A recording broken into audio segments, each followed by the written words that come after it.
The theory and practice of communism. R.N. Carew Hunt was born in 1890, the eldest son of Canon Carew Hunt of Christ Church, Oxford. He was educated at Bradfield College and Merton College, Oxford, and served as an officer in the Oxfordshire and Buckinghamshire Light Infantry in the First World War.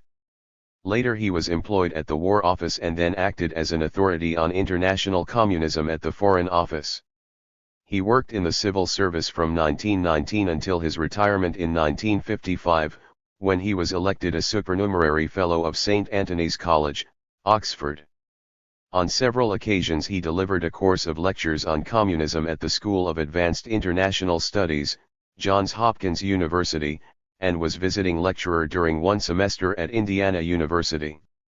He was the author of a book on Calvin, and his books on communism, which have been translated into many languages, include Marxism, Past and Present and a Guide to Communist Jargon.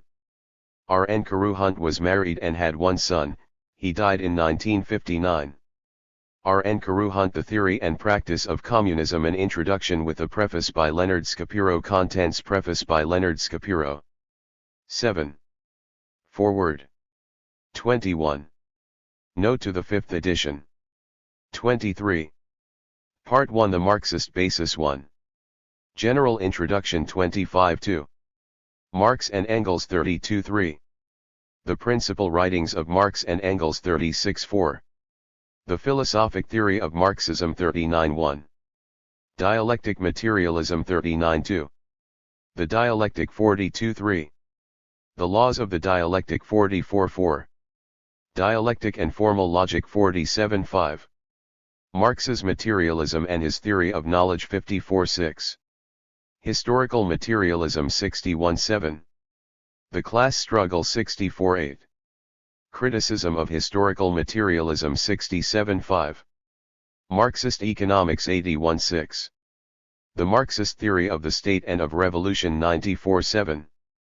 The Marxist Ethic 109 Part 2, The Development of the European Socialist Movement up to 1914-8. The Precursors of Marx 123-9. The Communist League 130-10. Marx and Lassalle 132-11. The First International. 135.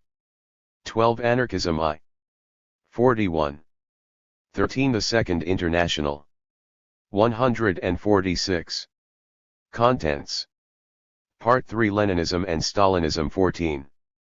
The Background of Leninism 159-15. Lenin's Contribution to Marxist Theory 171-1. The Strategy and Tactics of Revolution 172-2. The Dictatorship of the Proletariat 183. The Role of the Party 185-4. The Strategy and Tactics of Communist Parties 192-5. The Doctrine of Capitalist Imperialism 204-6. Lenin's Philosophical Position 210-16. Stalin's Contribution to Marxist-Leninist Theory 213-17. The Doctrines of Socialism in One Country and of Permanent Revolution 216-18. The Effect of Socialism in One Country upon Marxist Theory 224-1. World Revolution 224-2. The State 226-3. The Dictatorship of the Proletariat and the Role of the Party 22v4. The Bolshevization of National Communist Parties 233-5. The Collectivization of Agriculture 234-6. Equalitarianism 238-7. Nationalism 240-19. The Development of Communism from 1945 to the Death of Stalin 245-20. The Post-Stalinist Situation 265-21.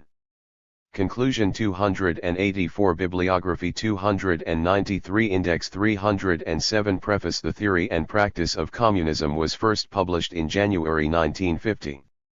It won instant acclaim, was reprinted several times, and revised editions appeared in June 1951 and finally in January 1957. The text reproduced for the present Pelican edition is that of the latest revision by the author, carried out in 1956. It is not difficult to understand the success of Carew Hunt's study, to which generations of university students already owe their first acquaintance with Marxism, and which has already become a classic of political exegesis. The subject is of burning topical interest, and is likely to remain so. No political and social doctrine has ever led to such passionate commitment for or against it. No theory of society which has an earthly utopia as its ultimate aim has ever been put into practice, or been claimed to have been put into practice, at what appears to the observer brought up in the liberal tradition an inordinate toll of human life and suffering. The faith in the ultimate attainability of the utopia still dominates many minds throughout the world. It is small wonder that some students of Marxism have interpreted it as a religious or quasi-religious phenomenon, with parallels in its effects on the human mind and conduct in Christianity and Islam. Whole libraries could be filled with books written about Marx and about his avowed followers in the Soviet Union, and now in China and elsewhere. Some of these volumes may have dealt with different aspects of Marx's economic, social, or political thought, or with the practice of his disciples in the Soviet Union, in greater depth, perhaps with greater insight, than Carew Hunt. But the subject is difficult, abstruse, and, except to the enthusiast or expert, often very dull. The facts are often controversial, difficult to establish for lack of evidence and overlaid with political bias from which only the most strictly disciplined and dispassionate analysis has been able to disengage them.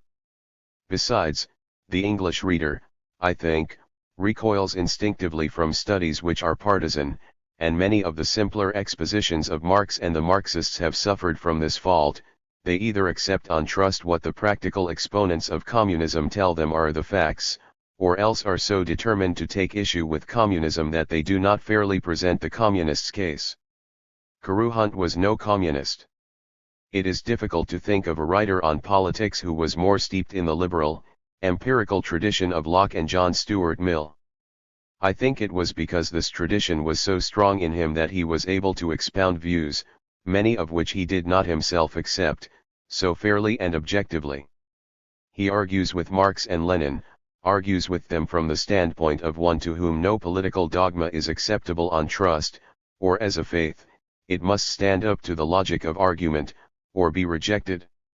He believed, one think, in the words of Locke, that the strength of our persuasions are no evidence at all of their own rectitude. Crooked things may be as stiff and inflexible as straight, and men may be as positive and peremptory in error as in truth. There is nothing positive or peremptory in the exposition of communism which is contained in the pages that follow. Those who are looking for an anti-communist tract had better put this book down straight away. No man respected other men's ideas more than Carew Hunt.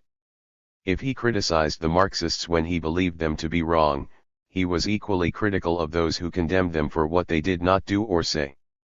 To quote from his foreword to the first edition, he believed that the strength of Marxism, like that of every system of thought, lies in its power to attract intelligent people, and it is not to be refuted by attributing to its best exponents positions which they have not adopted. Not everyone would agree that the strength of Marxism in its modern form lies in the realm of thought. Or some its main strength seems to lie more in its organizational power, and I shall have something to say about this view a little later. Much has been written about this organizational side of communism in practice, especially in the USSR, since Carew Hunt first wrote his book. In a sense it is true that his book did much to help to clarify the ideas which underlie, or once underlay, the practice. I think it is also true to say that some of the views expressed incidentally in this work on communism in practice would require modification in the light of subsequent research. But for Carew Hunt, communism was primarily a matter of ideas, and this book is primarily about ideas. To write about ideas, to transmute the often involved and difficult exposition of a political or social thinker into an intelligible summary, crystal clear, yet undistorted in the process, such was Carew Hunt's rare gift. His paragraphs seem to seize on the essence of the matter in hand, push aside the irrelevant, and emerge with a summary, epigrammatic in its quality, which imprints itself on the mind. Never, so far as I am aware, has the contrast between the liberal and the communist view of society, freedom, the state, and government been better delineated than in the following single sentence. In the West there has been a tendency to stress the political aspect of democracy rather than its economic aspect, and although at times this may have been carried too far, the fault is on the right side, seeing that a people which surrenders its political rights in return for promises of economic security will soon discover that it has made a bad bargain, as it is helpless if the promises are not kept. Asterisk. The exposition in this book falls into three parts. The first deals with the basis of communist theory as laid down by Marx and Engels. The second part discusses the development of the European labor movement, both as influenced by Marx in his lifetime, and as shaped by other influences after the master's death. The third deals with Lenin, and with Leninism and its development in Russia after the revolution. The development is traced up to and including the 20th Congress of the Communist Party of the Soviet Union in February 1956. Had the author lived, I have no doubt that a new edition would have been called for to include the developments which have taken place in the last 6 years. As it is, it fell to me to consider whether the interests of the many new readers, whom a popular edition of this kind should attract, would be best served by adding a further chapter on more recent developments which the author could not take into account. One decided against this for two reasons. In the first place, it would be no easy matter, if indeed it were possible, to find an author for this chapter who could combine Carew Hunt's mastery of the materials with his felicity of expression. And it would be a poor service to readers to have the last chapter sticking out like a sore thumb from the body of this elegant treatise. Secondly, the book has a unity of form and thought, and it would do violence to its originality and freshness to introduce another hand to treat the issues with which it deals, even in the light of new developments. The text reprinted in this edition is therefore identical with the fifth edition published in 1957.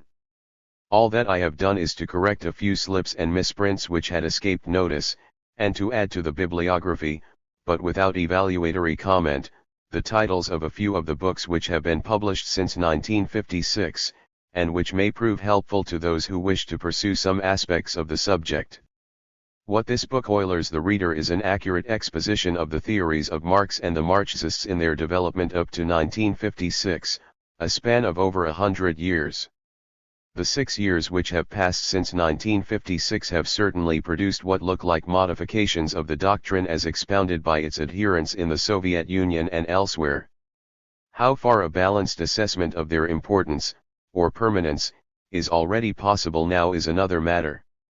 But it may nonetheless be useful to indicate briefly of what these modifications seem to consist, and to point to literature to which those interested can turn. First, a word about new sources of official Soviet doctrine, which Carew Hunt could not take into account. In 1959 a new official history of the Communist Party of the Soviet Union was published to replace the now discredited short course percent approved if not written by Stalin himself, which was first published in 1938. The new history is not, in truth, different from the old. Its main interest, from the point of view of Doc and Tunk, probably lies in the new emphasis which it places on the importance of the party as the guiding and controlling element in society. Much more important for the study of doctrine are the foundations of Marxism-Leninism, also published in 1959 and the program adopted by the party at its 22nd Congress in October 1961. All three works are readily available in English translations published in Moscow.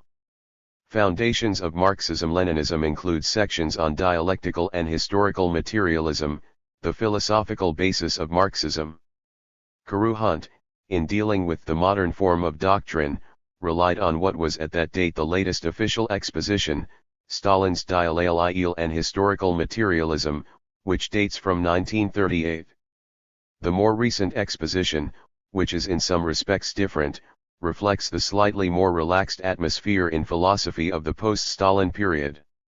For the time being it can be treated as the officially approved interpretation. Of more interest, perhaps, are the sections of the foundations dealing with the transition to communism, and the new program of Th. Communist Party of the Soviet Union, replacing the program adopted as far back as 1919. The 1961 program envisages the transition of Soviet society from the present phase, that of socialism, to communism, or at least to the threshold of communism, within the next 20 years, by 1980. For Marx, communism was foreseen as a condition of such abundance that each would contribute according to his ability and fairly take according to his needs. Moreover, Marx believed that with the ending of all exploitation and of all class conflict, the state would no longer be necessary, and would wither away. And Engels, echoing Saint Simon, foresaw that government of men, involving force and compulsion, would be replaced by irrational and voluntary administration of things. This is not the picture presented by the program, at any rate in the foreseeable future. The determination of needs will still remain a function of government, the state, though it will begin to wither away in the sense that its functions will gradually be transferred to public organizations, is to remain for a long time to come. Above all, the party, so far from withering away, is to play an enhanced role in the transition to communism, in guiding and controlling the whole process of its fate after the threshold * of communism is reached. There is no mention. However, the theoretical nature of the party has undergone a change. The phase of the dictatorship of the proletariat, in which the proletariat was said to exercise its dictatorship through its vanguard, the party is now declared to be over, while the party, no longer the vanguard of the proletariat, is now described as the vanguard of the whole people. 1. Such have been the main changes in theory so far as it relates to policy at home. But there have also been important developments in the sphere of the doctrine underlying the relations of the U.S.S.RT. with the outer world, with her fellow communist, or more accurately, socialist states, with the developed capitalist powers, and with the colonial or ex-colonial new pre-industrial states. These issues have been highlighted by the emergence into the open in the course of 1960 of a latent disagreement between the communists' politics of the Soviet Union and of China, in which all these questions, and others, were involved. It is perhaps too early to judge to what extent these are genuinely questions of doctrine rather than tactics, or how much the disagreement is due to a divergence of views on the correct interpretation of the Marxist canon rather than to rivalry for control over the world communist movement. It would in any case be quite impossible to do justice to this question of Sino-Soviet differences in the space of this preface. Its importance, however, both practical and theoretical, is such that no study of present-day HMD*munism could be regarded as complete without it. It scarcely figures in Carew Hunt's book, because in 1956 the Sino-Soviet differences, if they existed, were not discernible. Even so, the paragraphs which he devoted to the relations between the two parties contain some very shrewd observations, which subsequent events have borne out. But it must be observed that the statement that if a nationalist movement leads to the establishment of a non-communist government, that government will be opposed, though still true of China, and though true at the time of writing for Soviet communist policy, must now be regarded as no longer true so far as the Soviet Communist Party is concerned. Indeed, relations with bourgeois nationalist governments is one of the big issues in dispute between the two countries. The other key issue is the well-worked doctrine of peaceful coexistence. The USSR upholds this form of propaganda contest, in the new program and elsewhere, as the best form of intensifying the class war in the non-communist world, and therefore of ultimately promoting the universal triumph of communism. China, perhaps for demographic and geographical reasons less afraid of the consequences of nuclear war, maintains that the defeat of the imperialist powers is ultimately inconceivable without an armed clash, and that to refuse to face this is to risk demoralizing revolutionary ardor. At the time of writing there is little immediate prospect of a real reconciliation of these divergences, which are spreading to other communist parties. The significance of this emergence of two centers, each claiming authority in the world communist movement, can hardly be exaggerated. 1. Carew Hunt would have been the last to claim that in the short compass of some 250 pages he had exhausted every aspect of Marxism worthy of study. Besides, it is important to remember that at the time when his book was first written, the study of Marxism in its Soviet form of Marxism, Leninism, was in its infancy in the English-speaking world. Dozens of important scholarly works, which have thrown much new light on the development of Marxism in theory and in practice, have appeared only in the last decade. Works on the one. A detailed study of the dispute between the two parties, in which all the known evidence is assembled, has recently been published by Princeton University Press. See Donald S. Zagaria, The Sino-Soviet Conflict 1956–1961, Soviet Union, especially, published before the war and for a few years after the war, often tended to reproduce uncritically the image which the Soviet Union sought to project, rather than to search out the reality. Soviet Communism by Sidney and Beatrice Webb is a fair example of this type of study. It is only necessary to compare what Soviet official sources alone have since disclosed about the period covered by the Webbs in their book with what those authors wrote, to realize the value of this kind of writing about the Soviet Union. C. Carew Hunt's book was therefore essentially a pioneering work which is not the least of its merits, and in itself a good reason why it has so soon taken its place as the standard introductory work on the subject. It is thus no disparagement of the book to indicate briefly a few topics which it does not discuss, and to draw attention to some recent works in which they have been studied. There seem to me to be such topics. The first is Marx's treatment, in some of his early works, of the Asiatic mode of production, alongside with feudalism and bourgeois capitalism. By this Marx meant the static form of society found in parts of Asia where a strong central despotism autocratically controls the means of production, the land through landlords completely subordinate to itself. Although the matter is not free from doubt, it would seem that Marx did not regard a society with this Asiatic mode of production as capable of progressing towards socialism, except through the intermediate stage of bourgeois capitalism. The practical importance of this, admittedly fragmentary, part of Marx's social analysis is that it raises serious doubts about the relevance of Marx's analysis not only to China, but also to the Russia of 1917. The theory of the Asiatic mode of production influenced Plekhanov and some of the earlier theorists after 1917, and discussion of it has been vigorously suppressed in the Soviet Union for years. One political conduct is bound at every step to be influenced by this factor. Moreover, the importance attached to maintaining party rule in undiminished form necessarily elects actions more than any other single factor. In a sense, of course, the doctrine of the divine right of the party is ideology, but that is not, one think, what Carew Hunt meant. Indeed, his treatment of Lenin's doctrine of the supremacy of the party is perhaps the most controversial side of the whole book.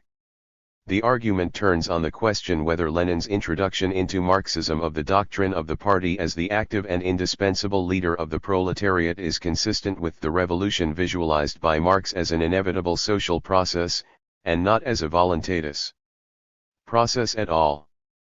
I need hardly say that Carew Hunt gives full weight to all views which may be held on this rather important question.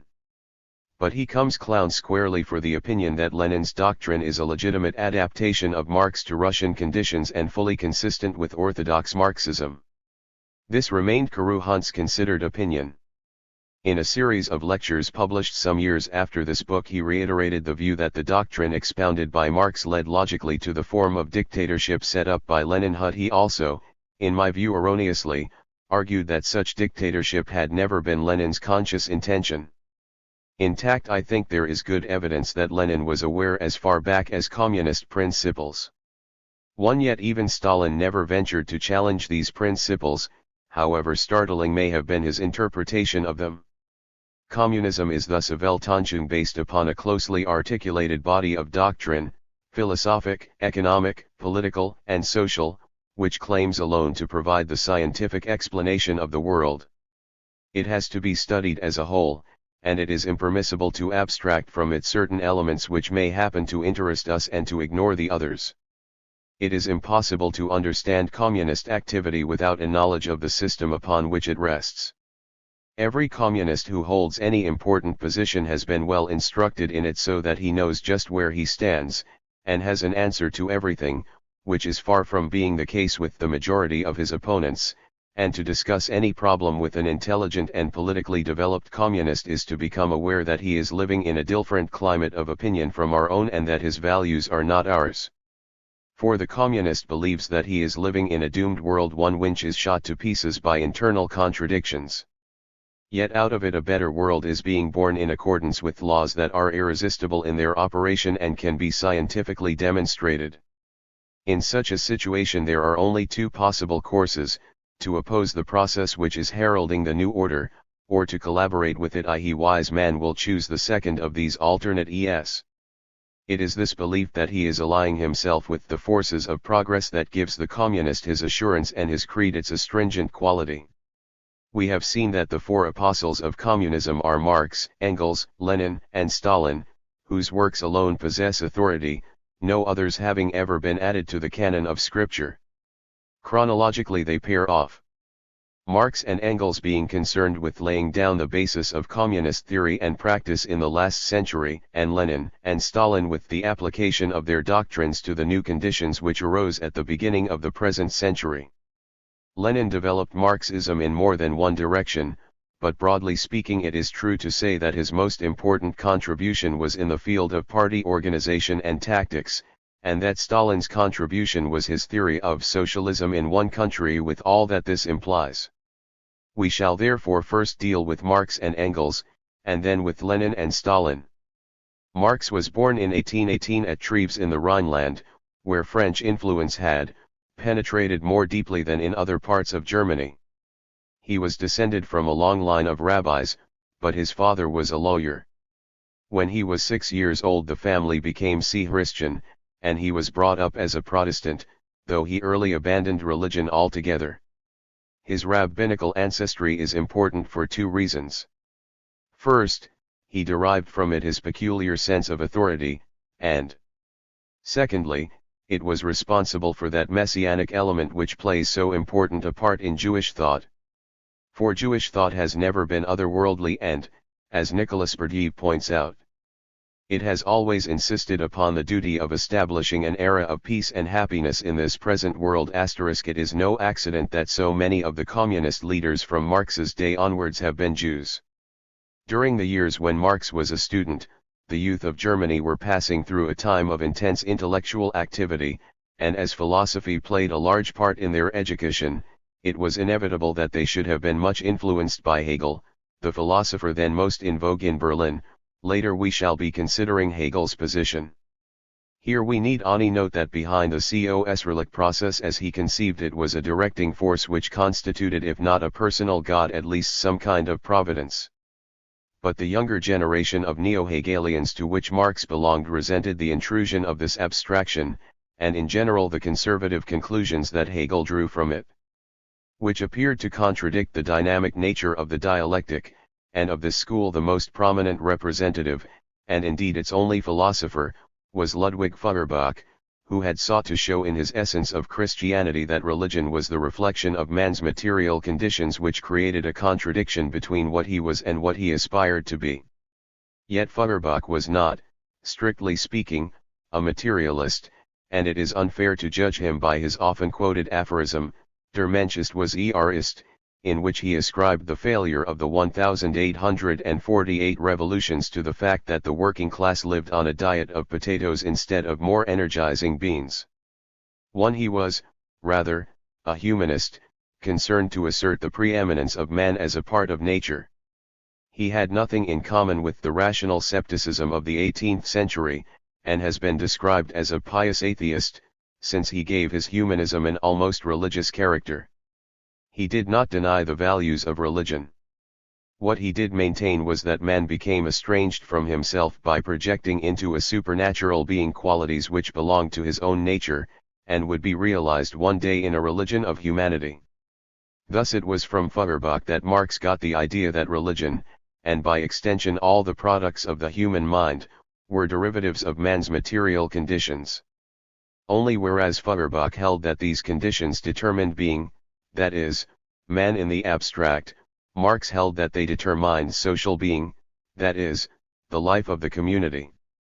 In 1842 Marx joined the staff of the Neue Rheinische Zeitung in Cologne, and was almost immediately appointed its editor. He had been brought in to steer the paper into smoother waters, but in 1843 the Prussian government introduced a new divorce law which led him to ride off on his atheistic hobby horse with an article which caused the suppression of the paper.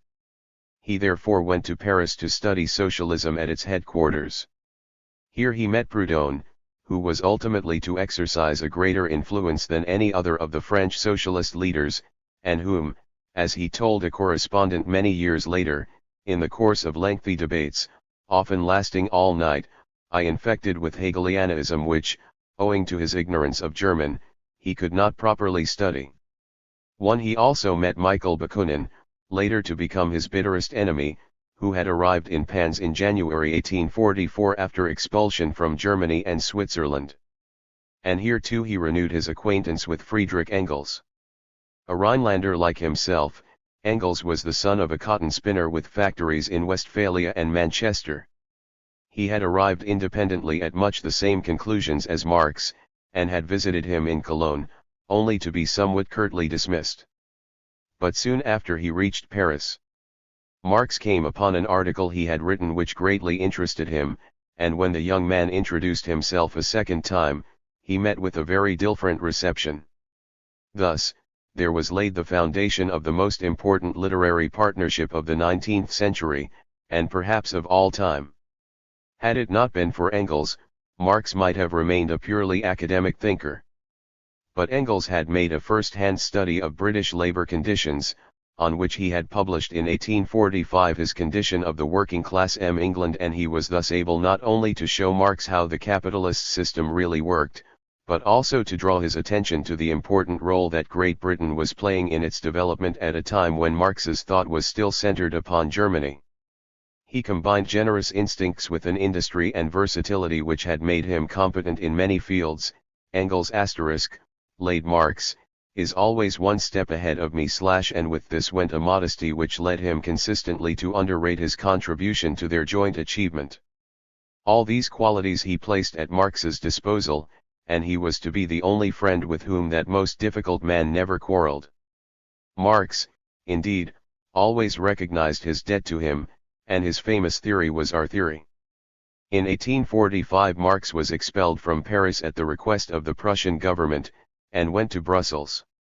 Here, with one Niels's assistance, he conducted communist propaganda among various ODs, including a group of German exiles, the Federation, the Just, which later became the Communist League, or which he drew up at the end of 1847 the Communist Manifesto, the most famous of all political pamphlets. He took part in the revolutions of 1848 in France and Germany, but in May 1849 he was expelled from Prussia and never received permission to return.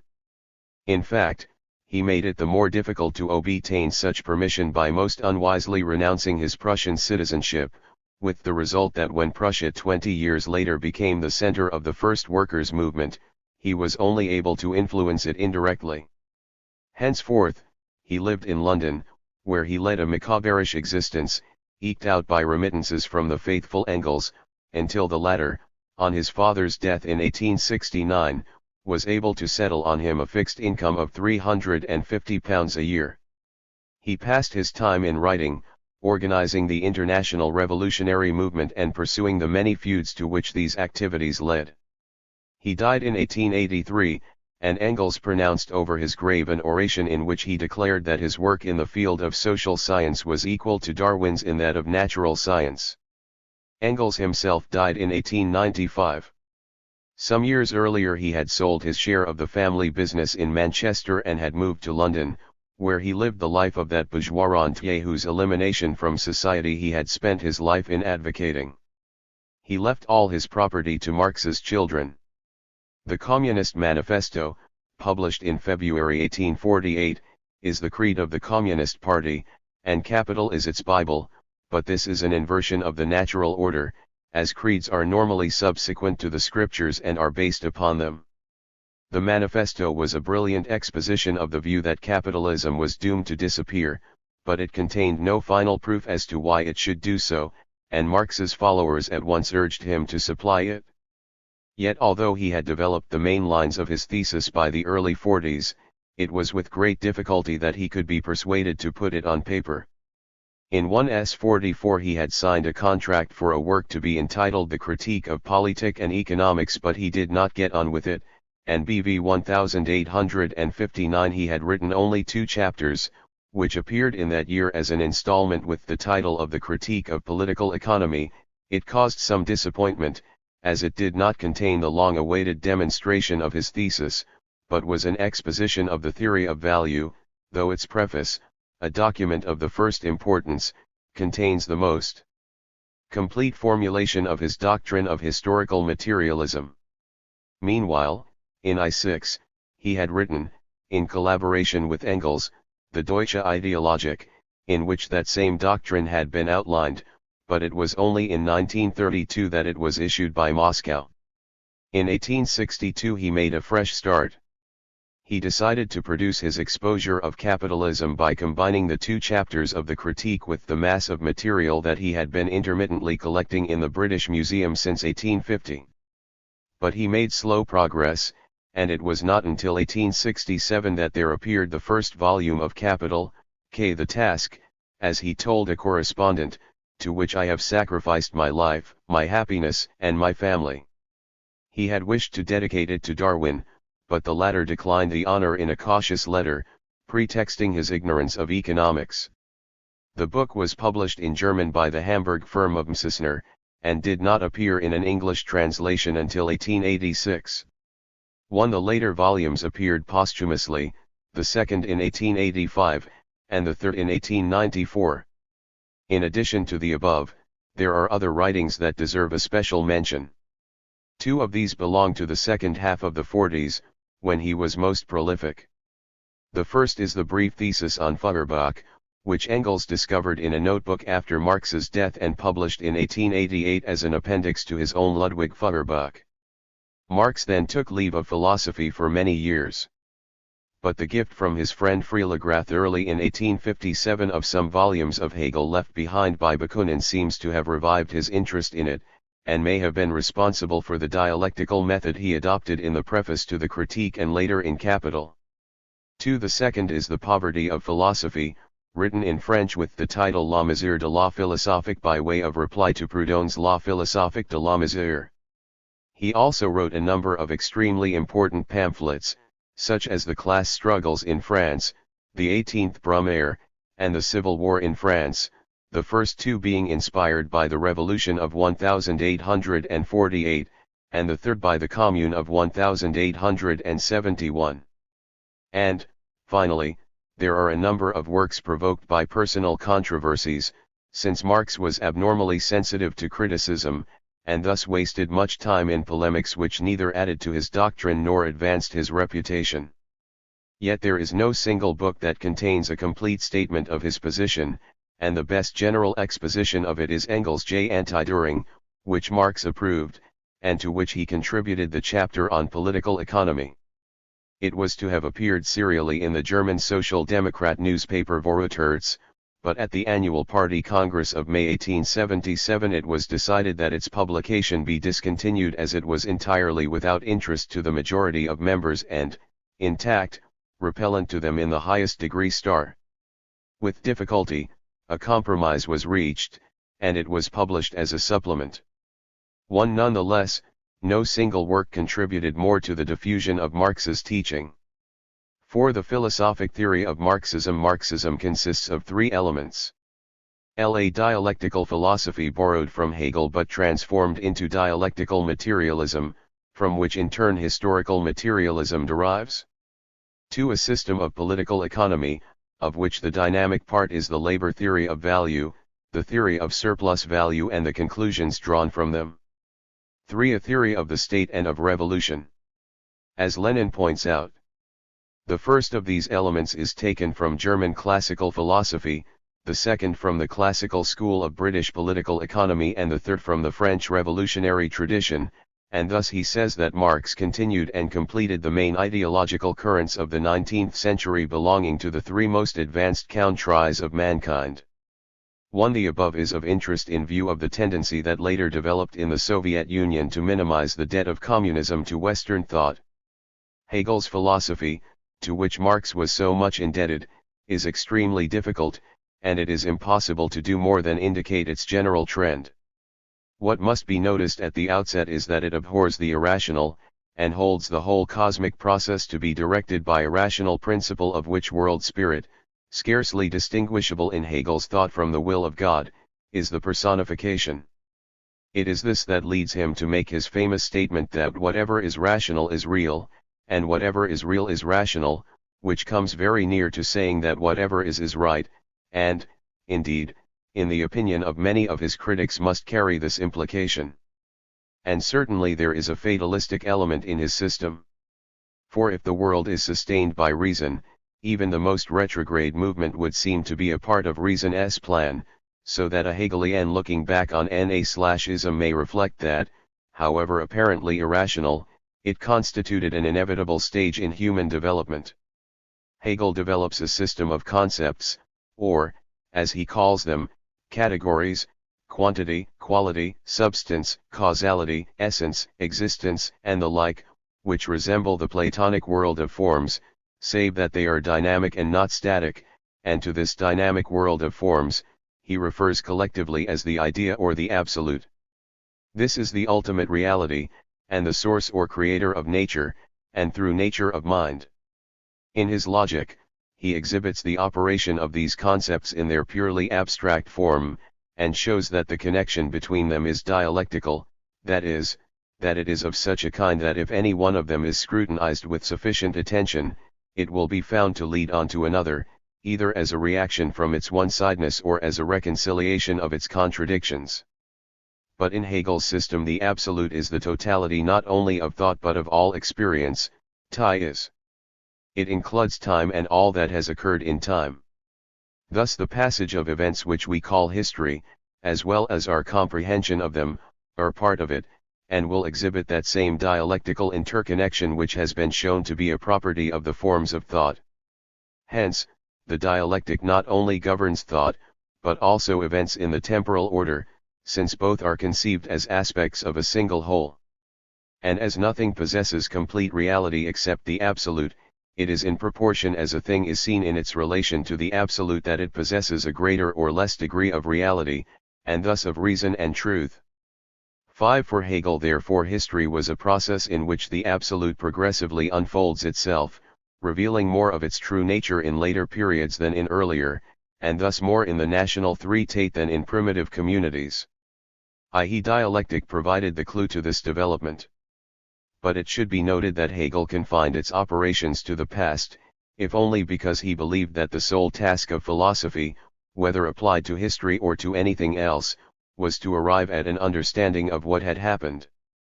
Philosophy comes too late to teach the world what it should be. The owl of Minerva begins its flight when the shades of twilight have already fallen. Marx wholly disagreed with this, as he held that the function of philosophy was not to interpret the world, but to change it, and having found, as he believed, a convenient instrument in the dialectic, he went further than Hegel in applying it to the future, and indulged in much pseudo-scientific fortune-telling for which the Hegelian system gave him no warrant. The same belief that the whole is alone completely real, and that the parts partake of reality only in proportion as they are related to it, led Hegel to the view that the state is the divine idea as it exists on earth, and that the individual achieves self-realization only as a member of it. Thus, the two most important modern political movements derive from him. Through his dialectic, as revised by Marx, he became the source of the proletarian radicalism which culminated in communism, while through his idealization of the state he became the source of that conservative nationalism which culminated in fascism. The two great wars caused attention to be directed to elements in his thought the true purport of which his transcendentalism had concealed, and which were certainly not apparent in the last quarter of the 19th century when Hegelianism was being proclaimed in this country as the supreme oracle of human wisdom. There are those who believe that, although he may have been at times somewhat incautiously patriotic, he never intended his writings to provide textbooks for totalitarian dictators. but others hold that he was not the court philosopher of Friedrich Wilhelm Id for nothing, and that the whole theory of the absolute state is not only implicitly, but also explicitly set out in his philosophy. Certainly its anti-liberalism was deplored by some of the most distinguished of his contemporaries. But this is a controversy in which we are not called upon to take sides. Yet the conclusions which Hegel may have drawn from his system in no way affect the fact that it constitutes a revolution in thought comparable with Newton's law of gravitation and Darwin's theory of evolution, and all historians are indebted to him, whether or not they accept his dialectical interpretation. For his system is, on one side at least, the expression of a new sense of history. He insisted that it is not simply a bare sequence of events, but a gradual process of unfolding, that, as in other empirical spheres, reason is at work in it. Which is what he means by his identification of the real and the rational, and that the phenomena which make up history become intelligible in proportion as they are viewed as a whole, so that an understanding of the present requires an understanding of the past, a truth of which many 18th-century historians certainly needed to be reminded. To the dialectic may be provisionally defined as the theory of the union of opposites. The term itself comes from a Greek word meaning to discuss or debate, and it originally signified the art of discussion with a view to arriving at the truth by exposing the contradictions contained in the arguments of the disputants. Thus, in the Platonic dialogues, Socrates used it to show the inadequacy of popular beliefs, or to expose people who were talking nonsense, and when Plato put out his Lamoios theory that ideas alone are real and phenomena only the reflection of them, he gave the name of the dialectic to the science which arrives at a knowledge of the nature of ideas. But while Plato regarded contradictions simply as obstacles to arriving at the truth, and thus used the dialectic to get rid of them, Hegel maintained that they lay at the root of everything and were of the utmost value, since it was only through their opposition that any progress towards reality and truth was possible. Every proposition has a subject and a predicate, as for example liberty is the right to act as we please. But every predicate which has not attained to the category of the absolute proves on examination to be incomplete or self-contradictory. The dialectical process is thus one of thesis, antithesis, and synthesis. The thesis affirms a proposition. The antithesis denies, or in Hegelian terminology negates, it. The synthesis embraces what is true in both the thesis and the antithesis, and thus brings us one step nearer to reality. But as soon as the synthesis is subjected to a closer inspection, it, too, is found defective, and thus the whole process starts over again with a further thesis, negated in turn by its antithesis and reconciled in a new synthesis. In this triangular manner does thought proceed until at last we reach the absolute, which we can go on contemplating forever without discerning in it any contradiction. The term dialectic is thus used for that process of conflict and reconciliation which goes on within reality itself, and within human thought about reality. Not unnaturally there has been a wide diversity of opinion as to the viability of the dialectic. In a sense, as Arland Husserl has pointed out, Hegel's use of the correlative terms of thesis, antithesis, and synthesis implies an altogether revolutionary way of thought. The classical philosophers had used words like matter, form, and consciousness. The theologians had spoken of body, soul, and spirit. It was Hegel's originality that he brought down ideas from Olympus and set them in motion. He showed that an abstraction like being is by itself nothing, but that the two when combined in thought engender a third idea, becoming, which again is empty and ambiguous until united with its counterpart, ceasing to be, and so on in an unending spiral. In one place he likens reality to a Bacchic dance in which there is not one of the constituents that is not drunk, perhaps, as Husserl says, the most exciting assertion ever made about the universe. Yet there are those who have felt this triadic movement to be as monotonous as the Prussian goose step, while to Edmund Wilson it is simply that mythical and magical triangle which from the time of Pythagoras and before has stood as the symbol of certainty and power, and in which some have discerned a phallic origin. Its influence upon Marxists has undoubtedly been that of a religious myth, for, as Wilson points out, it concentrates the complexities of society into an obvious protagonist and antagonist, and, By giving an assurance of the final upshot of the struggle, it symbolizes the recurrent insurgence of the young and growing forces of life against the old and sterile. 1. In his notes on Hegel's logic, Lenin lays down 16 points which profess to exhibit the essential unity of the different aspects of the dialectic. We need not concern ourselves with them, as they are simply an attempt to link together the three fundamental laws of the dialectic as formulated by Hegel. These laws, which Marx and Engels found no difficulty in accepting, are the following. A. The law of the transformation of quantity into quality, and vice versa. This law professes to explain the appearance of new qualities and the consequence of their emergence. Change takes place by imperceptible quantitative mutations until there arrives a point, which Hegel calls the L-node / beyond which a thing cannot vary while remaining the same. The classical illustration of this is the change of state of a substance, as when water turns to steam at 100 cc and into ice at 0 degrees Celsius. But just as the change occurs abruptly so that water is at one moment water and at the next steam or ice, so the progress of humanity is not affected by a gradual process of growth but by sudden jumps.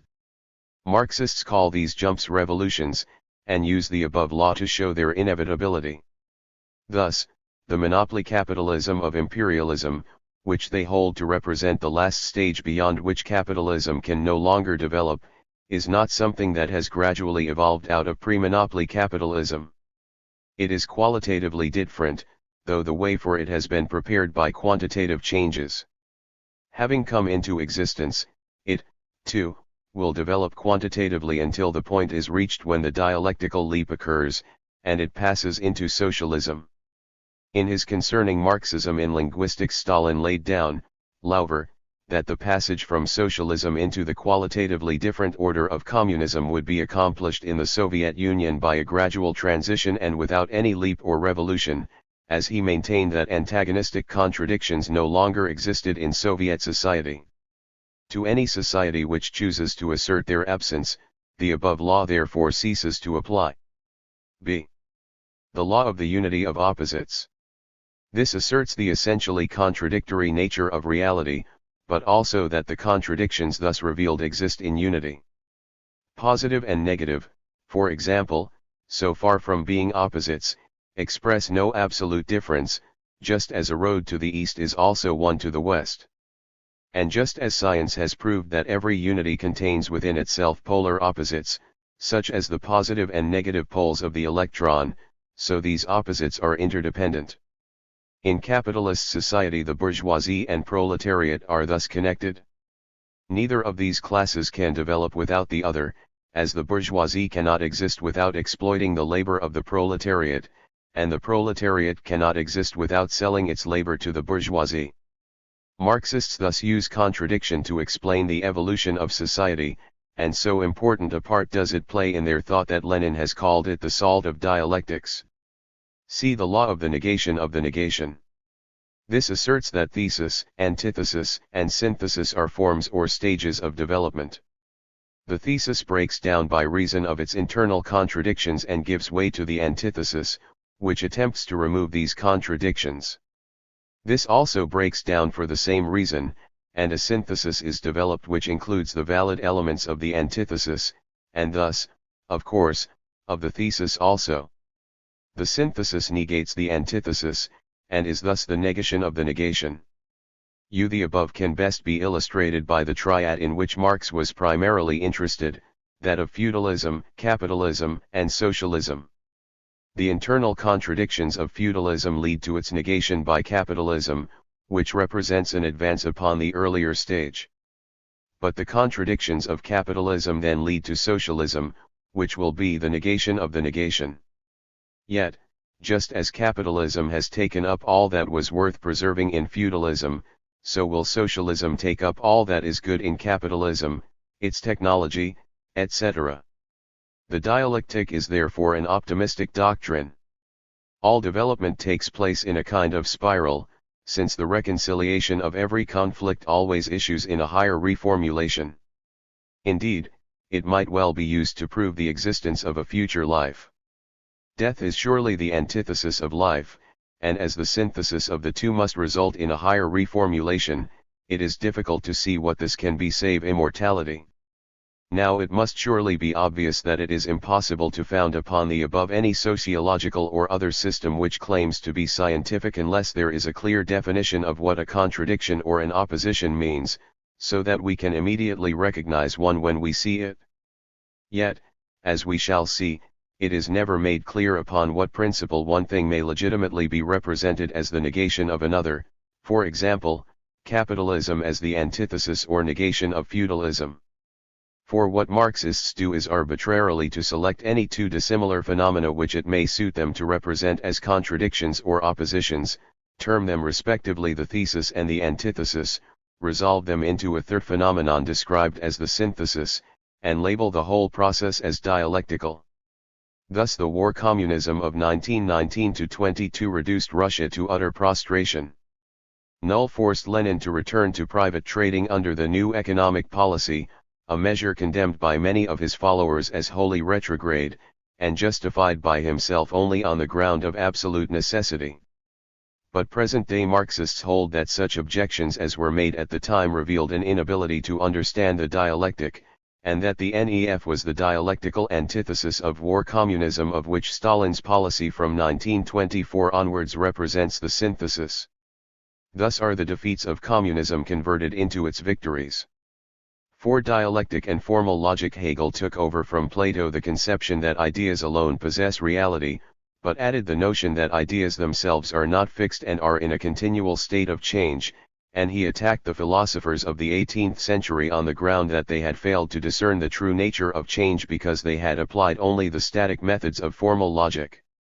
This is that logic which was first systematized by Aristotle, and it is so called because it seeks to define things according to their essential properties, so that a table is defined as such because it contains those features to which a table must conform if it is to be a table.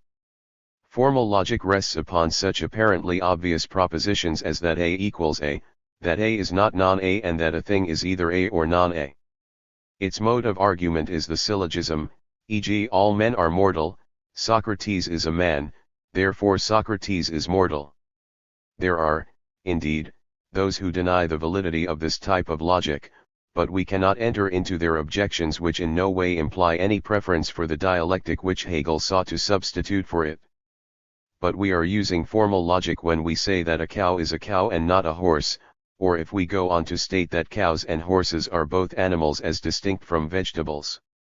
For there is a sense in which it must be true that, as Bishop Butler puts it, everything is what it is and not some other thing. The object of formal logic is thus to enable us to make clear-cut distinctions based upon definitions of our subject matter, and if we are not entitled to do this, it is hard to see how we can think at all. At the same time, we recognize that formal logic is unsuitable for certain types of thinking, as there is also a sense in which the subject matter of thought, and indeed of being also, must be conceived not as fixed but as changing, so that, as Heraclitus said, we never jump into the same river twice. We become immediately aware of this when we have to deal with abstractions. If, for example, we are thinking about democracy, we quickly become conscious that it is a term used with many different meanings, both in the past and in the present, and that we cannot arrive at its true nature by simply opposing it to monarchy or aristocracy, though such opposition would be permissible if we were merely attempting a rough classification of the various forms of government. As a revolutionary, Marx was naturally attracted to the dialectic because it represented everything as being in the state of becoming something else, and to this day communists are taught that it constitutes a mode of reasoning which is somehow superior to that of formal logic, which is represented as conceiving of everything in fixed and unchangeable terms and as thus providing a convenient intellectual instrument for reactionaries. Thus, Engels says that the dialectic transcends the narrow horizon of formal logic and contains the germ of a more comprehensive view of the world, and that while formal logic is all very well for everyday purposes, it is inadequate to give an exact representation of the universe, though the claim of the dialectic to perform this rests on no more secure foundation that in Marxist hands it can be twisted to explain anything. Again, in an article in the New International of March LLV4, Trotsky asserts that the relation of the dialectic to formal, the determining element, is ultimately the production and reproduction in real life. More than this neither Marx nor I have ever asserted.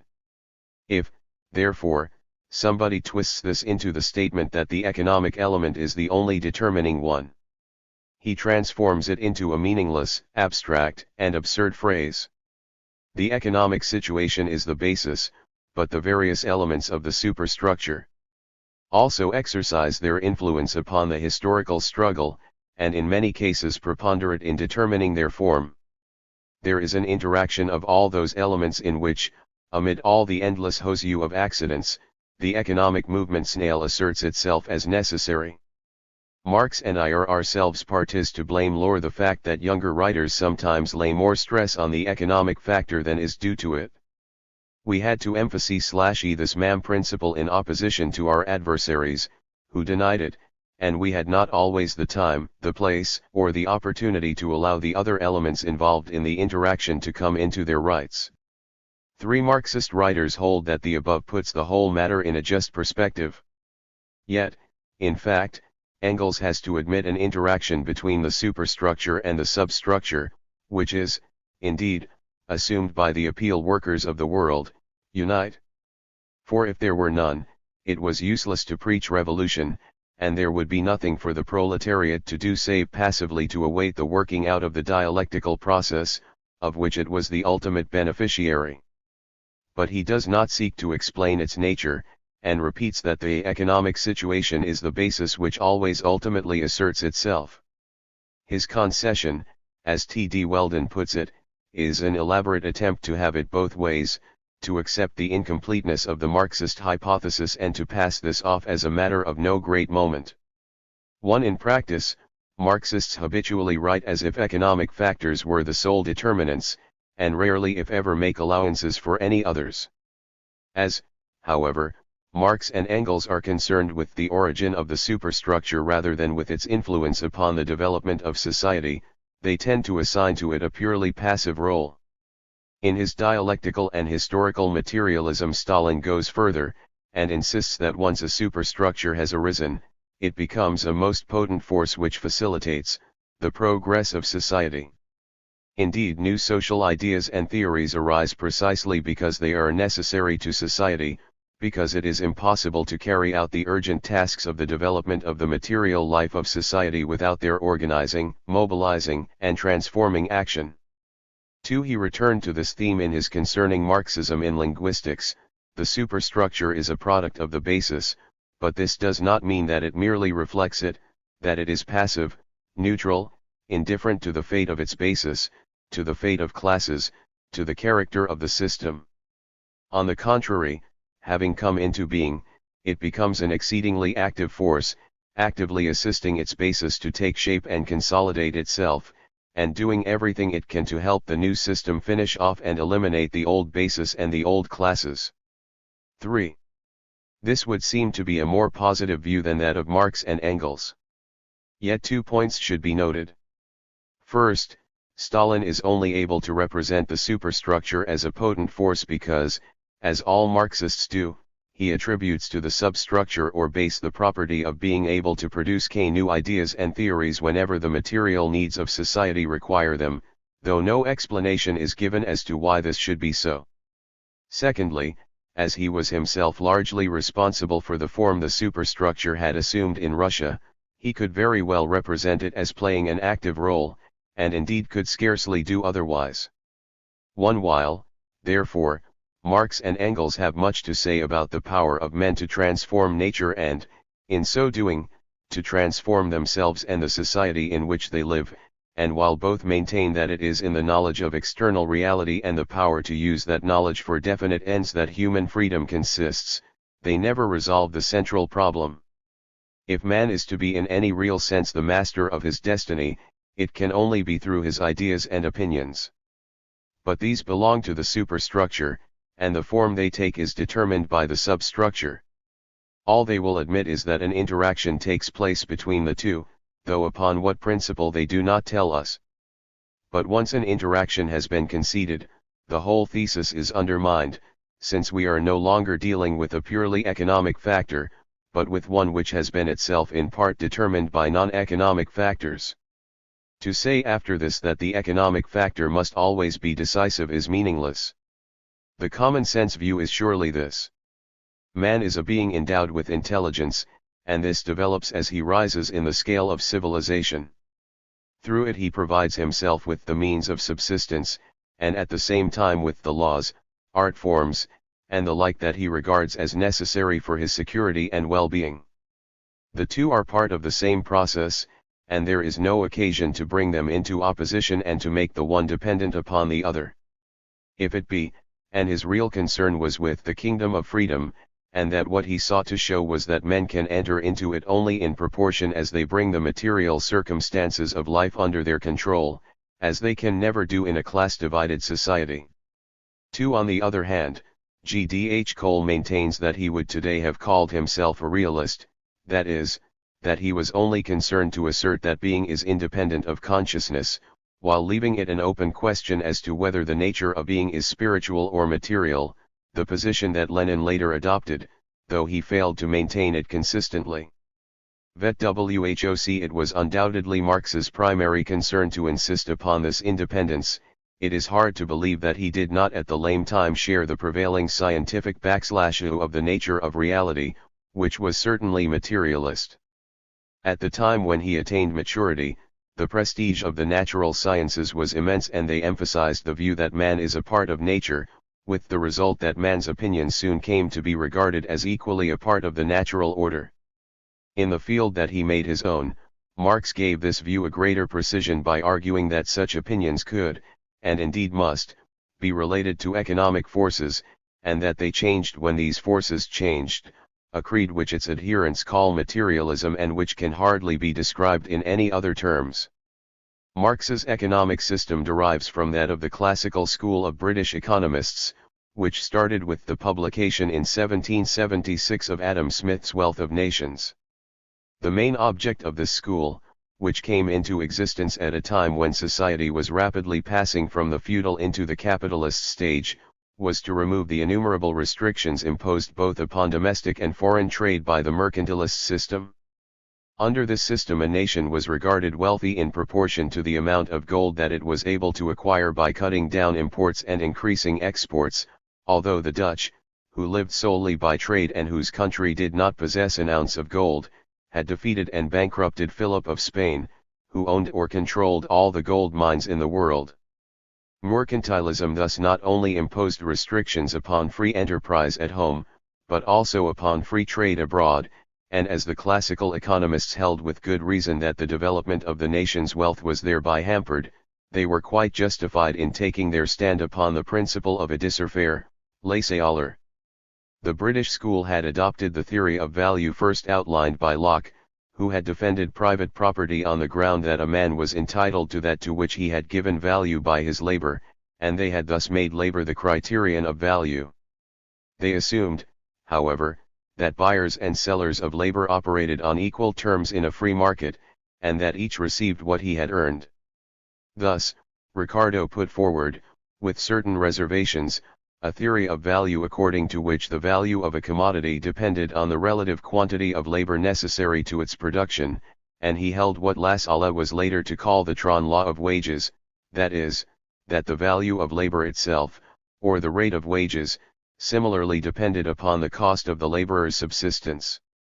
Marx, and other champions of labor, seized upon this theory of value, and turned it to ends which its sponsors had not foreseen. For if the whole value of a commodity was due to the labor which had gone into it, why, they asked, should it not be paid to the men who had produced the commodity? 1. For the purposes of political economy, value may be defined as the amount of other commodities for which a given commodity will exchange, but as in civilized countries exchange is effected in terms of money, it has come, in fact, to mean the price paid under certain circumstances. But in Marx's day, and long after, there was a widespread conviction that in economic theory a separate theory of value should precede a theory of prices, on the ground that behind money there were certain factors which led men to attach more value to one object than another, and that money simply introduced an additional complication. The need for some such theory of real value continued to be felt when subjective theories of value, such as that of marginal utility, began to be put forward. In the 70s by Jevons and the Austrian economists, since such theories largely conceived of value in terms of the psychological process which induces people to pay more for one thing than for another. But whereas the classical economists had treated value primarily as a function of supply, and had then gone on to relate it to what they called the natural or normal price, that is, the price to which commodities tended if supply and demand were in equilibrium, the new school emphasized rather the complementary function of demand. Thus, the way was prepared for a concept of value that could be related to current prices, so that today most economists hold that for all practical purposes value means price, and attach no significance to any theory of economic value which cannot be related to prices. In Volume 1 of Capital, Marx certainly gives the impression that he, too, is seeking to relate value to price, as he gives many illustrations of how a given quantity of one commodity exchanges against a given quantity of another, or even against a given quantity of gold, the measure by which prices are reckoned. Cole contends, however, that he never sought to establish any such connection, as he did not believe that value could be related even to the normal price of the classical economists, much less to market prices. All he meant to convey was that two commodities embodying the same amount of labor would possess the same exchange value, as he believed that labor itself did tend to sell at its real value. He was chiefly concerned at this stage of his book with the conditions governing the sale of labor, and did not wish to complicate his argument by introducing considerations which could be treated more appropriately later. One indeed, whatever may have been Marx's intention, and it is to be regretted that he did not make his position clearer, it is certain that when he talks of value he does not mean price. What he is concerned with is to discover the property that all commodities possess in virtue of which a given quantity of one is exchangeable against a given quantity of another. Now if a commodity is to possess value, it must have two characteristics: it must be useful, that is, somebody must want it, and it must have cost some labor to produce.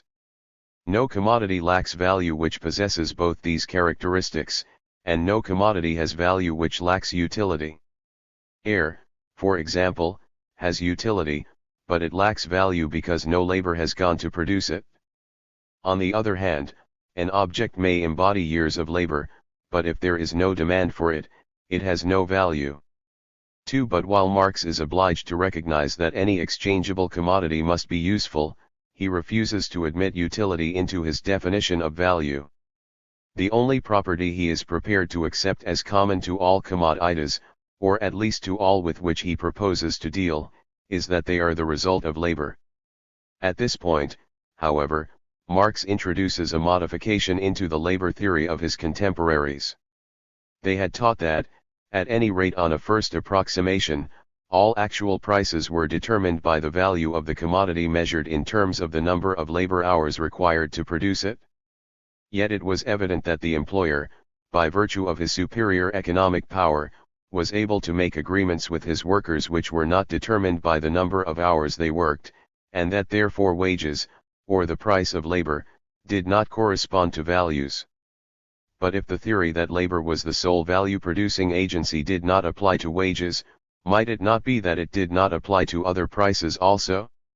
Marx came to the rescue with an ingenious notion which temporarily saved the theory.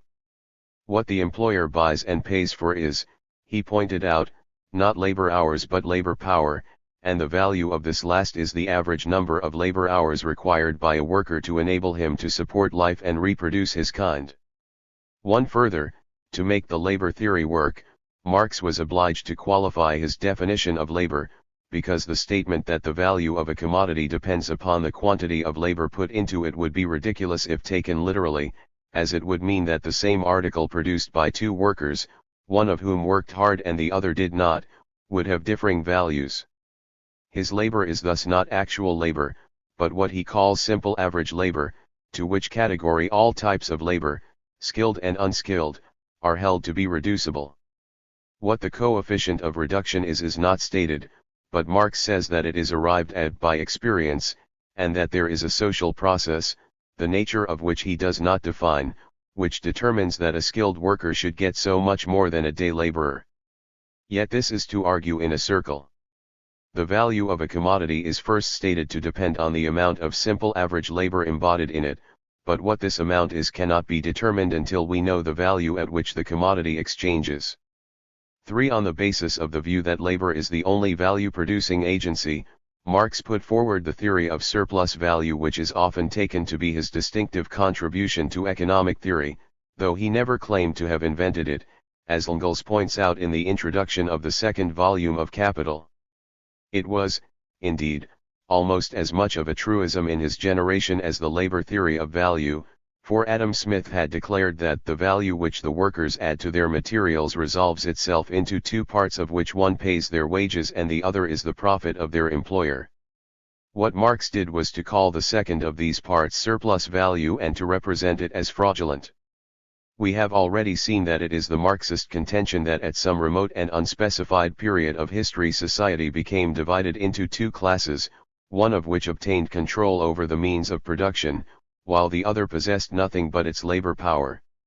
This labor power, which Marx calls variable capital, the capitalist buys and sets to work on the various means of production, raw materials, machinery, and the like, that constitute what he calls constant capital.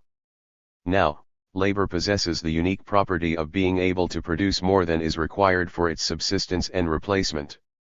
The worker receives as wages only what is sufficient to maintain him, and if it took a whole day's work to produce this, the question of surplus value would not arise, nor incidentally would it be to anyone's advantage to employ him. What, in fact, happens is that a man works for 10 hours, and in the first, say, 5 of these he produces all the value he is to receive as wages. Of the value produced during the second 5 hours he gets nothing, and it is stolen from him by his employer. The difference between the value created during the period of socially necessary labor and that created during the period in excess of it is what Marx calls surplus value, and is the measure of the worker's exploitation. Thus the value produced by the worker far exceeds the value of his means of subsistence, that is, the value of his labor power which he receives from the capitalist as wages. But by remunerating labor in the form of wages, the division between paid and unpaid labor time is concealed. Variable capital, i.e. labor, alone produces value, and constant capital produces none. Machinery is simply stored up labor, that is, something upon which labor has already been expended. Sources of wealth, such as unworked mineral deposits, have, indeed, an exchange value, because people are prepared to give money for them, but this is only on account of their potential value, that is, the value they will have when labor is applied to them. Orthodox economic theory teaches that the production of anything that has value calls for the cooperation of 4 agents, land, labor, capital, and organization, and that each agent receives its share of the product, land as rent, labor as wages, capital as interest, and management as profits. Marx rejects this view, and isolates labor from the other agents of production. It alone is the source of value, and is alone entitled to the value it is alleged to create. In the first volume of Capital, Marx argues that as profit is created solely by surplus value, and as labor is the sole value-producing agency, the rate of profit will depend upon what he calls the organic composition of capitals, that is, the proportion of labor to machinery employed in a given undertaking, and that it will thus tend to fall in proportion as technological improvements lead to the employment of less labor. Yet although this conclusion logically followed from his premises, it was demonstrably false in practice. Marx was aware of the difficulty, to which he refers in a letter to Engels of August 1, 1862. But he did not face it at the time, and set it aside for further treatment. There the matter rested until 1883, when he died. Engels had seriously miscalculated the time that would be needed to put in order the unpublished portion of Capital, and the second and third volumes did not appear until 1885 and 1894 respectively. Meanwhile, as E.H. Kuhn has pointed out, certain followers of the German economist Rodbertus had accused Marx of plagiarizing from the works of their master, and Engels had retorted by challenging them to produce the solution to the above problem, thus drawing increased attention to it. It was, indeed, eagerly awaited, but when it appeared in the third volume it caused widespread disillusionment. For it was now contended that although the rate of profit did depend on the relation of variable to constant capital if the whole capital of the world was taken into account, this did not apply to the profits of particular businesses, which tended to equalize themselves according to the state of trade. As Joan Robinson points out, Marx's demonstration simply amounts to the tautology that if wages are constant the rate of profit will fall as capital per man increases. What, after all this, is left of the labor theory of value? We are asked to believe that there is an abstract property called value which belongs to any labor-produced commodity, and which, while purporting to be its exchange value, does not, in fact, correspond to its price or even to its average price. And we are further asked to believe that there is a second abstraction, called surplus value, which determines profits in general but not profits in particular, and bears no relation to the standard of wages of the workers whose exploitation it is supposed to measure. Marx first says that the value of a commodity corresponds to the amount of labor put into it, and if he had stuck to this, he would, as Playmenitz points out, at least have made clear in what sense he was using the term.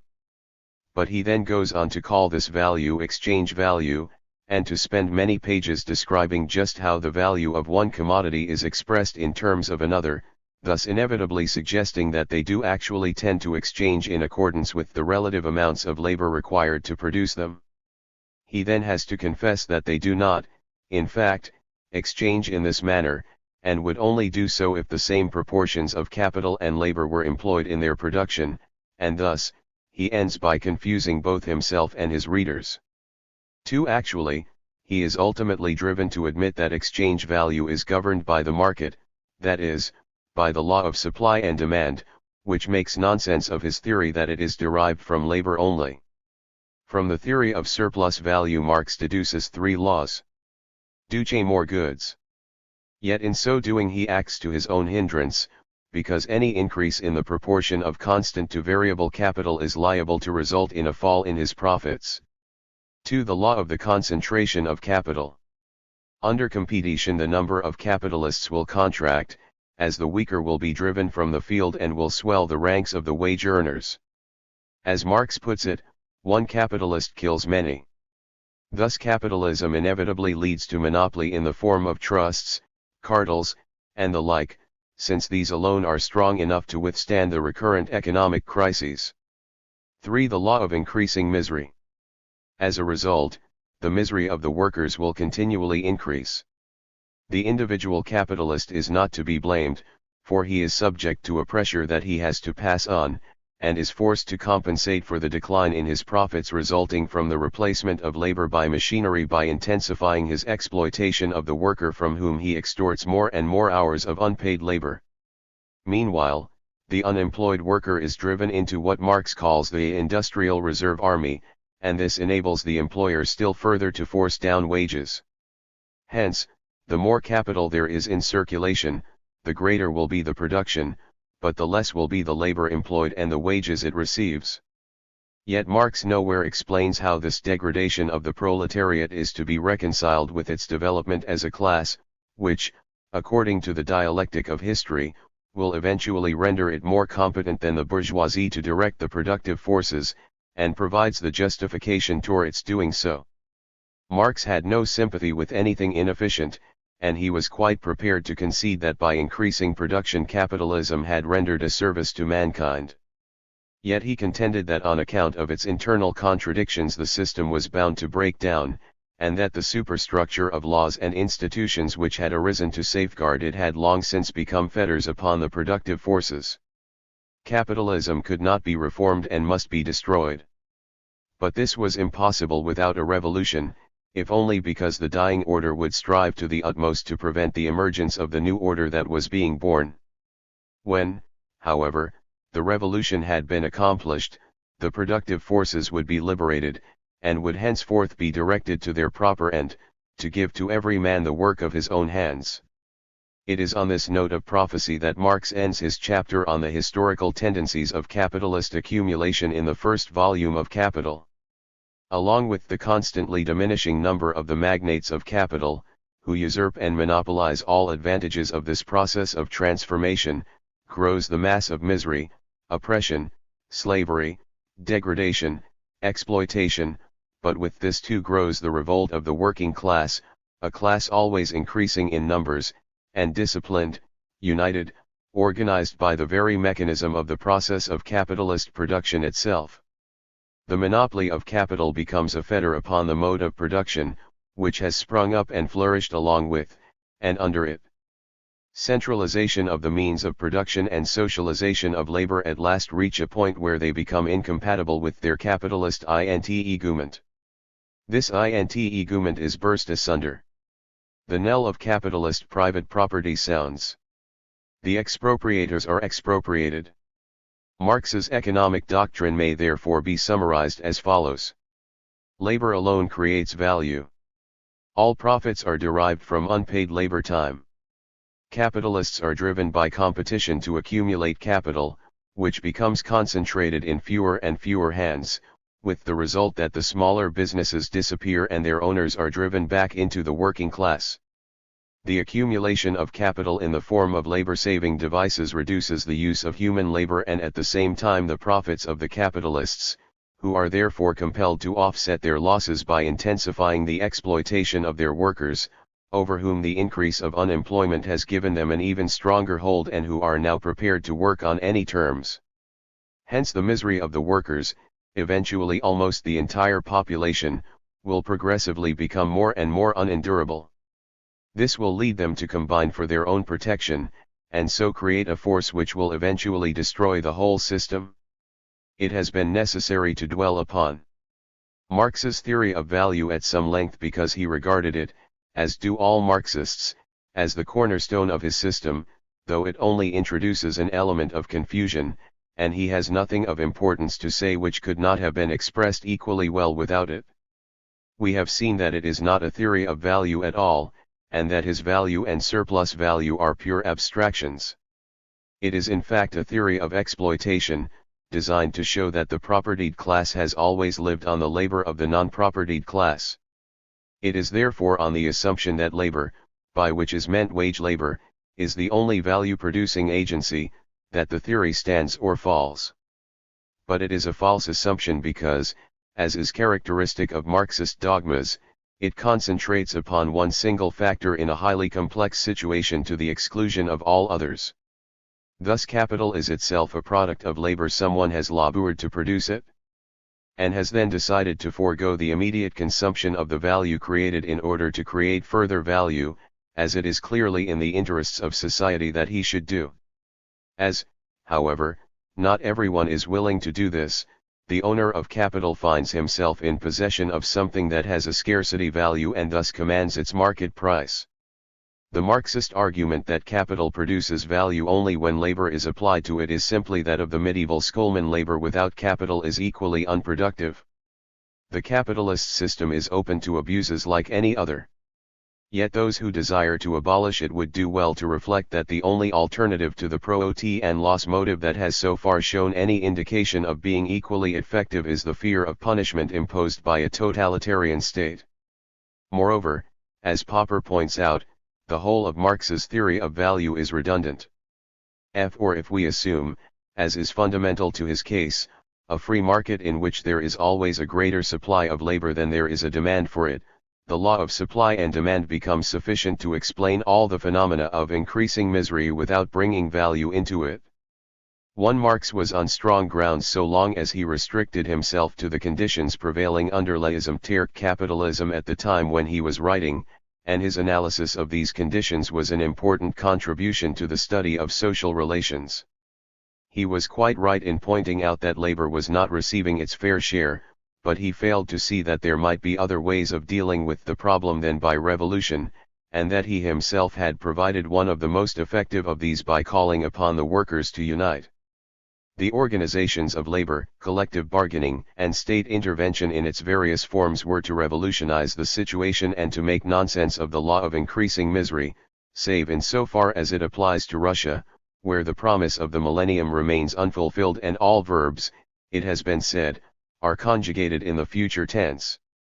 Nor did Marx discern that the middle class, so far from being crushed out of existence, would greatly increase in strength. The capitalist to whom Engels had first called his attention was commonly the owner of his business. But the great extension of joint stock companies in the second half of the century, following in this country upon the Companies Act of 1862, which extended the principle of limited liability, had the effect of creating a new type of capitalist in the person of the shareholder, who had no part in the management of the concern, which he delegated to paid officials. The result was at least temporarily to broaden the basis of the capitalist system by creating a new middle class which had an interest in retaining it either as investors concerned with their dividends, or as bearers of the managerial salariat, whose lower ranks felt themselves superior to the proletariat from which they had been largely recruited. Keynes has described Capital as an obsolete economic textbook, not only scientifically erroneous, but without interest or application for the modern world. Yet the modern world continues to take an interest in it, for, like every great revolutionary treatise, its power lies rather in its central idea than in the arguments used to support it, which may often enough be found untenable. To the Victorians the capitalist system appeared the embodiment of permanence and stability, and, in general, this belief persisted up to 1914. From that conflict many held that it had emerged even stronger than ever. Yet, as Carr has shown, its character had changed. The old-fashioned capitalism, what Marx called bourgeois capitalism, had broken down, partly because it had evolved away from a free competitive system of individuals and small units into a highly organized system of large-scale enterprises, and partly because of the increasing strength and organization of the workers, who were bound to resent the old privileged order, and to insist that the new order should contain increasing elements of socialist planned economy which made for a more equal distribution of goods. This transformation had taken place over most of Western Europe by the First World War. After that war capitalism in the older sense never came back, and there was an uneasy interregnum during which the two rival systems jostled one another without finding any working compromise. These years were marked by violent economic crises, accompanied by greater mass unemployment than had been known since the Industrial Revolution started. The concentration of capital proceeded, while labor continued to organize itself, though it is claimed that the workers did not thereby become revolutionary-minded. Then came the Second World War, and few will contend that the capitalist system is the stronger for it. Many of Marx's prophecies have, indeed, been falsified. Yet, looked at objectively, it is too early to say that his central thesis has been disproved, and we should do well to recall Jung's observation upon Columbus, who by using subjective assumptions, a false hypothesis, and a route abandoned by modern navigation, nevertheless discovered America. For, when every criticism has been made, Capital remains a very great book, and if the greatness of a book is to be measured by its influence, one of the most important ever written. Marx presents a view of the world which cannot be disregarded, a world in which, as Edmund Wilson puts it, commodities bear rule and make men their playthings. His highly abstract reasoning provides the clue to this economic labyrinth. It is Wilson says, his great trick to hypnotize us by the shuttling of the syllogisms which he produces with so scientific an air, and then suddenly to remind us that these principles derive solely from the laws of human selfishness which are as unfailing as the force of gravitation. The exposition of his theory is always followed by a documented picture of the capitalist laws at work, until we feel that we have been taken for the first time through the real structure of our civilization, and that it is the ugliest that ever existed, a state of things where there is very little to choose between the physical degradation of the workers and the moral degradation of the masters. But this account of the matter is not altogether satisfactory. Marx does indeed hold that the capitalist system is morally objectionable, though he fails to show how its evils will be removed by getting rid of the capitalists, as they certainly have not been in the Soviet Union. Yet he is careful not to ascribe these evils to the capitalists themselves, nor to impute to such persons a larger share of original sin than other members of the community possess. For they are, like the workers they exploit, the prisoners of a system.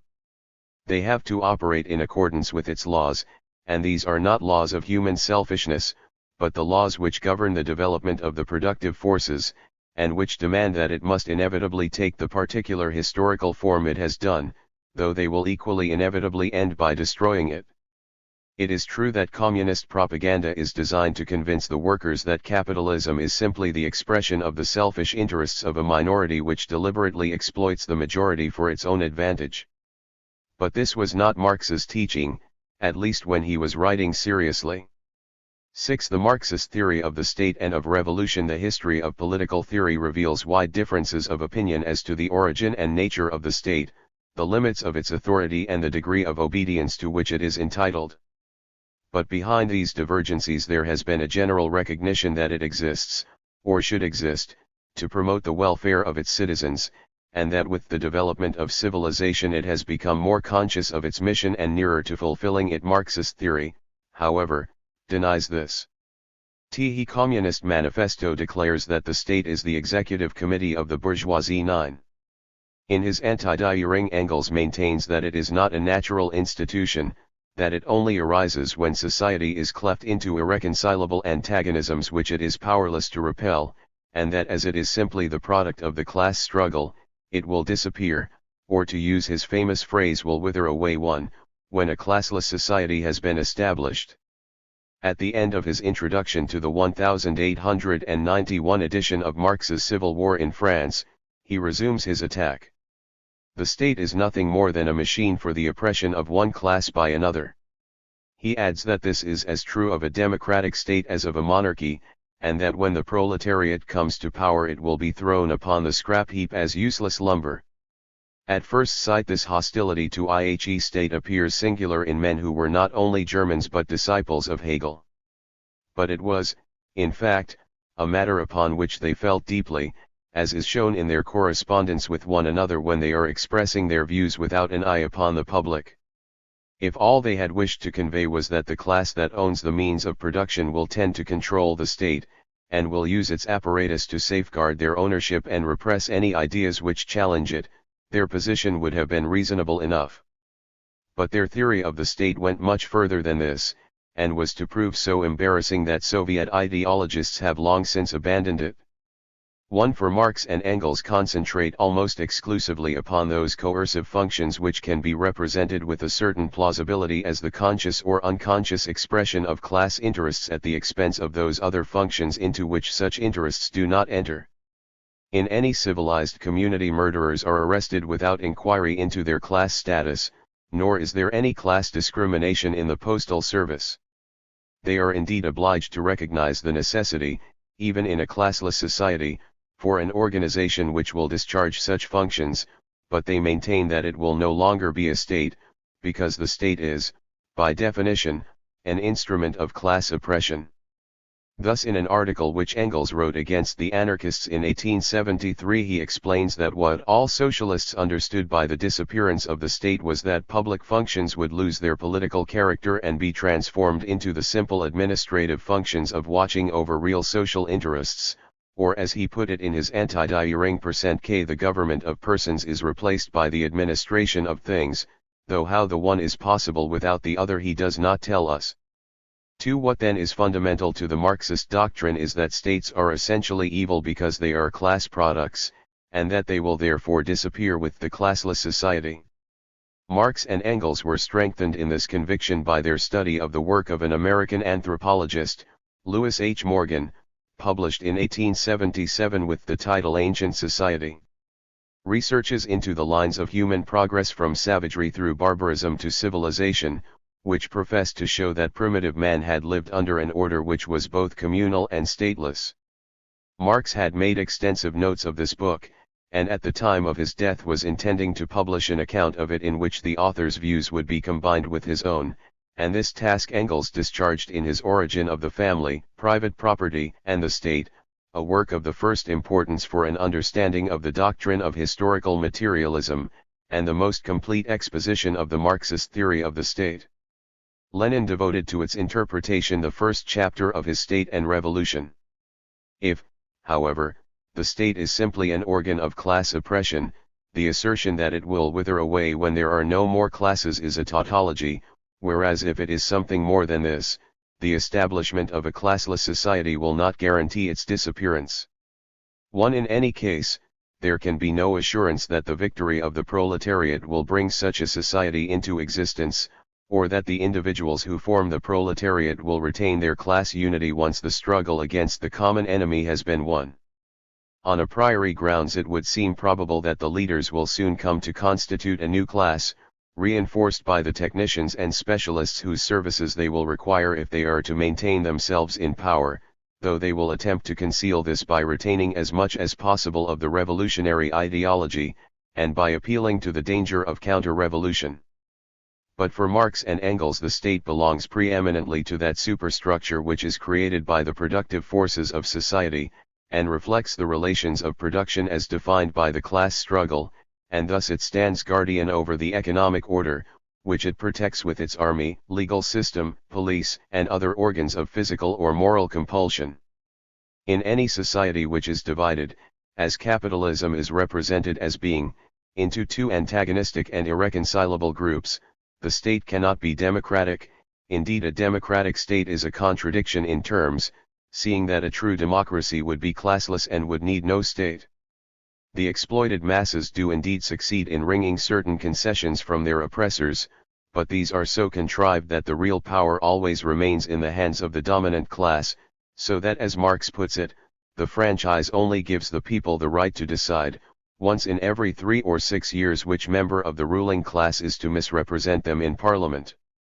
Hence communists lose no opportunity of disparaging parliamentary democracy, to which they oppose their own version of proletarian democracy. The above thesis calls for some comment, as we have had abundant opportunity in recent years of observing the consequences of its application. In the West there has been a tendency to stress the political aspect of democracy rather than its economic aspect, and although at times this may have been carried too far, the fault is on the right side, seeing that a people which surrenders its political rights in return for promises of economic security will soon discover that it has made a bad bargain, as it is helpless if the promises are not kept. Communists, on the other hand, invariably stress the economic aspect, in accordance with the Marxist principle that the economic basis of society is primary, and thus they argue that no country can claim to be democratic unless the land and the means of production belong to the people, which in communist-controlled countries means the workers and the peasants and a stratum of intelligentsia recruited from both. Hence they contend that until the foundations of such a society have been laid, it is idle to speak of democratic institutions, and that those which profess to be so are fraudulent. Unfortunately, under communism, the land and the means of production only belong to the people in a purely formal sense, while the political institutions set up are not democratic, at least as the term has been traditionally interpreted, that is, as conferring upon the people, in the wider sense of the various sections which make up the community, the right to determine how they are to be governed. It follows from the above that the first task of the revolution, which Marx held to be the inevitable outcome of the class struggle for a new economic order, is the capture of the state by the proletariat, and its utter destruction, since every part of its apparatus is contaminated with bourgeois ideology, as are all those associated with its administration. Indeed, so fundamental did Marx hold this to be that he introduced in 1872 what Lenin contended to be the only amendment he ever made to the Communist Manifesto, in which he declared that the proletariat must smash the existing state machine, which the Commune had failed to do effectively, and could not simply take it over and use it for its own purposes. Above all, the proletariat must avoid any such compromises as the bourgeoisie would certainly seek, whereby some part of the existing order would be retained. Marx's theory of the dialectic of revolution rests upon two main principles. The first was based on an appreciation of the class struggle as it presented itself in his time. In scarcely any country had it yet become a straight issue between the proletariat and the bourgeoisie, because the bourgeoisie, the rising class, was itself engaged in a struggle with feudalism as represented by absolute monarchy and its various survivals.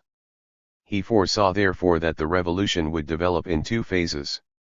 In the first, the bourgeoisie would be seeking to assert its claims, and as these were in the line of progress, it would be the duty of the nascent proletariat to support them and then await the second phase, when it would make its own bid for power.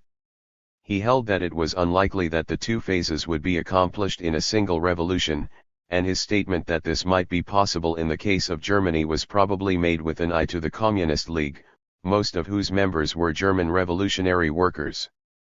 For the claims of the bourgeoisie would always be more readily conceded than those of the proletariat because they were less far-reaching, and thus as soon as it was in power, it would throw over its allies, with whose more radical claims it had no sympathy. The alliance of the proletariat with the bourgeoisie was thus tactical only, and in no way concealed the fundamental antagonism between the two classes. Marx held that the classic example of the betrayal of the proletariat by the bourgeoisie was the 1848 revolution in France. In February of that year both classes had fought shoulder to shoulder, but in June, Cavaignac had secured the bourgeois revolution and staved off the proletarian revolution by massacring the class-conscious workers. England escaped the revolution because the middle class had consolidated its position and was firmly established. The Chartist movement was simply the attempt of the workers to continue the struggle after the middle class had abandoned them in 1832. In the second phase, the bourgeoisie, having destroyed feudalism, would itself be destroyed by the proletariat in alliance with left-wing bourgeois elements which would later be discarded. Marx recognized that the struggle would not be wholly clear-cut, as there were certain elements, small traders, peasants, slum dwellers, and the like, which did not strictly belong to either group. Yet this complication did not much affect the pattern of revolution. Living as he did in England, he identified the proletariat with the industrial workers. The petty bourgeoisie did not form part of it, since its interest was to maintain its semi-bourgeois status. Nor did the peasantry, a class which both Marx and Engels always regarded with suspicion. Nor, finally, did that submerged working-class element which they called the lumpen proletariat and held to be altogether unreliable. It was left to Lenin in the next century to work out a more exact analysis of the class forces, and in particular to effect that alliance between the workers and the peasants on which the October Revolution was founded. The role of bourgeois democracy was thus to act as the foster mother of the proletariat during the stage of pre-emancipation. The reforms that it effected, such as extensions of the franchise or of the workers' right to combine, not only softened the reactionary crust of society, but also provided the conditions under which the proletariat gained the experience required to enable it to fulfill its historic mission. Such reforms were, of course, only palliatives, and in fact their failure to free the workers would make the latter see that their only hope lay in revolution. Indeed, the more democratic in appearance the bourgeois state became, the more violently should its shortcomings be exposed, since on the one hand its democratic tendencies revealed a weakness of which the revolutionary element should take advantage, while on the other there was always the danger that the proletariat would mistake this spurious democracy for the real article and lose its revolutionary zeal. Marx would certainly have agreed with Lenin that there must be no playing with revolution, which must not be undertaken until the time for it was ripe. After the collapse of the Paris Commune of 1871 it had no chance whatever of success, and to continue to advocate putschism, as the communard exiles were doing, could only weaken the proletarian cause. In April 1870 Marx had declared that England was the most important country for revolution, that to bring it about was therefore the most important task of the international asterisk, and that this should be done by playing up trouble in Ireland, an anticipation of the tactics later developed by Lenin. Yet in September 1872 he told the Amsterdam section of the International that he did not deny that there were countries such as England and the United States where the workers will be able to achieve their aim by peaceful means, though he added that this was not true of all countries. Again, in a letter to Hynd Man of 1881 he said that his party did not hold a revolution to be necessary, but only, on historic precedents, possible.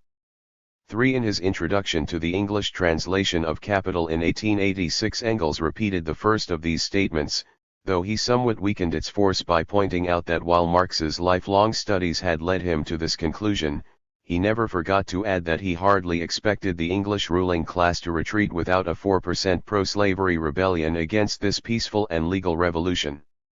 How far such statements were made for tactical purposes or represented a genuine change of front it is hard to say.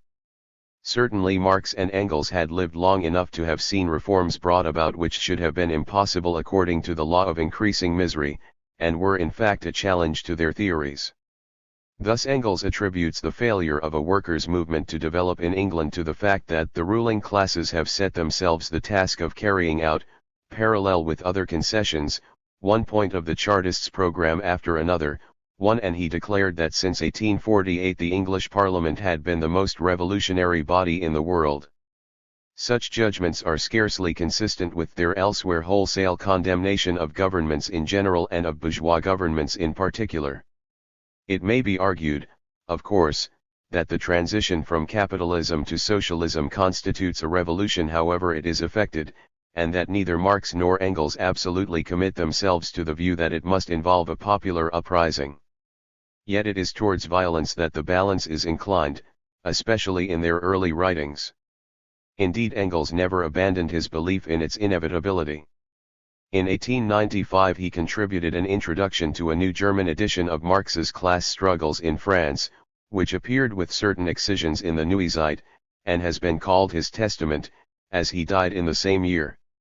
In it he dwells with enthusiasm upon the use which the German workers had made of universal suffrage. Only, as Cole has noted, he makes clear that this alone would not enable them to seize power, and he explains, in a passage prudently suppressed by the editors, that street fighting would still be necessary, and that in view of the increased strength of the armed forces, it would have to be carried out with even greater force. For yet violence is after all a relative term, and in one passage Marx declares that the revolution may involve less bloodshed than the suppression of a slave revolt in Roman times. It was, he held, effective only within certain limits. It is, he says, the midwife of progress, it delivers the child, but can do no more for it. For Stalin it was rather the mother of progress. However this may be, Marx's followers soon became divided into two schools, each of which appealed to his authority, the moderates who believed in the peaceful transformation of society, which came in fact to signify the reforming of the existing order by constitutional means, and the extremists who held that the existing order must be swept away, and that this could not be done without violence, though it was the resistance of the capitalists that would be responsible for this. The communists belong to the second of these schools.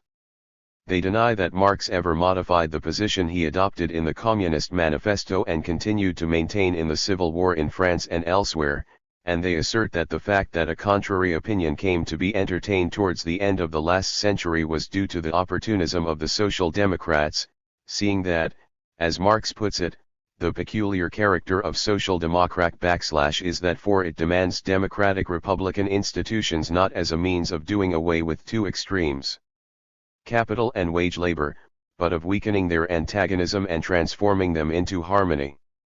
Marx's second principle is a corollary of the first.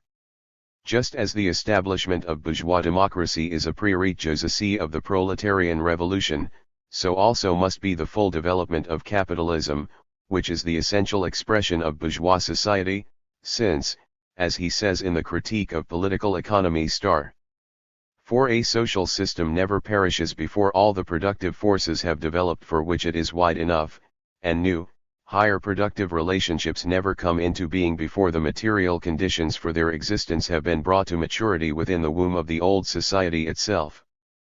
For, according to the dialectic, every new phase in human development is a higher one which includes within it all that is of permanent value in that which it has superseded, and thus the proletariat could not take over such elements in the capitalist system if that system existed only in a rudimentary form. It appeared therefore to follow paradoxically that in backward countries the interest of the proletariat was to hasten the development of capitalism even if, according to the law of increasing misery, this could only render its situation worse than before. Towards the end of his life Marx somewhat modified this principle, at least insofar as it applied to Russia, but his more orthodox followers viewed any such concession with disfavor, for if it were possible to advance from the thesis of feudalism to the synthesis of socialism without the intervening antithesis of capitalism, what would become of the dialectic? Both the above principles were taken over by the Russian Marxists as essential elements of the dialectic of revolution. The relation between the bourgeois democratic and the proletarian revolutions was long to be a controversial issue, yet both Bolsheviks and Mensheviks believed, possibly up to 1917, that the revolution which they regarded as inevitable would not be a socialist one, as the country had not yet passed through its industrial stage. These convictions illustrate not only the authority that Marx's teaching had acquired, but also the influence that the dialectic exerts upon minds disposed to accept it, and to this day one of the most serious charges that can be brought against any policy is that it jumps a stage in whatever orthodox Marxist theory holds to be the true dialectical development of a given situation. As to what organization would replace the bourgeois state, both Marx and Engels were somewhat reticent. But in the critique of the Gaudice program, in which Marx comes nearest to defining the difference between the existing order and that which is to be, he lays down that between the abolition of the bourgeois state and the establishment of a communist society there lies a transition stage which he calls the dictatorship of the proletariat, an expression, possibly borrowed from the French revolutionary Blanqui, which he had used in almost exactly the same sense in his class struggles in France. During this phase, the state will continue as an organ of coercion, but with the difference that the coercion will be exercised by the proletarian majority against the bourgeois minority.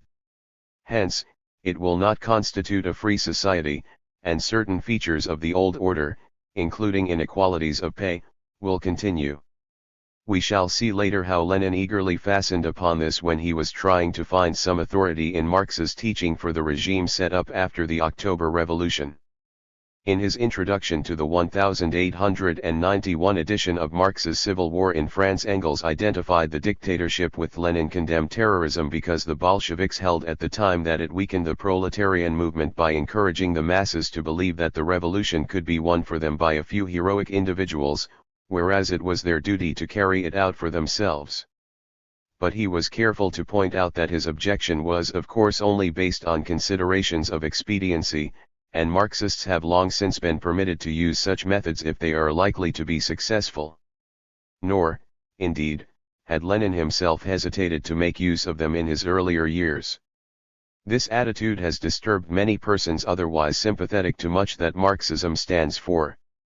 In an article published in the New Statesman of June 1946, Kingsley Martin strongly condemned it as contrary to the Greco-Roman Christian tradition, which insists on the primacy of the individual conscience, while H. J. Lasky referred to the grave issues created by the ethical behavior of communist parties outside Russia since 1917, which he held to have been marked by deception, ruthlessness, contempt of fair play, willingness to use lying and treachery to gain some desired end, and complete dishonesty in the presentation of facts, accusations that Marxists scarcely trouble to refute, merely contending that their opponents are as bad or worse. Such charges raise, however, the question as to whether Marxism possesses any ethical basis, and if so what it is, to which Marxists reply that they certainly do not repudiate ethics, but have their own system which differs from others only in being grounded on sound principles instead of false. The great increase in Soviet, and generally in Marxist, influence today makes this a burning issue, and attention should therefore be paid to it. The Marxist ethic derives logically from the general philosophic position which Marx adopted. Here 3 points should be noted.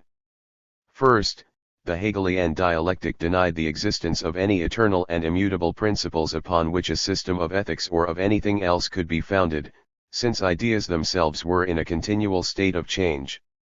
Secondly, Kant had taught that while we could have no real knowledge of the external world, we do reach solid rock in the moral consciousness, and he had formulated certain principles of conduct, his famous categorical imperatives, by which morality, in the sense of private morality, should be regulated and for which he claimed a universal validity. But Hegel could not accept such an ethic as final, since he was concerned with a grand historical process, directed by reason and operating through the dialectic, under which civilizations rose and fell, and to justify this process he had to show that there was a higher and dynamic ethic upon which the judgments of world history rested, since it was obvious that no nation reaches a dominant position through obedience to the precepts of private morality or by turning the other cheek.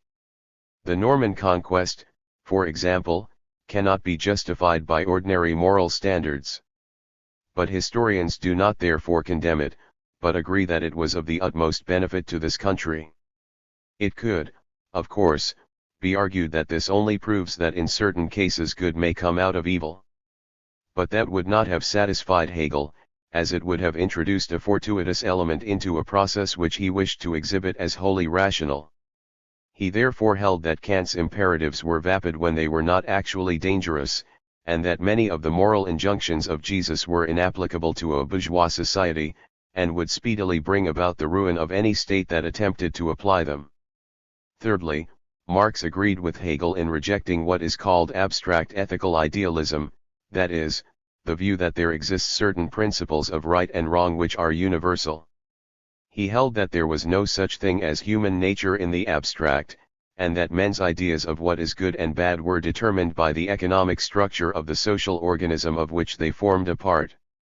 He, too, was not concerned with the morality of individuals but with that of groups, though for him the group was a class and not the nation. The force behind the dialectic of history was the class struggle, and this generated its own ethic.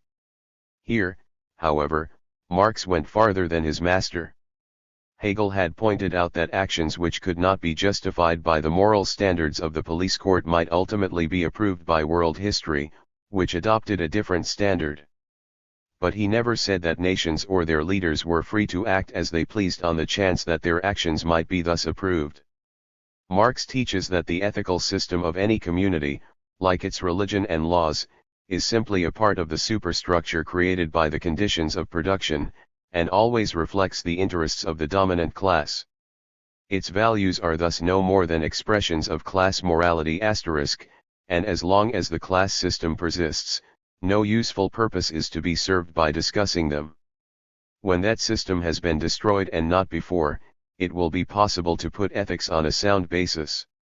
The Communist Manifesto is the most powerful indictment of the capitalist order ever written, but it contains no word of right or justice, and no appeal to any moral law. Nor does Marx's use of exploitation in capital directly imply an ethical condemnation. It is not, as least ostensibly, the expression of a moral judgment, but rather a description of social relations. Miss main charge against the French utopian socialists, and particularly Proudhon, had been precisely their obsession with justice, whereas his object was to convince every thinking person that the capitalist system was doomed to disappear for reasons which lay within its very nature and which had nothing to do with metaphysical abstractions. Yet again there enters that ambivalence which we have already noted between Marx the scientist and Marx the revolutionary agitator. His Capital purports to be a strictly scientific demonstration of the fate which must ultimately overtake the capitalist system.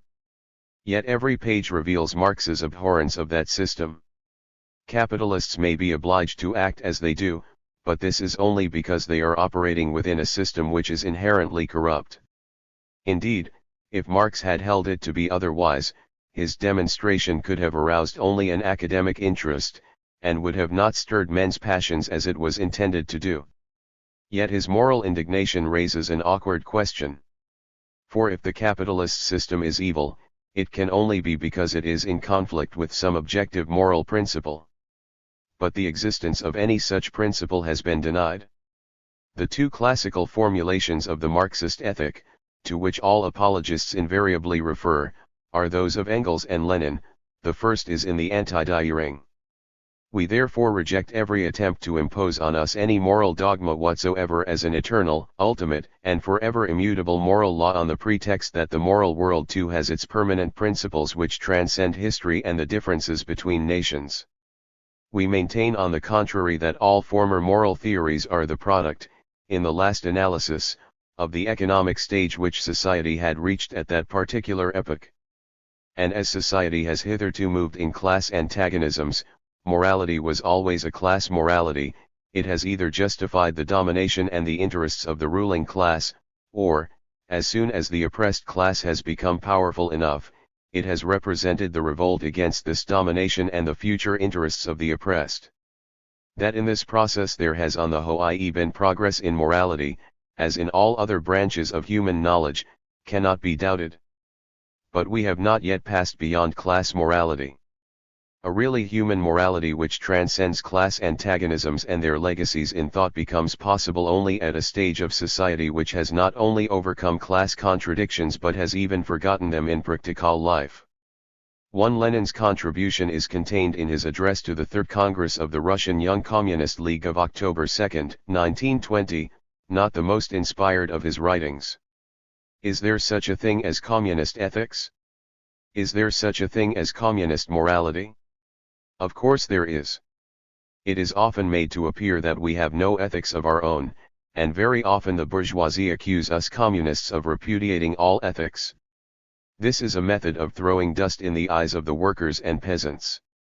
In what sense do we repudiate ethics and morality? In the sense that it is preached by the bourgeoisie, who derived ethics from God's commandments. Or instead of deriving ethics from the commandments of God, they derived them from idealist or semi-idealist phrases, which always amounted to something very similar to God's commandments.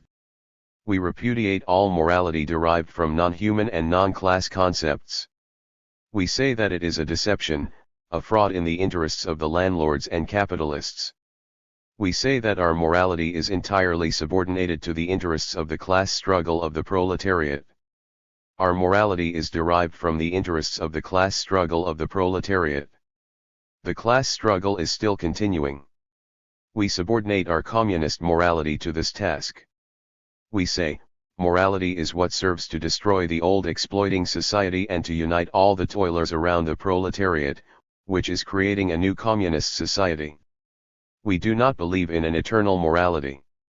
It will be seen that Lenin accepts the sharp division drawn by Marx between the bourgeoisie and the proletariat, which are represented as two entirely different human types whose relations resemble those of a white minority exploiting a colored majority. But while this distinction is adopted by all Marxist writers and has an obvious propaganda value, it is an altogether arbitrary one and is rooted in a static conception of society as seen at a particular period of time. Marx was a great admirer of Balzac, upon whom he had intended to write a book, and it is a pity that he had not read the Comédie Humaine with a greater discernment, as it admirably illustrates that movement, continually operative in society, as a result of which members of the proletariat rise in the social scale, for reasons often not unconnected with their superior intelligence and capacity for hard work, while members of the bourgeoisie similarly descend, possibly again for lack of such qualities. But this arbitrary class division is maintained by all Marxist writers, and is rendered even more artificial by their practice of transferring to the bourgeoisie or petty bourgeoisie any section of the workers with whom they may be in conflict. Stalin, perhaps to his credit, did not venture into ethical theory, nor have modern Soviet apologists made any contribution to it, so that a talk on communist morality given by Professor Kalbanovsky over the Moscow radio in October 1946, and subsequently reprinted in the European Communist press, was no more than a repetition of what Engels and Lenin had said, padded out with abuse of bourgeois and fascist morality and eulogies of the ethical standards which had been achieved in the Soviet Union. Yet if the above passages from Engels and Lenin are read in conjunction with such glosses as Western Marxists have made during recent years, the main lines of the Marxist ethic become clear enough. 1. It is strictly materialist and naturalistic. Man is the product of nature and is bound by nature's laws, and it is in accordance with these laws, and not with his dreams and ideals, that society develops. A scientific study of society at once reveals that the class struggle is fundamental, and from this is born the doctrine of the social revolution, which transforms Marxism from a theory into a militant activism. And, as Trotsky puts it, the highest form of the class struggle is civil war, which explodes in mid-air all moral ties between the hostile classes. 2. The basis of the Marxist ethic is thus what present-day Marxists often call the concrete human situation, in which the conditions of production are the determining factor. It is an ethic which is rooted in demands, not in intuitions, and which rejects every transcendent element. 3. A recent American writer on the Communist Manifesto observes that the workers do not seek to derive the principles which lead them to demand the abolition of the capitalist system from anything except their own interests, which, it is explained, are ultimately those of mankind in general, since those who make them represent the enslaved of all ages.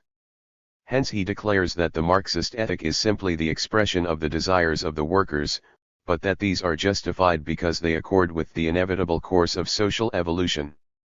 That proletarian morality is still class morality is recognized.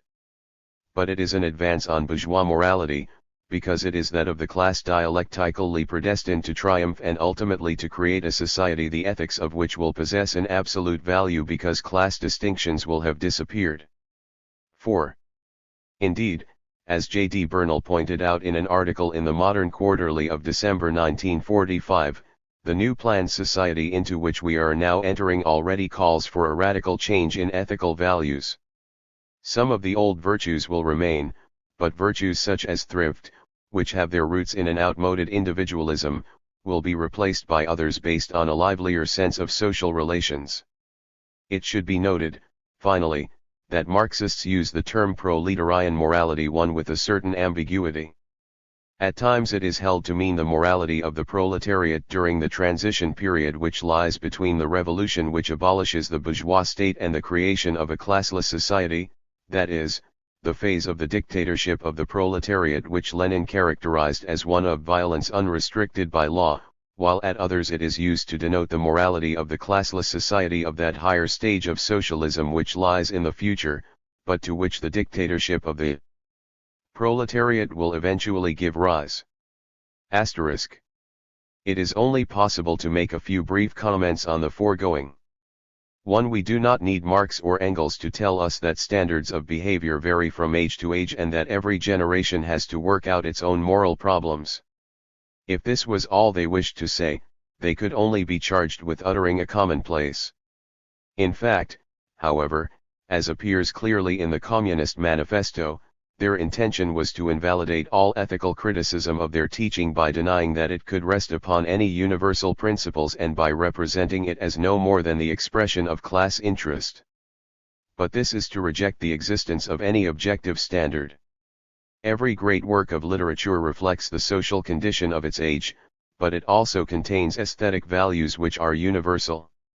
Equally, there are absolute and immutable ethical principles which have commanded assent all down the centuries. For underlying the flux of history there is, as A. L. Rouse has pointed out, a certain continuum to which all ethical judgments can be related, and which lead men to agree that Socrates was a good man and Nero a bad man, and that truth and charity are better than falsehood and malice. At all times the Marxist ethic 117 men have agreed that it is better to assist their fellow creatures than to injure them, though the extent to which they have been prepared to render such assistance and the particular form which they have felt that it should take have depended on the moral insights of their generation. One present-day Marxists may point out that Marx and Engels would never have contested the above, and would thus have agreed that bourgeois morality contains certain permanent elements which a classless morality would take over. But although this is doubtless what they meant, it is not what they said, and their condemnation of all ethical systems other than their own is so sweeping as to make it difficult to see what elements in them they regarded as worthy of survival, or by what criterion they would be selected. Indeed, it is not uncommon for Marxists to argue that such virtues as kindliness are not virtues in their own right, but only become such if and in so far as they are harnessed to the proletarian cause. 2. Marxism greatly exaggerates the power of communities in general, and in this case of classes, to evolve genuine ethical systems. The morality of all collectivities is invariably low, if only because the sense of personal responsibility is diluted, and it is a commonplace that boards and committees will often act as none of their individual members would dream of doing. It is, of course, perfectly true that private morality is the outcome and product of social morality. Yet it is equally true that every advance in the moral standards of a community is the work of individuals. Later we shall find Lenin right in contending that the proletariat, if left to itself, never develops a revolutionary ideology. But neither will it develop an ethical system worthy of the name as long as the criterion is solely its own class interests, while it is less likely than other classes to produce the type of leader who will transform whatever system it does evolve into a better. The ideology of Marxism itself derives from men who, like Marx and Engels, were bourgeois and not proletarians. 3. Even if we accept the Marxist thesis that all ethical systems simply reflect the interests of the dominant class, it would 1. OPCIT pages 151-2. 118. The theory and practice of communism only follow that proletarian morality will do the same, and not that it is superior to other forms of morality. In the absence of any objective standard, bourgeois and proletarian morality are only different sets of feelings about right and wrong, and there can be no proof that one set is better than another. To prefer proletarian morality because the victory of the proletariat is guaranteed by the dialectic is incompatible with any view of ethics, since a thing is not necessarily desirable because it is unavoidable. 1-4. It is certainly a logical inference that if all morality is class morality, the only way to get a classless morality is to do away with classes. But it does not follow that the destruction of the bourgeoisie, or of whatever class may be regarded as in the ascendant, will create such a society, and, indeed, the more highly developed is the social order in which a Marxist revolution has occurred, the more inevitably will there arise a new class stratification, the upper levels of which will tend, precisely as in the past, to impose their ideas upon the lower. The new class of managers, technicians, and the like which has arisen in Russia has quickly enough revealed the same prejudices as the older class which it has replaced. 5. It is quite true that in some sense moral obligation does derive from human demands. Yet is this the end of the matter? All civilized people condemn murder. But does this condemnation spring only from the very concrete demand that they should not have their throats cut? Or does it not imply some perception of the sanctity of human life, a consideration which a Marxist might well dismiss as transcendent, and which it is certainly not easy to represent as the rationalization of an economic interest? This at least appears to be the lesson of Dostoevsky's Crime and Punishment. The gifted student Raskolnikov is conscious that he possesses all the qualities which will enable him to make a name for himself, and at the same time be of service to the community. One thing only is lacking, money. Yet this he can have if he murders an old usuress who is detestable and a burden upon society. He murders her, but only to find himself caught up in something he had not foreseen, a struggle between the human will and an eternal moral imperative. What Dostoevsky is trying to say is that the moral order ultimately rests not upon man-made prohibitions and injunctions, but upon a mystical element, a still, small voice which puts to silence all the babble of human argument and counter-argument. 1. This element has nothing to do with self-interest. Still less is it derived from the class division of society, or from any economic or other factor which underlies this division. 6. The Marxist contention that any action is justified if it assists the cause of revolution raises the difficult question of ends and means. 2. John Lewis, the editor of Modern Quarterly, has quoted with approval a statement to the effect that an end will always justify the means if the end is good and the means adapted to promote it, which is simply the old maxim that the end justifies the means, since it is naturally assumed that the end is good and no one has ever suggested that any end justifies any means. 3. There are those who hold that, as we cannot define absolute standards, we are obliged to use the above principle and habitually do so. It is difficult to see the force of this contention. People of normal moral instincts do not pursue ends by means which they know to be bad, or, if they do so, they do not pretend that they are acting rightly, save in so far as they unconsciously deceive themselves. It is no uncommon experience for a man to abandon an end, the realization of which might in his view advance some cause or interest which he has at heart, because he comes to see that it can only be attained by methods which he holds to be disreputable. Machiavelli puts the race well. If, he says, a man wishes to obtain domination over the state, but then decides that he can do so only by assassinating a dangerous rival, he must renounce his design if he objects to employing such methods, though if he persists in it, he must use all those means which are necessary to its attainment. What he must not do is to seek the end while trying to evade the means, for this is altogether contemptible. But Machiavelli does not attempt to show that this pursuit of ends by appropriate means has anything to do with moral goodness. It calls rather for that quality which he calls virtue, which is ethically neutral and does not concern itself with whether the end is good or bad. It is true that Machiavelli goes further than this in maintaining, albeit with bitterness and pessimism, that political life has its own laws, and that the ruler may thus be forced, in the interests of the state, to act in a manner impermissible in a private individual. Croce has recently lent the weight of his authority to this familiar doctrine. Political sense, he maintains, is the power to act according to expediency, and however lofty a statesman's moral feelings, if he eats contrary to expediency he does not possess it. This is the true foundation of political philosophy. To deny it only leads to a false dualism between political and moral action, and to a logical talk about the necessity of doing evil to attain good.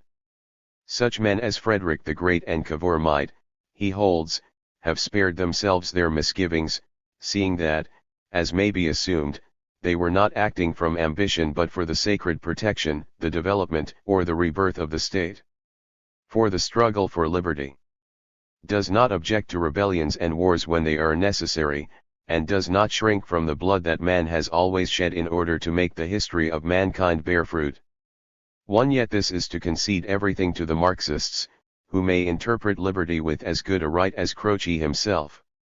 And it is at least arguable that policies adopted from motives of expediency and without regard to principle have ultimately recoiled upon the nations that have pursued them. Richelieu sought by every means to destroy Austria, with the result that, when Germany became strong, Austria was unable to exert upon her any restraining influence. Napoleon plunged Europe into war for a generation, and left France smaller than he found her. And how far did Bismarck's policy advantage those whom it sought to benefit? That the end justifies the means is thus rightly to be regarded as a dangerous doctrine. Doubtless it may possess a certain application to practical questions of administration, as for example to schemes of planning, almost every one of which causes injury to someone. If the widening of a road necessitates the pulling down of certain houses which the occupiers are most unwilling to vacate, and if the scheme is generally held to be in the public interest and reasonable compensation is paid, the conscience of the community is undisturbed. But here we are dealing with a strictly determinate end, and one which can be shown to be readily attainable. To apply the doctrine when the end is as indeterminate as the creation of a new society is a very different matter, as all sorts of moral issues enter upon which it is impossible that there should be agreement. Unless we are prepared to claim omniscience, we cannot be certain that the establishment of a communist society will of necessity be a good thing. Even if it were, we are not in a position infallibly to determine the means best adapted to promote it, and still less are we justified in using any means which we hold to be so adapted. For if it is decided to commit a wrong action, the action will be committed, but there can be no guarantee that it will bring about the end we desire. In fact, there is good reason to suppose that it will not, seeing that men and not measures are the ultima ratio, and measures become what men make them. And, again, once we have decided to use means which are only justifiable in view of the end to which they are applied, we have set out on a course which may lead us farther than we had intended, just as Raskolnikov, contrary to his intentions, had not only to kill the old usuress but also her good and innocent sister, though he so bungled the matter that he even failed to secure the money for the sake of which the crime had been committed. The central error of present-day Marxists, apart from their fundamental lack of charity towards their fellow creatures, is their attempt to set up by any and every means a planned absolute of social justice. We do well to strive after justice. Yet in an imperfect world we can never hope to reach more than an approximation to it, and if our presumption carries us farther, all we are likely to achieve is a greater injustice. Summum jus, summa injuria. That our Marxist ideologist thinks otherwise is partly because the doctrine of the class struggle has taught him to regard life as an unending battle in which no quarter must be given, and partly, and perhaps even more, because he has been trained to believe that he is helping to plan society in strict accordance with scientific laws. Dialectical materialism repudiates mechanistic interpretations.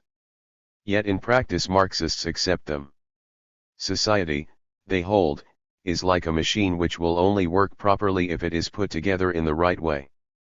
Hence our ideologist feels as little compunction in ridding himself of an opponent as does a mechanic who throws some faulty bolt upon the scrap heap when he is assembling an engine. He will point out that the dialectic shows that at the present stage of history nothing matters except the victory of the proletariat which will usher in the classless society, and that he prefers to cooperate with this inevitable process rather than oppose it. And that he reasons thus should be a sufficient answer to those who underrate the role that the dialectic plays in the Marxist system. Part 2. The development of the European socialist movement up to 1914. The precursors of Marx's European socialism derives from two sources. A. The Industrial Revolution, which riveted capitalism upon a society hitherto largely feudal and thus radically changed the connection between what Marx called the productive forces and the productive relations. This is a matter of economic history, and it is not necessary to pursue it farther here. B. The ideas of the French Revolution as expressed in the formula liberty, equality, and fraternity. Yet while the French Revolution had led to a great deal of declamation, it was not a popular movement save for a brief period under Robespierre in 1794 and for the Babeuf conspiracy of 1796. It was essentially a rising of the tiers état, of which the bourgeoisie was the most important element, against the monarchy and the privileged orders, and the lists of grievances submitted to the States General in 1789 show a most respectful regard for the rights of property. Although the French Revolution was a bourgeois democratic revolution, it can scarcely be fitted into the Marxist dialectical pattern. In so far as it was directed against feudal survivals, it provides an illustration of the class struggle. Yet, as Playman, TZ points out, to make it a Marxist revolution of the approved type, it would be necessary to show that the productive relations of the time were impeding the development of the productive forces, that is, that the middle class could not fail to make full use of the new methods of production because of the survival of feudal institutions jealously defended by those who had an interest in retaining them.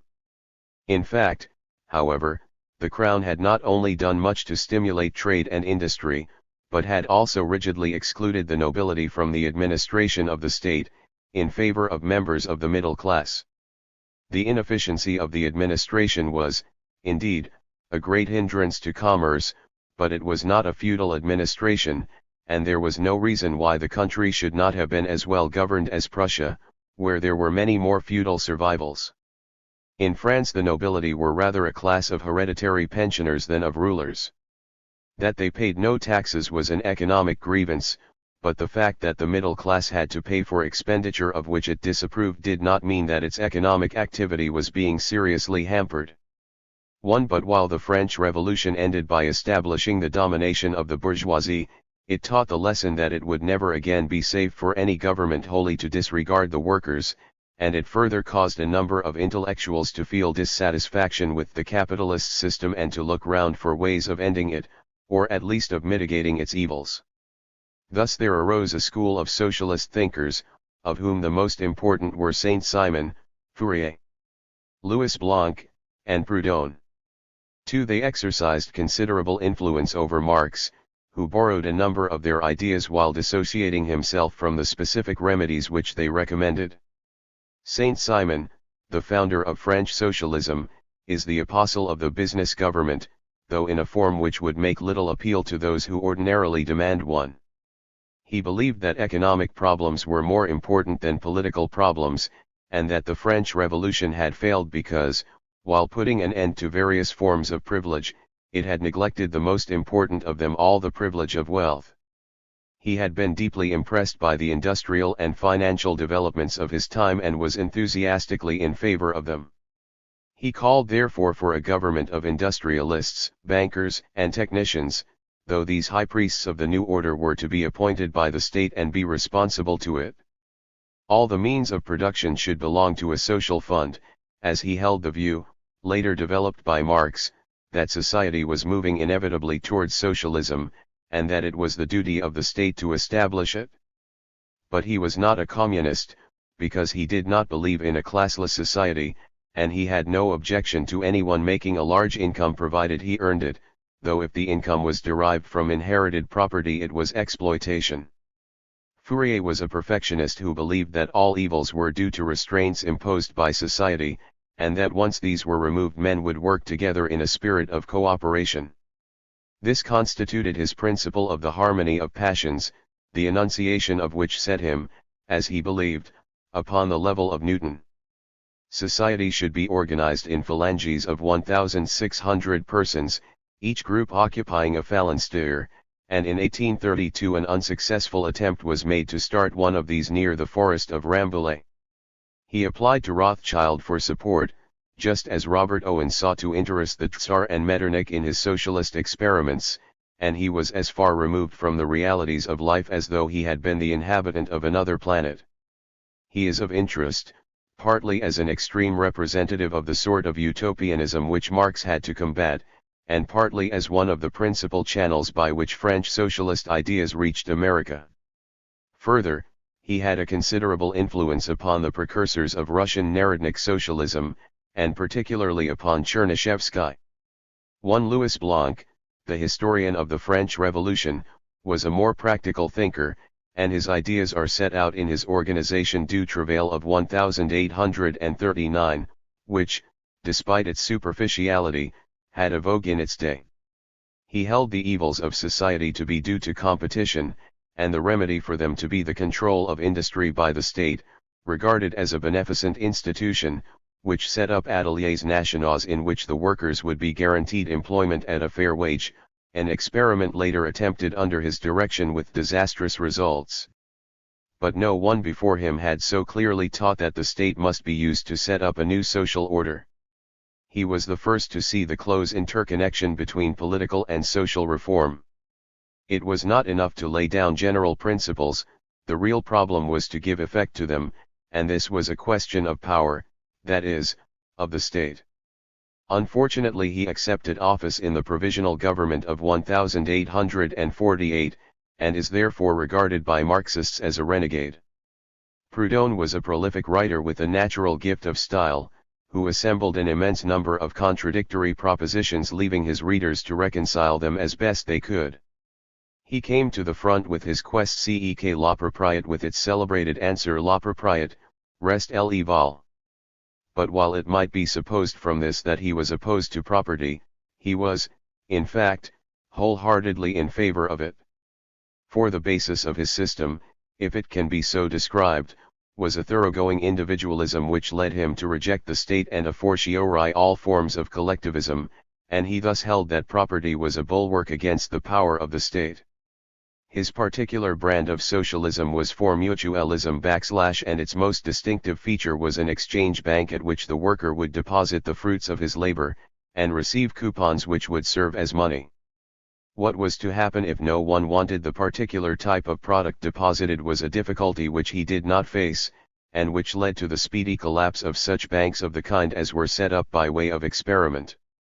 Nonetheless, Proudhon is extremely important because of one idea which was to have repercussions, the force of which is still not wholly spent. Both he and Marx agreed in demanding an economic reorganization of society. But at this point their ways diverged. Proudhon held that what was wrong with the French Revolution was not that it had been inaugurated by the bourgeoisie, who had then betrayed the workers, though doubtless this had occurred, but that it had been a political revolution, since all that political revolutions could ever do was to shift the balance of power within the state, and it was to this power, of which the state was the embodiment, that he was unalterably opposed. Hence he argued that the existing economic order would only be changed when all power was abolished and the adjustment of economic interests was left to the exertions of the private individual. But for this purpose no revolution was necessary, save a revolution in the minds of men, since he had persuaded himself that they would be willing to do what the very existence of the state of affairs he condemned proved that they were not. By thus sharply differentiating between economic and political action, and by repudiating the latter, Proudhon became the founder of French anarchism, and was later regarded as the father of anarcho-syndicalism, though this is only true in the sense that the arguments he advanced against collective ownership of any kind were used by the anarcho-syndicalists to attack that form of it of which they disapproved. His theories exercised over many years an immense influence upon Russian revolutionary thinkers, and in particular Bakunin, while they so exasperated Marx as to lead him to set out his own with a greater precision in the poverty of philosophy. One, he is of interest as responsible for the much overworked phrase the exploitation of man by man. At the same time, there existed in France a small revolutionary group under the leadership of Louis Blanqui. It drew its inspiration from the Jacobinism of the French Revolution, and particularly from Gracchus Babeuf, the founder of the only socialist movement of that period. Babeuf was not a communist save in so far as he proclaimed that nature has granted to every man the equal right to enjoy all her goods, which was common form in contemporary declamation. A notary's clerk, who had made a living by looking after the property of the landed gentry of his native Picardy, he rejected Rousseauist attempts to bring men back to the state of nature, and advocated a society in which there would be neither rich nor poor, and every man would work and own a certain amount of property. He set forth his opinions in the Tribune du Peuple, of which he was editor, and in 1796 he founded a secret society, the Société d'Ego, which was to overthrow the Directorate. But, although a pioneer in conspiratorial technique, his group was early penetrated by the police, and he was arrested and executed. One among Babeuf's lieutenants was a certain Filippo Buonarroti, a descendant of Michelangelo, who published, in 1828, Le Conspiration pour l'égalité de Babeuf, which became the breviary of the younger revolutionaries of 1830. Blanqui became associated with Buonarroti as fellow members of a secret society, the Carbonari, and through him was indoctrinated with Babovist ideas. A precursor of Lenin in his belief that revolution could only be accomplished by a body of professionals, he organized a succession of secret societies. But these were ineffectual as lacking all contact with the masses, and when one of them, the Société de Saisons, staged a conspiracy in Paris in March 1839, it was completely unsuccessful, as the workers had no idea what it was about. Thereafter Blanqui spent most of his time in prison, though he emerged for a few weeks during the 1848 revolution and again during the Commune.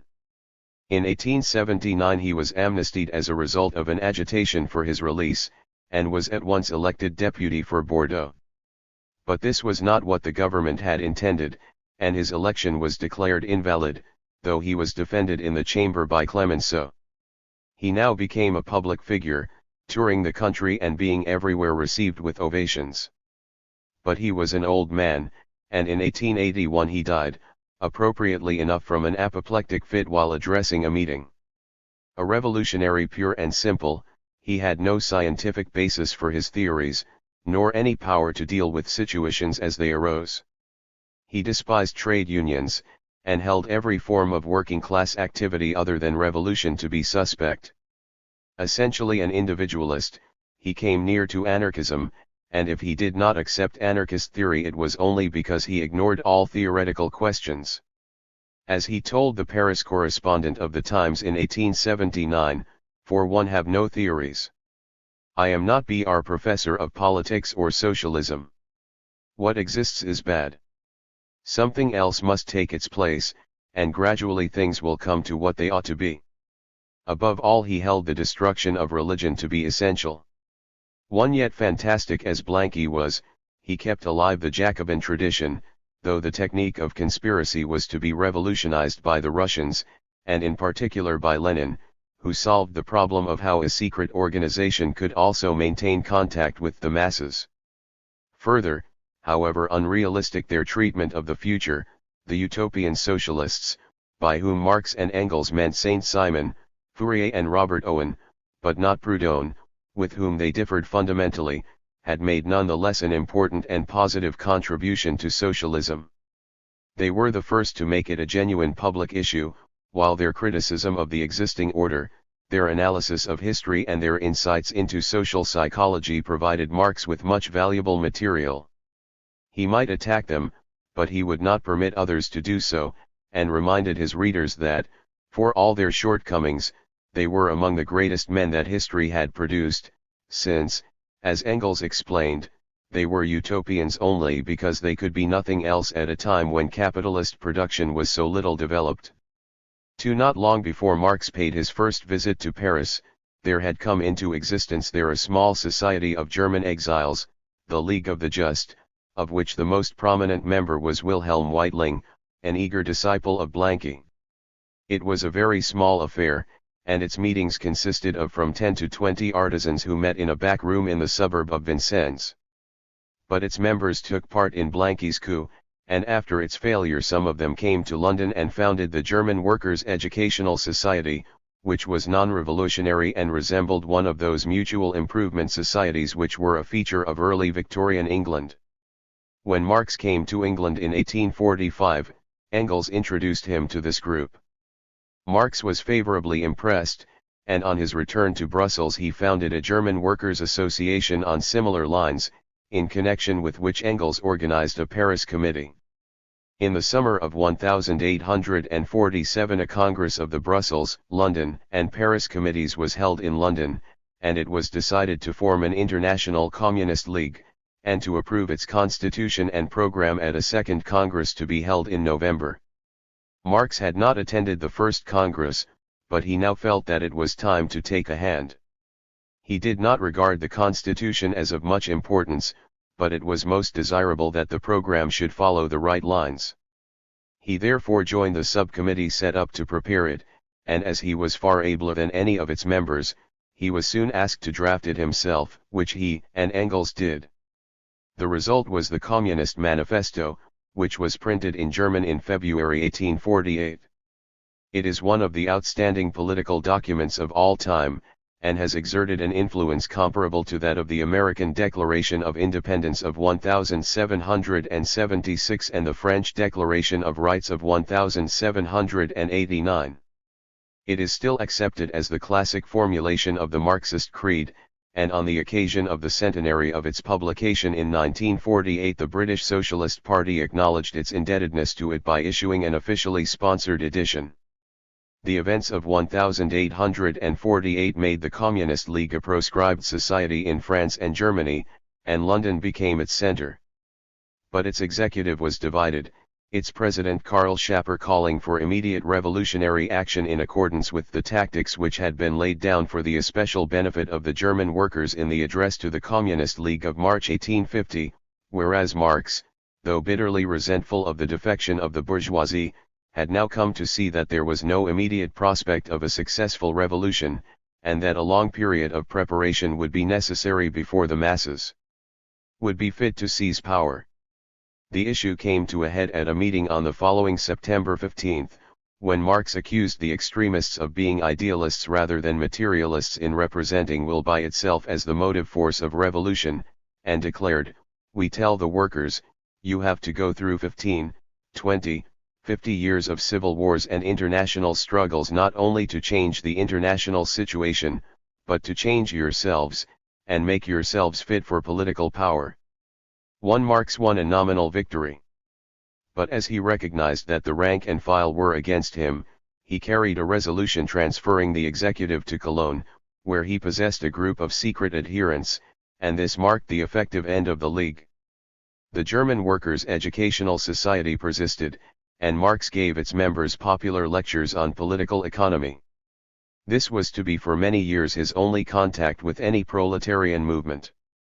Marx and La Salle. After the failure of 1848, France settled down under the Second Republic, and no socialist leader of eminence emerged to continue the struggle.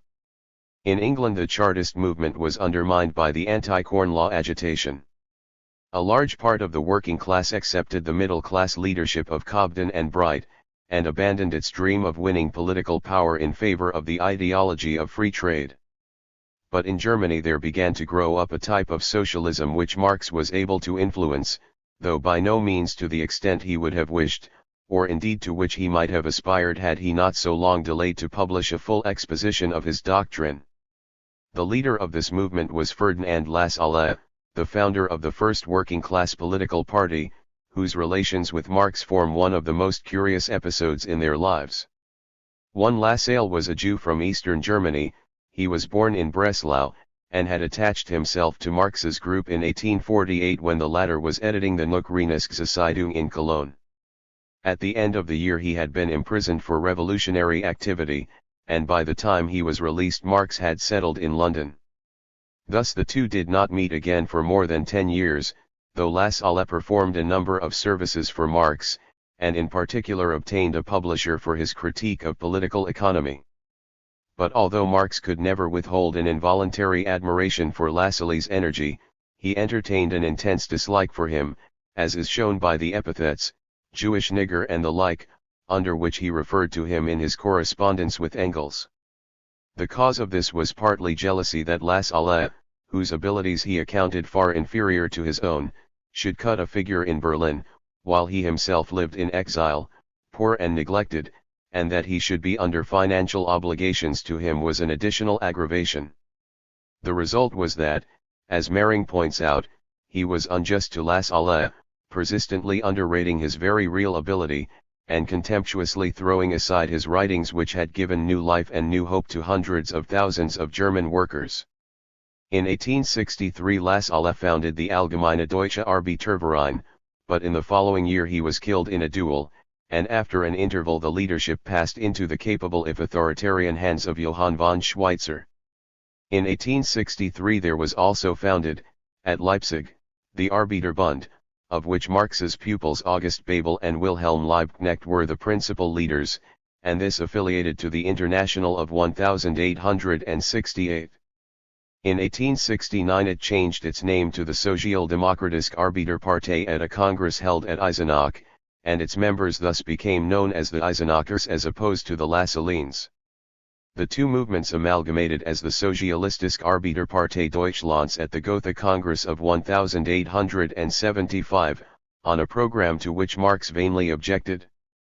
At the Erfurt Congress of 1891 it took the name of Sozialdemokratische Partei Deutschlands, and adopted what was, despite certain criticisms by Engels, an essentially Marxist program. Although under von Schweitzer the Lassalleans had adopted a friendly attitude towards the International, Marx would have nothing to do with them. On the theoretical side, his principal objection was that Lassalle had taken his stand upon the iron law of wages, the name the latter had given to Ricardo's thesis that under capitalism wages inevitably tend to fall to the subsistence level. Marx had committed himself to much the same view in the Communist Manifesto, but this was before he had developed his theory of surplus value, which asserted that the essential evil of capitalism was that the workers were defrauded whatever wages they received. This was a much more formidable controversial weapon than the iron law, which was liable at any time to be falsified if wages were to rise, as Marx admitted they might do under certain circumstances. It was this wage theory that led Lassalle to disparage the role of trade unions, and as Marx attached great importance to them, this was an additional grievance. Yet while Lassalle may have been inferior to Marx as an economist, he was his equal as a revolutionary, and had also a better understanding of the situation in Germany. Marx held dogmatically to the tactics he had advocated in 1848, namely that the workers should enter into an alliance with the progressive bourgeoisie against feudal elements, and he held that Lassalle should adopt this course and so bring about a bourgeois democratic revolution. But Lassalle had the deepest distrust of the bourgeoisie, which albeit opposed to autocracy strongly supported laissez-faire and was hostile to any form of working-class combination. He believed that the unification of Germany was likely to be achieved in the near future under the hegemony of Prussia, and he therefore entered into negotiations with Bismarck, the representative of the Prussian Junkers, who was then looking round for popular support, with a view to obtaining universal suffrage, and other benefits, for which he would then claim the credit. He had no more love than Marx for the Prussian state, but as a Hegelian he did not share Marx's antipathy to states in general or regard them as instruments of class oppression, and held that there could be no sort of objection to them provided they were controlled by the people.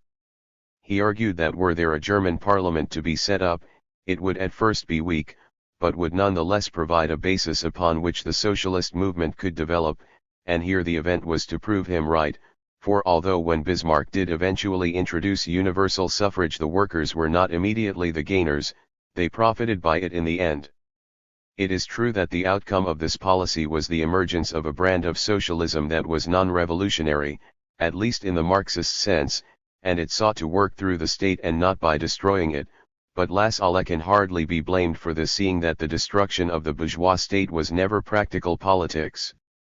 11. The First International. In the summer of 1862 a party of French workers visited London to see the International Exhibition, and were entertained by a party of British workers to what the Times described as a very excellent and substantial tea at the Freemasons' Hall in Great Queen Street. This tea party was to have important consequences. In July 1863 a group of British trade unionists organized a meeting in support of the Polish revolutionaries, and the French sent over a delegation, and on September 26, 1864 a second meeting, at which French, German, Italian, Swiss, and Polish workers were represented, was held at St. Martin's Hall to consider a British proposal for cooperation against the practice of importing cheap foreign labor. It was now decided to found an international federation of working men, pledged to destroy the prevailing economic system, and an executive committee was formed, of which Marx was a member. The drafting of a constitution was at first entrusted to a lieutenant of Maecenas, but the statutes he drew up were felt to be more adapted to a secret society than to an international workers' movement, and as Marx's learning, experience, and self-assurance had quickly brought him to the fore, it ended with his drafting them himself for submission to the Second Congress, held at Geneva in 1865, which approved them. As with the Communist League, the statutes were less important than the profession of faith, which Marx also drafted in the form of an inaugural address, and into which he introduced as much of his doctrine as he could persuade his colleagues to accept. It concluded with the tailpiece of the Communist Manifesto, "Workers of all lands, unite." From 1866 to 1869 the First International held annual congresses either in Switzerland or Belgium. Marx and Engels did not attend them, for neither thought such gatherings of much importance as long as they themselves controlled the General Council in London. In their view the International fulfilled its main purpose by existing at all, and they did not regard with any particular concern its resolutions on political and economic matters, which were, indeed, colorless enough. 1. For although the statutes called for an eternal union of brotherly cooperation, the elements of which the International was composed were too heterogeneous to render possible agreement on any positive policy. The attitude of each country was determined by its own particular history and problems. The English, on whom the International was largely dependent for its financial resources, were primarily interested, and particular after the extension of the franchise in 1867, in strengthening the trade unions and in securing reforms. The Germans were divided into Marxists and Lassalleans, while the French were so bound to Proudhon's anarchist theories as to refuse to agree to a maximum working day, desired by the English, as being opposed to the principle of freedom of contract. 2. Nonetheless, the First International did much to encourage a sense of proletarian unity such as had not existed, for example, at the time of the Chartist movement, when the various working class sections had refused to cooperate. It grew yearly in numbers. By the end of the 60s it was believed to have a regular dues-paying membership of 800,000. Its power was increased by alliances with other labor groups, and thus its press boasted a total strength of 7 million, while police estimates put it as high as 5 million. It organized a collection for the Paris bronze workers in 1867, and secured a 25% increase in their wages, and in 1869 is issued an appeal to the workers of Europe and America in aid of the victims of the strike in the Belgian iron industry. Such activities corresponded to the English conception of the functions which an international should perform. Marx approved of them, but regarded them as important only insofar as they embarrassed the employers and promoted the international solidarity of the workers for proletarian revolution. 3. He saw in the International great possibilities. Les choses marchent, he wrote to Engels in September 1867. By the time of the next revolution, which may perhaps be nearer than it seems, we will have this powerful engine in our hands. We may consider ourselves very well satisfied. 1. The revolution came at last with the Paris Commune of 1871, but its result was to destroy the International, though it was left to Bakunin and the anarchists to administer the coup de grâce. The Commune, the greatest of the many revolts of the Parisian workers, began on March 17, and was not finally suppressed until May 28, by which time at least 20,000 people had been killed, most of them in cold blood. It was now generally admitted that the brutality of the government forces was much greater than that of the insurgents, but this was not the official version which appeared in the European press. Up to this time the public had been scarcely aware of the existence of the International, but as a number of its leaders had played a prominent part in the rising, it was now held up to execration, and the more moderate trade unionists hastened to leave it. Marx had done nothing to encourage the Commune, and in an address from the General Council of the International, dated September 9, 1870 and drafted by himself, he had exhorted the French workers to accept with a good grace the republic of which, as he pointed out, the Germans had made them a present, to put out of their minds the ideas of 1792 and not to embark upon a rebellion which was bound to fail. Both he and Engels desired a German victory, in which they were incidentally at one with British public opinion, partly because the keystone of their revolutionary strategy was the unification of Germany and the consequent weakening of Russia, held by all good liberals to be the bulwark of reaction, and partly because, as he told Engels in a letter of July 20, it would mean the triumph of our theory over that of Proudhon. Yet when the masses, inspired by Bakunin and Blanqui, took to the barricades, it seemed that the long-expected revolution had come at last, and he became an ardent champion of defensisme. The event was to prove that his earlier estimate had been the right one. But the condemnation of the Commune by the European middle class and the more respectable elements of labor was in itself sufficient reason to lead him to defend it, and this he did very effectively in his civil war in France, written 2 days after its collapse, in which he openly identified it with the International, thus annexing its memory, and making it a part of the communist legend, so that until the Bolsheviks seized power it remained the most conspicuous achievement of the revolutionary working class. 1. Yet for Marx its failure meant the end of the revolutionary plans to which he had devoted his whole life. The initiative of the French workers was destroyed for at least a generation, as he and Engels had predicted, and this meant that the proletariat of other countries would be helpless for a long time to come. 2. But new hope was to dawn in an unexpected quarter. In 1872 Marx's Capital was published in a Russian translation, the first to appear in any country, the censor having apparently decided that it was a purely scientific work. Marx hardly knew what to make of this. It is an irony of fate, he told his friend Kugelmann, that the Russians whom I have fought for 25 years, and not only in German but in English and French, have always been my patrons*, and he could only attribute this to the fact that they always run after the most extreme ideas the West has to offer. 4. Yet he now so far responded to their interest as to devote considerable attention to Russian problems and to attempt to learn the language. The final dissolution of the First International was due to Marx's controversy with Michael Bakunin, the most formidable adversary he was ever to encounter. It is impossible to enter into the details of this, which certainly reflect no credit upon Marx.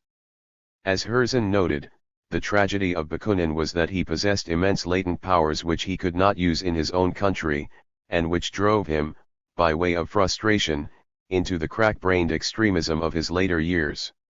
He accepted Marx's social diagnosis, and held that the state must be destroyed.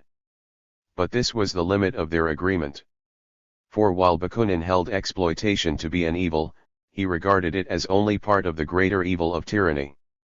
He repudiated all authority, whether of God or man, since in his view atheism and anarchism were almost interchangeable terms, and he was opposed to any plan or organization.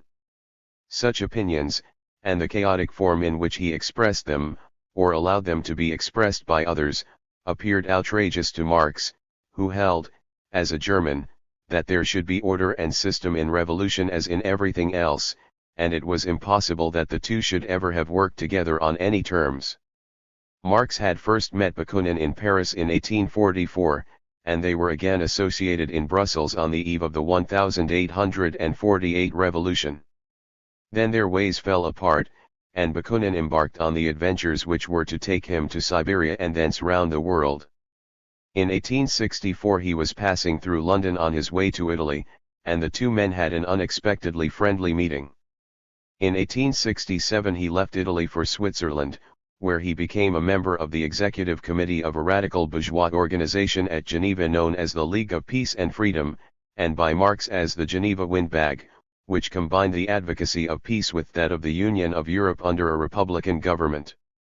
He now tried to amalgamate this body with the International, of which he had become a member, a proposal which Marx peremptorily rejected and which led to Bakunin himself being excluded from the League. He thereupon formed a league of his own, the International Social Democratic Alliance, with branches in Italy and Spain, where the International had never secured a following, and he succeeded in getting hold over certain working-class organizations in Switzerland and the Jura. His personality dominated the Basel Congress of 1869, which Marx did not attend, and a resolution drafted by Marx was voted down by a large majority.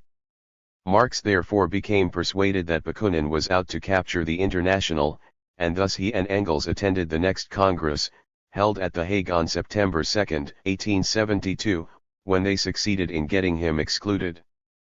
But his influence in the International was still dangerously strong, and rather than allow it to come under his control, Marx carried a resolution transferring its headquarters to the United States, then largely cut off from Europe, where it was finally dissolved at the Congress of Philadelphia of 1876. Soon after the Hague Congress, Bakunin drafted a lengthy exposition of his case in the form of a letter to be published in the Belgian newspaper Liberté, but as so often happened with his writings, it was never completed, and did not therefore appear in his lifetime. On September 15, however, his anti-authoritarian followers held a congress at Saint-Imier at which they refused to recognize the new General Council and formed themselves into a rival international.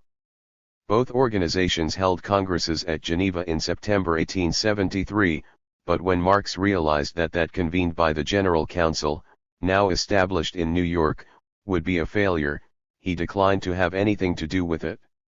In the same month Bakunin announced his decision to retire from the political stage on the ground of ill health, and to this he adhered, if we accept some abortive revolutionary activity which he undertook in mid-1874 in the neighborhood of Bologna. In a letter of February 15, 1875 he told his fellow anarchist, the geographer Elisee Reclus, that he had set himself to study the evolution and development of the principle of evil, now clearly triumphant in a world that had turned its back upon revolution, but this not inconsiderable task must again be numbered among his unfinished projects, for on July 1, 1876, he died. Anarchism is one of the two main heresies against which revolutionary Marxism has had to contend, the other, to be discussed in its place, being revisionism or reformism, which did not become important until the close of the century. It is perhaps as much a mental disposition as a doctrine, though it possesses a theoretical basis. It exerted a great influence over Russian revolutionary thought, but in the West it has tended to be confined to the Latin countries, where Marxism was slow in taking root. What, then, is anarchism? It must not be confused with anarchy, though this is a condition to which it may well lead. In its Western form it derives from three main sources. A. William Godwin's Political Justice, which Pitt refused to suppress on the ground that a 3-guinea book could do no harm. Godwin ascribed all social justice to the coercive nature of the state, and believed that if it were abolished men would live together in accordance with those principles of right reason upon which he claimed to speak with absolute authority. b. Max Stirner, the pseudonym of Johann Caspar Schmidt, who insisted in his Der Einzige und Sehnsucht on the absolute sovereignty of the individual, which was the only reality. A precursor of Nietzsche and the first immoralist, he argued that the real enemy of freedom was the tyranny of abstract ideas, and that if a man could once rid himself of them, he would get down to the bedrock of his personality and so find freedom. Once Stirner was an important influence in intellectual circles, and he is of interest as the first adversary against whom Marx measured himself. In his Der Heilige Max, the second section of the Deutsche Ideologik, Marx objected alike to Stirner's egotism and his idealism. Ideas are not private property out of which the individual can somehow think himself, but belong to the common stock of society and derive from human relations, which are in turn determined by economic reality. See the writings of Proudhon, who was the real force behind Western anarchism, though his position was later challenged by Bakunin. As already noted, Proudhon was opposed to all compulsion, and held that the state should be replaced by free, decentralized, self-governing communities, a view which greatly influenced the first generation of Russian émigrés as being in line with their native anarchist tradition and with the type of revolution, based upon the peasant commune, that seemed most realizable in Russia. Bakunin's violent brand of anarchism, as opposed to the peaceful doctrine of Proudhon, continued to be preached after the collapse of the First International by the Jurassic Federation, which was responsible for convening a number of congresses in the 70s, and in 1881 an anarchist international was founded in London, which thereafter held occasional meetings. It was this body that sponsored the anarchist terrorism of the 90s, particularly in France. In 1893 Ravicole dynamited houses in Paris. In 1894 Auguste Vaillant threw a bomb in the chamber and went to the guillotine, and in the same year the Italian anarchist, Caserio, assassinated President Carnot to avenge Vaillant. Public opinion was profoundly disturbed by these excesses, which in time died down except in Russia, where the social revolutionaries for many years kept alive the tradition of political assassination. In essence, Western anarchism is simply liberal individualism, based upon the alleged right of man pushed to its extreme limit. Its goal is the complete freedom and equality of the individual, and thus it repudiates the Jacobin tradition, adopted by the socialists, in which the individual is subjected by the state to the social group. This attitude towards the state is primary. It carries with it the rejection of every form of political activity in favor of economic activity only, and it involves the condemnation of parliamentary democracy in accordance with Proudhon's dictum that universal suffrage is counter-revolution / since the concession of the vote is simply a device for preventing the individual from governing himself, and its effect is thus to weaken his sense of responsibility. Anarchists contend therefore that even if the workers were to achieve every reform in their program, but through the agency of a bureaucratic government, they would only have exchanged one form of tyranny for a worse, and thus present-day anarchists regard the Soviet regime as a complete betrayal of the proletarian revolution. 1. When the trade union or syndicalist movement started in France, and in the Latin countries generally, in the last quarter of the 19th century, its leaders were much influenced by Proudhon's ideas, and the movement became known as anarcho-syndicalism. Thus, the Constitution of the Confédération Générale du Travail, the Charte d'Amiens of 1906, laid it down as a fundamental principle that the organization was to have no affiliation with any political party, whatever its program, a position to which Léon Jouherho's Force ouvrière now represents a partial return. This attitude was to lead to some strange accommodations.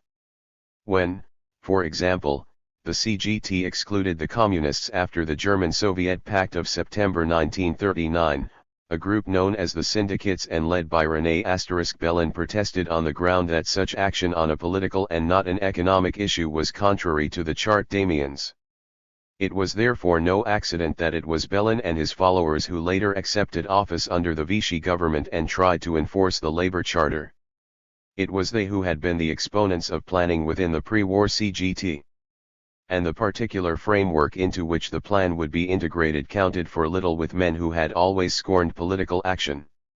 2. Yet the Marxist contention that the anarcho-syndicalist movement was avowedly anti-Marxist in origin, intent, and practice is unfounded.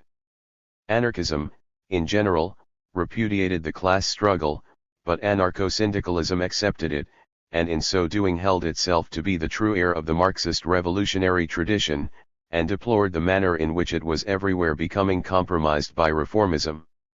1. It insisted upon the working class character of the movement, since Marx had taught that the emancipation of the workers could only be achieved by the workers themselves, and it did not therefore welcome bourgeois intellectuals into its ranks, so that Georges Sorel had no personal contact with it, though his réflexions sur la violence made him its most distinguished exponent.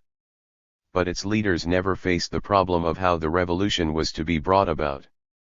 Their panacea was the general strike, when the workers would leave their factories until, after a brief period of chaos, they would be invited to return to them as owners, a crisis which Sorel thought might well be surmounted in a spirit of mutual forbearance and good humor. They failed to see that the general strike could not in itself produce a revolutionary situation, since it could not take place unless such a situation already existed. And, finally, Sorel himself developed an irrational Bergsonian logic which converted the general strike into a myth, one of purely emotional significance, thus undermining the whole Marxist scientific analysis of revolution. Yet Max Eastman, a severe critic of Sorel, nonetheless holds that, like anarchism, anarcho-syndicalism did make the working class movement appear more practical to non-scientific minds, as it represented a tendency away from that everlasting theoretical insanity of which Bakunin accused Marx, though Bakunin himself did not wholly escape from it, and Proudhon only did so through ignorance. 2. Anarchists agree with Marxists that revolution is inevitable, and that the proletariat is destined to play a preponderant role in it. But they reject the political struggle, which is fundamental to Marxism, and they equally reject the dictatorship of the proletariat and the guiding role of the party, both before and after the revolution, which is fundamental to Leninism and Stalinism. Above all, they reject the state, and advocate an equalitarian society based on free, self-governing communes. Anarcho-syndicalists differ in regarding the trade unions as constituting a ready-made apparatus capable of taking over the administration and organization of production. But anarchists object to trade unions, and at the Congress of the Italian Anarchist Party, held at Florence in May 1948, it was laid down that no party member should belong to one. This aversion to central authority has made the anarchists refractory to any but the most rudimentary form of party organization, with the result that the strength of the movement had lain rather in its powers to produce leaders. Yet it is still a force to be reckoned with, at least in Western Europe, since it reflects that distrust of authority which is as deeply rooted in the Latin mind as is its exaltation in that of the German. 4. As La Fontaine put it long ago, notre ennemi, c'est notre maître.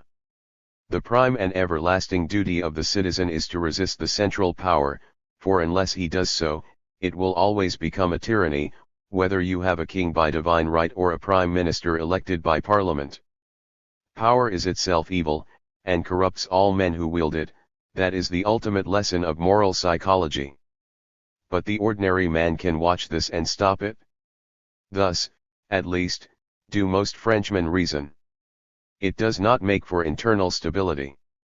But then the Germans were always prepared to do everything the state told them, which was of little ultimate advantage to them, or to the rest of the world either. 113. The Second International. After the dissolution of the First International, Marx made no attempt to found another. In his view its reputation had been made by the Commune, and it had thus fulfilled its end. In a letter to Babel of January 1873 he explained that it would have been killed had a compromise been reached at the Hague Congress of 1872, while as it was its spirit had survived, and it was now stronger dead than it had been living. When therefore the Brussels Congress of the Belgian Socialists decided in 1880 to call a congress at Zurich to revive the International, Marx was against it. As he told a Dutch socialist correspondent in February 1881. Doctrinaire anticipations of the program of action for revolution in the future only divert us from the struggle of the present. It is my conviction that the critical juncture for a new international workingmen's association has not yet arrived, and for this reason I regard all workers' congresses, particularly socialist congresses, insofar as they are not related to the immediate given conditions in this or that particular nation, as not merely useless but harmful. They will always fade away in stale, generalized banalities. One Engels was of the same opinion. In a letter to the German Social Democrat, Zarga, of September 1874 he said that any further attempt to galvanize the International into new life would be folly. But, he added, for I think that the next International, after Marx's writings have had some years of influence, will be directly communist and will openly proclaim our principles. This prophecy was not, however, to be fulfilled. From 1871 to the fall of Bismarck, conservative forces were in power in Europe. Yet socialism gained in strength, particularly in Germany, where, at the Reichstag elections of 1890, the Social Democrats polled nearly 1.5 million votes and returned 35 deputies, though it would have been unthinkable under the Kaiserreich that any of the latter should have been asked to join the government, or that, even if they had been, they would have consented to do so. It was by far the largest political labor group in Europe, and its leaders were regarded, even by the Russians, with an extreme respect. In England the Democratic Federation was founded in 1881 by H. M. Hyndman, and became known in 1884 as the Social Democratic Federation. Hyndman, although a well-to-do stockbroker, was in sympathy with Marx's ideas, but unfortunately when he came to introduce them in his newspaper, England for All, he did not mention Marx by name, but only referred to the work of a great thinker and original writer which will be accessible to the majority of my countrymen, at which Marx took such violent offense that he and Engels broke off all connection with the SDF, though it continued to regard itself as a Marxist party. But Marxism never took much root in England, where the promotion of socialist ideas was mainly the work of the Fabian Society, whose members, coldly reasonable people nourished upon blue books and statistics, while sharing Marx's centralizing views, had no interest in his dialectical philosophy, nor any inclination to idealize the proletariat or regard it as possessed with an historic mission. In France the Parti ouvrier français had been founded in 1879 by Jules Guesde, and Marx had drawn up its statutes. Guesde was an ardent Marxist, but his intransigent temper did not appeal to all working-class sections, and there arose a number of rival groups, which did not unite into a single party until 1907.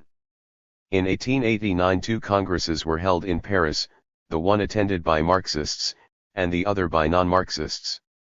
The two, however, were persuaded to combine, and thus on July 14, the centenary of the capture of the Bastille, there was founded, at a meeting held under the joint chairmanship of Liebknecht and Fiedward Valiant, the Second International, which held congresses every 2 or 3 years up to the First World War. It formally adopted Marx's basic principles, the class struggle, international unity, proletarian action, and the socialization of the means of production, but these were principles all of which lent themselves to a wider or narrower interpretation. It is clear from Engels's letter to Zarga of July 17, 1889 that he was well aware that the International contained many non-Marxist elements, but that he was prepared to support it as he was confident that the Marxists would obtain control.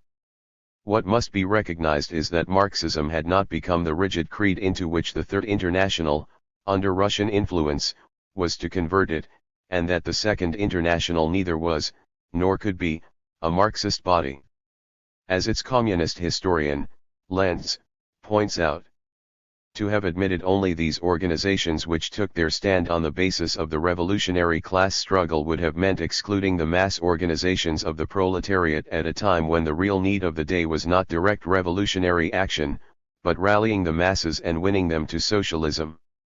Hence, the Second International admitted any political party or labor group which gave a general adhesion to its principles, though it early excluded the anarchists, with whom there had been a decisive breach after the Hague Congress of 1872, and it is Croce's contention that with their departure the possibility of ever establishing communism disappeared. For it must be understood that behind all the confusion of anarchist thought lay the desire for a decentralized society under which the introduction of a communal way of life became at least a theoretical possibility. But such a society implied a return to a simpler mode of production, which was not at all what Marx advocated. He held that the productive forces should be developed to their fullest capacity in accordance with what he called a common plan, and that this development would only be possible when they were liberated from the fetters of capitalism. Yet on the rare occasions when he allowed himself to reflect upon what this common plan would involve, he saw that it would inevitably necessitate the establishment of a centralized authority, and should have seen that under such a regime communism would not be possible, save in so far as it was imposed from above.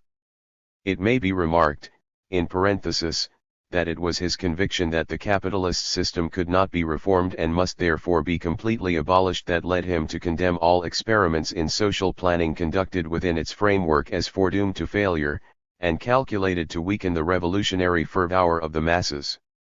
While therefore the First International had had a genuine revolutionary trend, though there was a disagreement as to methods, the Second International was a loosely knit assembly of workers' organizations of varying degrees of maturity and representing many shades of opinion. Again, the delegates of the First International had been chosen at its congresses, but those of the Second International were the elected representatives of the affiliated bodies, and were bound by the mandates they had been given. Finally, the Second International possessed very slight disciplinary powers, and it was not until 1900 that its only central organ, the International Socialist Bureau, was set up in Brussels. But of even greater significance than the above was the change that had come over the European labor movement during the last decades of the century. It may perhaps best be illustrated by conditions in this country.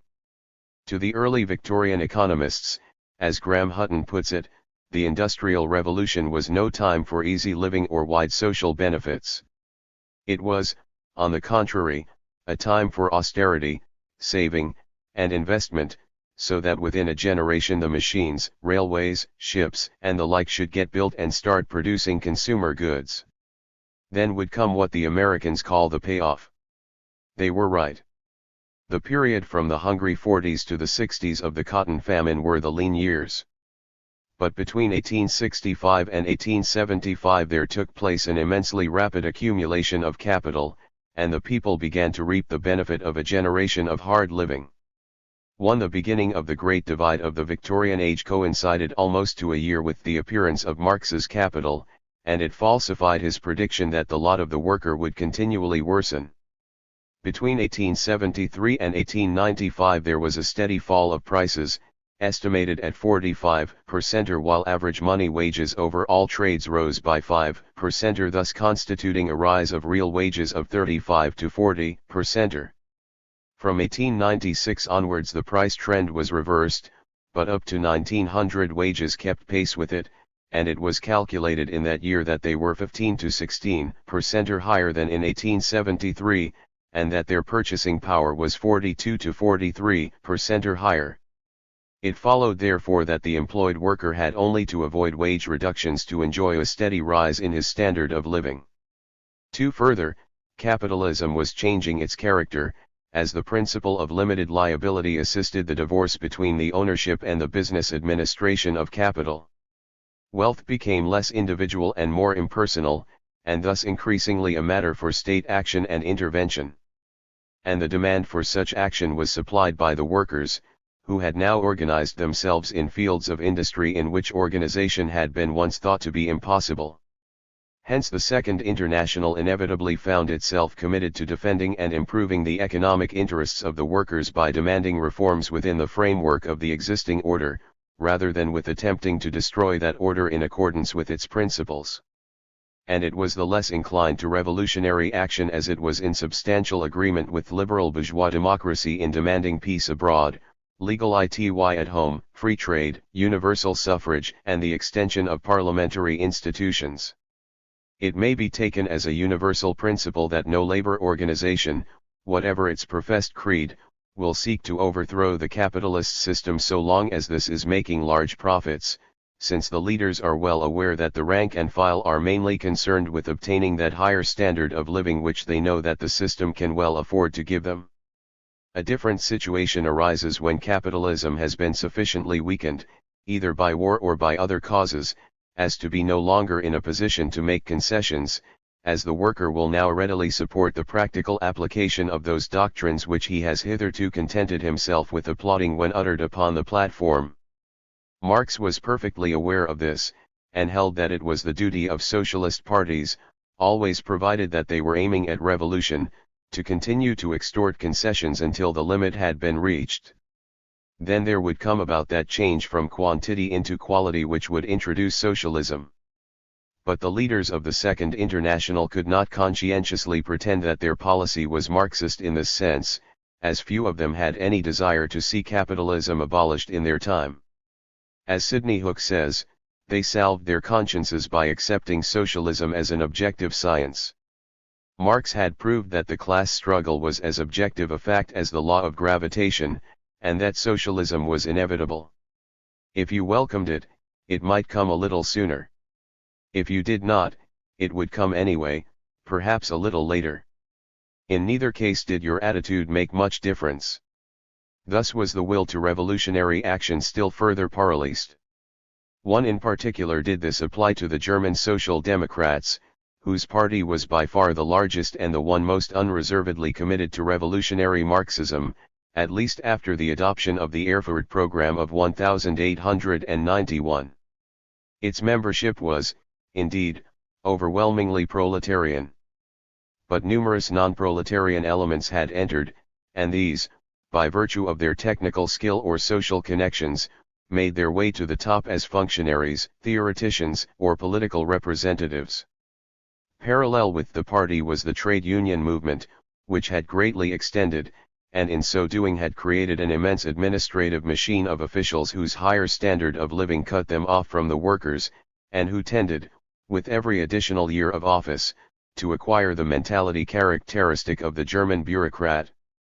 It was therefore no accident that the most concrete theoretical defense of reformism, as this deviation from revolutionary action is called, should have come from a leading German social democrat, Eduard Bernstein, in the form to become known as revisionism.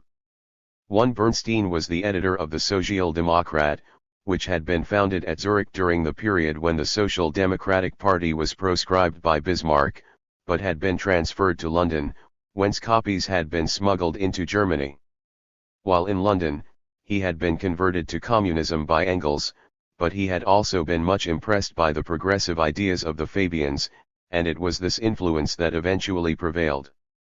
He first set out his opinions in a series of articles in the Neue Zeit, which he expanded and published in book form in his Voraussetzungen des Sozialismus und die Aufgaben der Sozialdemokratie, and developed still further in his Wie ist wissenschaftlicher Sozialism möglich. He declared that social democracy should find the courage to emancipate itself from a philosophy which has, in fact, long been outmoded, and be willing to show itself for what it really is, a democratic socialist party of Reform 1. He entirely approved what social democracy was doing, but his intellectual honesty forbade him to approve that its practice should be in flat opposition to its theory. He pointed out, further, that the economic trends predicted by Marx, e.g. the accumulation of capital in fewer and fewer hands and the increasing misery of the worker, were not currently discernible, and that all the contemporary manifestations of capitalism proved Marx to have been a false prophet. All the inconvenient facts which Bernstein adduced could have been answered within the Marxist framework, as Marx had pointed out, for example, that there might be periods of rapid capital accumulation when the price of labor power would show a rising tendency. His Melorium was indeed as much a reflection of the boom conditions prevailing at the time in the more advanced capitalist countries as was Marx's increasing misery that of the conditions of the mid-19th century. But, in fact, his criticism went much deeper.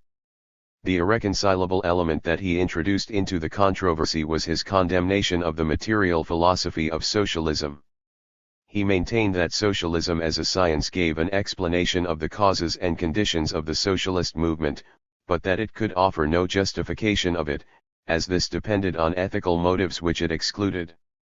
What socialism required was an objective moral code such as materialism could not supply, and which must be found in a return to some form of idealist philosophy. Max Eastman thinks that it was a pity that Bernstein raised this issue, as he holds that Marxist materialism was already dying a natural death and that Bernstein's action only rallied the genuine revolutionaries to support it. But whatever the truth of this, it was the spearhead of his attack. Its effect was to undermine the whole Marxist position, which denied the existence of any objective ethical system and held all morality to be class morality. Marx had said that the worker had no country and belonged only to his class. This class had rights, and other classes had no rights. Bernstein pointed out that now that the worker had been enfranchised, this was no longer true, and that he also owed a duty to his country. Thus, there began that confusion between the conflicting claims of class and country which was to lead to the victory of the latter in August 1914. In France a somewhat similar problem arose in 1897 when the socialist Millerand accepted office in the Waldeck-Rousseau government, thus creating the issue to become known as ministerialism.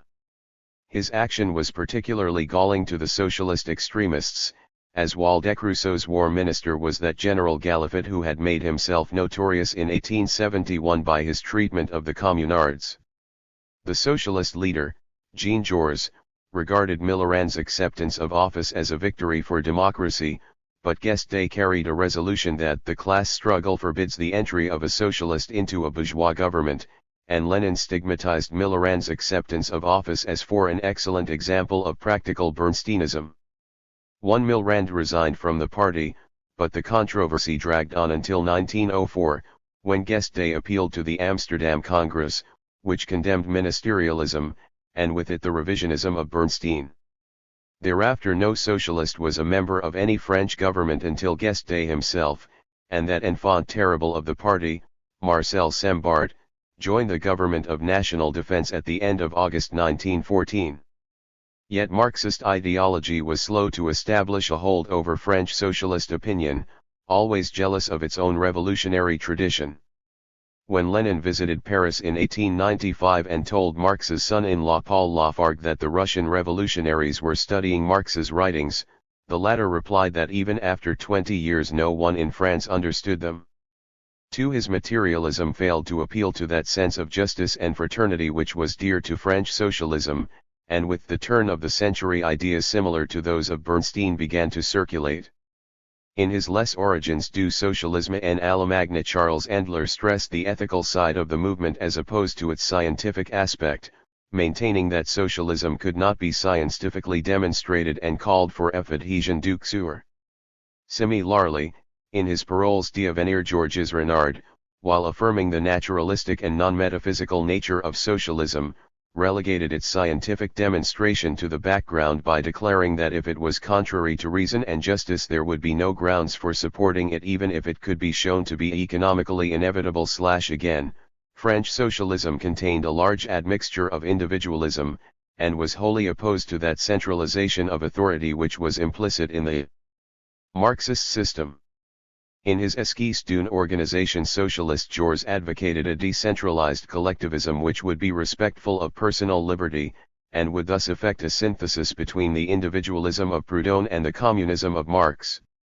At the Party Congress of 1902 he refused to remove the word revolutionary from the program. Yet he conceived of the advent of socialism in evolutionary terms, and of reforms as constituting those quantitative changes which would precede what he admitted would be a qualitative change. Only this last might well come imperceptibly, just as, he says, a ship may cross the equator and enter another hemisphere without anyone being aware of it. Even Guesde, unbending as he was on all matters of principle, became unexpectedly conciliatory when any such practical question arose as that of nationalizing the holdings of the peasants. Lentz holds that the Second International reached its zenith at the Amsterdam Congress, but that from then onwards it began to decline. In the German Social Democratic Party, the 1905 revolution in Russia was the parting of the ways.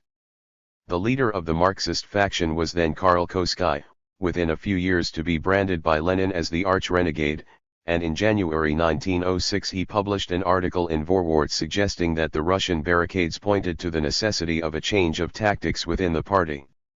This raised the whole question of the nature and purpose of the general strike, and here Babel took the view that it was a defensive weapon only, that there was no reason why it should provoke a collision with the state and that it would be undesirable if it did so. It is, he said, of course an error to say that the Social Democrats are working to bring about a revolution. That is not at all the case. What interest have we in producing catastrophes in which the workers will be the first to suffer? Thereafter the party split into three groups: the reformist right wing, whose doctrine every Congress condemned in theory but increasingly applied in practice; the center, led by Babel and later joined by Kosky; and the Marxist left wing under Rosa Luxemburg and Karl Liebknecht, who were to be the founders of the German Communist Party. Lenin's case against the Second International is set out in numerous writings and particularly in his The Second International and the War. 1. He admitted that it had rendered useful service by assisting the formation of a number of working-class parties, but this was all he would concede, as it had been neither Marxist nor revolutionary and had become finally discredited by the attitude it had adopted in 1914. The Stuttgart Congress of 1907 had committed it to instructing all Social Democrats in the event of war to utilize the economic and political crisis caused by the war to hasten the destruction of the domination of the capitalist class. Yet when war came, every socialist party had supported its government, the majority of members coming out as social patriots and the minority as social pacifists, from neither of which element was it possible to create a party pledged to the cause of international revolution. Hence his decision to replace it by a genuinely revolutionary body at the earliest opportunity, with the result that the Third International was founded in March 1919, and the world labor movement was sharply divided into Marxists and Social Democrats, a division which has never been more acute than it is today. Lenin's strictures were not altogether unjustified. The Second International had been no more successful than its predecessor in achieving a united policy, let alone one of pure Marxism. Each affiliated body had tended to approach every problem from the point of view of its particular interests. The divergencies thus created had been glossed over at congresses by resolutions so loosely drafted that they could be interpreted in any sense, thus creating the illusion of a solidarity which did not, in fact, exist, while the speakers had commonly employed language which suggested that they were far more revolutionary than they were. Thus, right up to August 1914 a man of the ability and integrity of George firmly believed, in the face of all evidence to the contrary, that there was no danger of war with Germany, because the French and German workers would combine to prevent it, and in the elections of May 1914 over 100 French deputies were returned on this platform.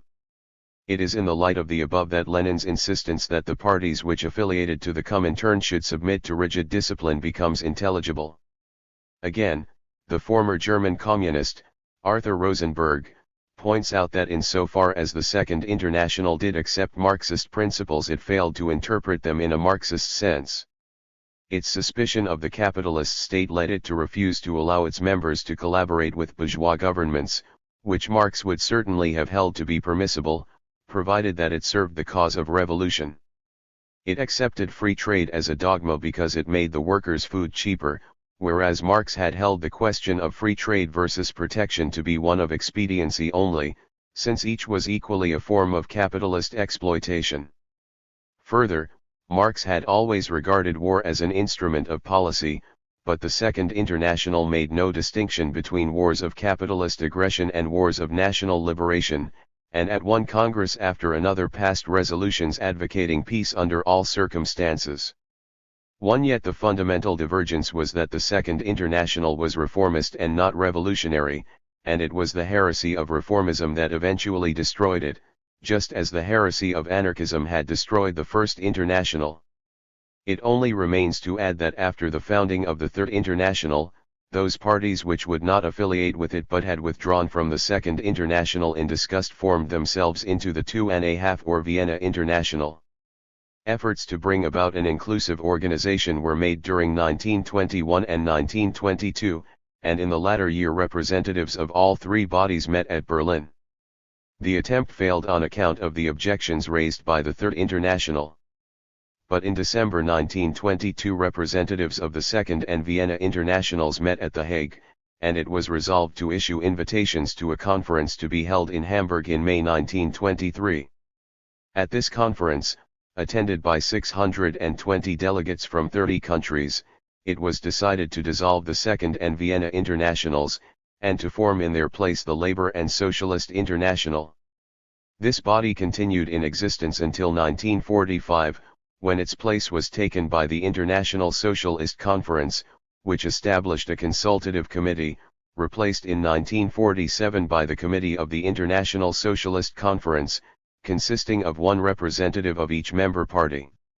At a conference held in Copenhagen in 1950, Comisco proposed that the International Socialist Conference should change its name to the Socialist International, and this was approved in the following year. 1 Part 3 Leninism and Stalinism 14. The background of Leninism. We have now to turn to Russia. Here revolutionary ideology developed along lines which were in part influenced by Western thought, and in part independent of it. This ideology culminated in Marxism, to which Lenin gave a specific direction. But Lenin himself was the heir to a movement that had been going on for 3/4 of a century, and we cannot appreciate the problems with which he had to contend and the manner in which he dealt with them without some understanding of it. 1. From the Decembrist rising in 1825, when a number of Gurdist officers demanded some elementary reforms, and thus led Nicholas I to proscribe every form of political, social, and philosophical speculation, Russian thought turned unceasingly round the idea of revolution. But the history of Russia is characterized by a continual oscillation between the extremes of isolation and dependence upon the West, between a jealous pride in the native genius and tradition of Russia and an equally jealous desire to profit by the achievements of the West and to surpass them. During the immediately following decades, when the Russians were taking their first soundings, this ambivalence led to the intellectual debate between the Westerners, who demanded, in the name of reason and enlightenment, that Russia should embrace the liberal ideas of Europe, and the Slavophiles, who held that she had a tradition and civilization of her own entirely independent of that of the West and should follow her own line of development.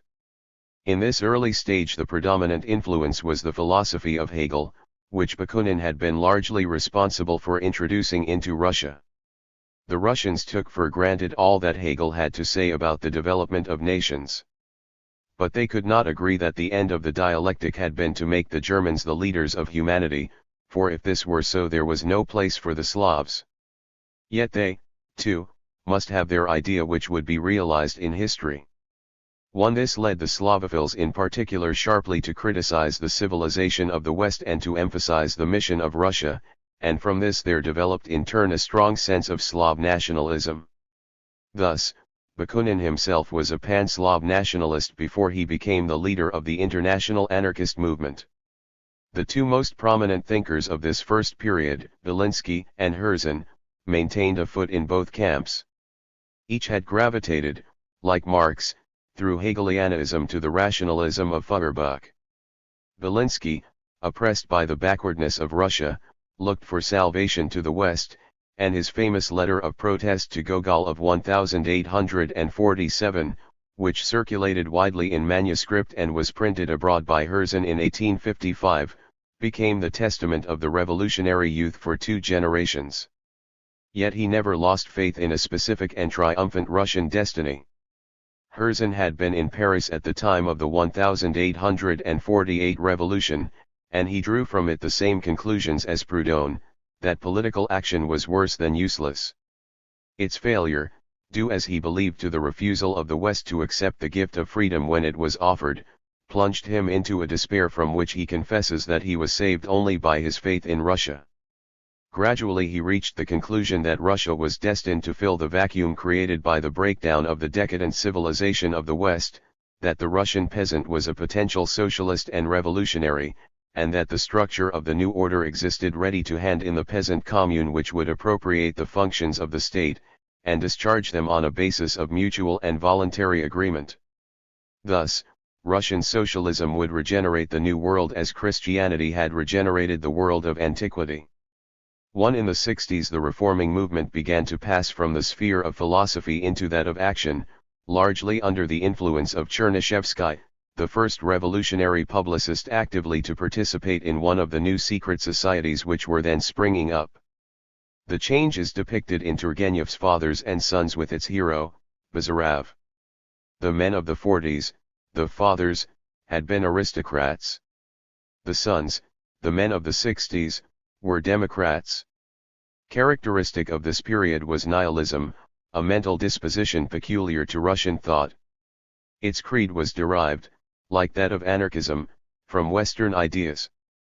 Realist, positivist, and concrete, it challenged every principle, however sacred, and sought to achieve its end by terrorist methods.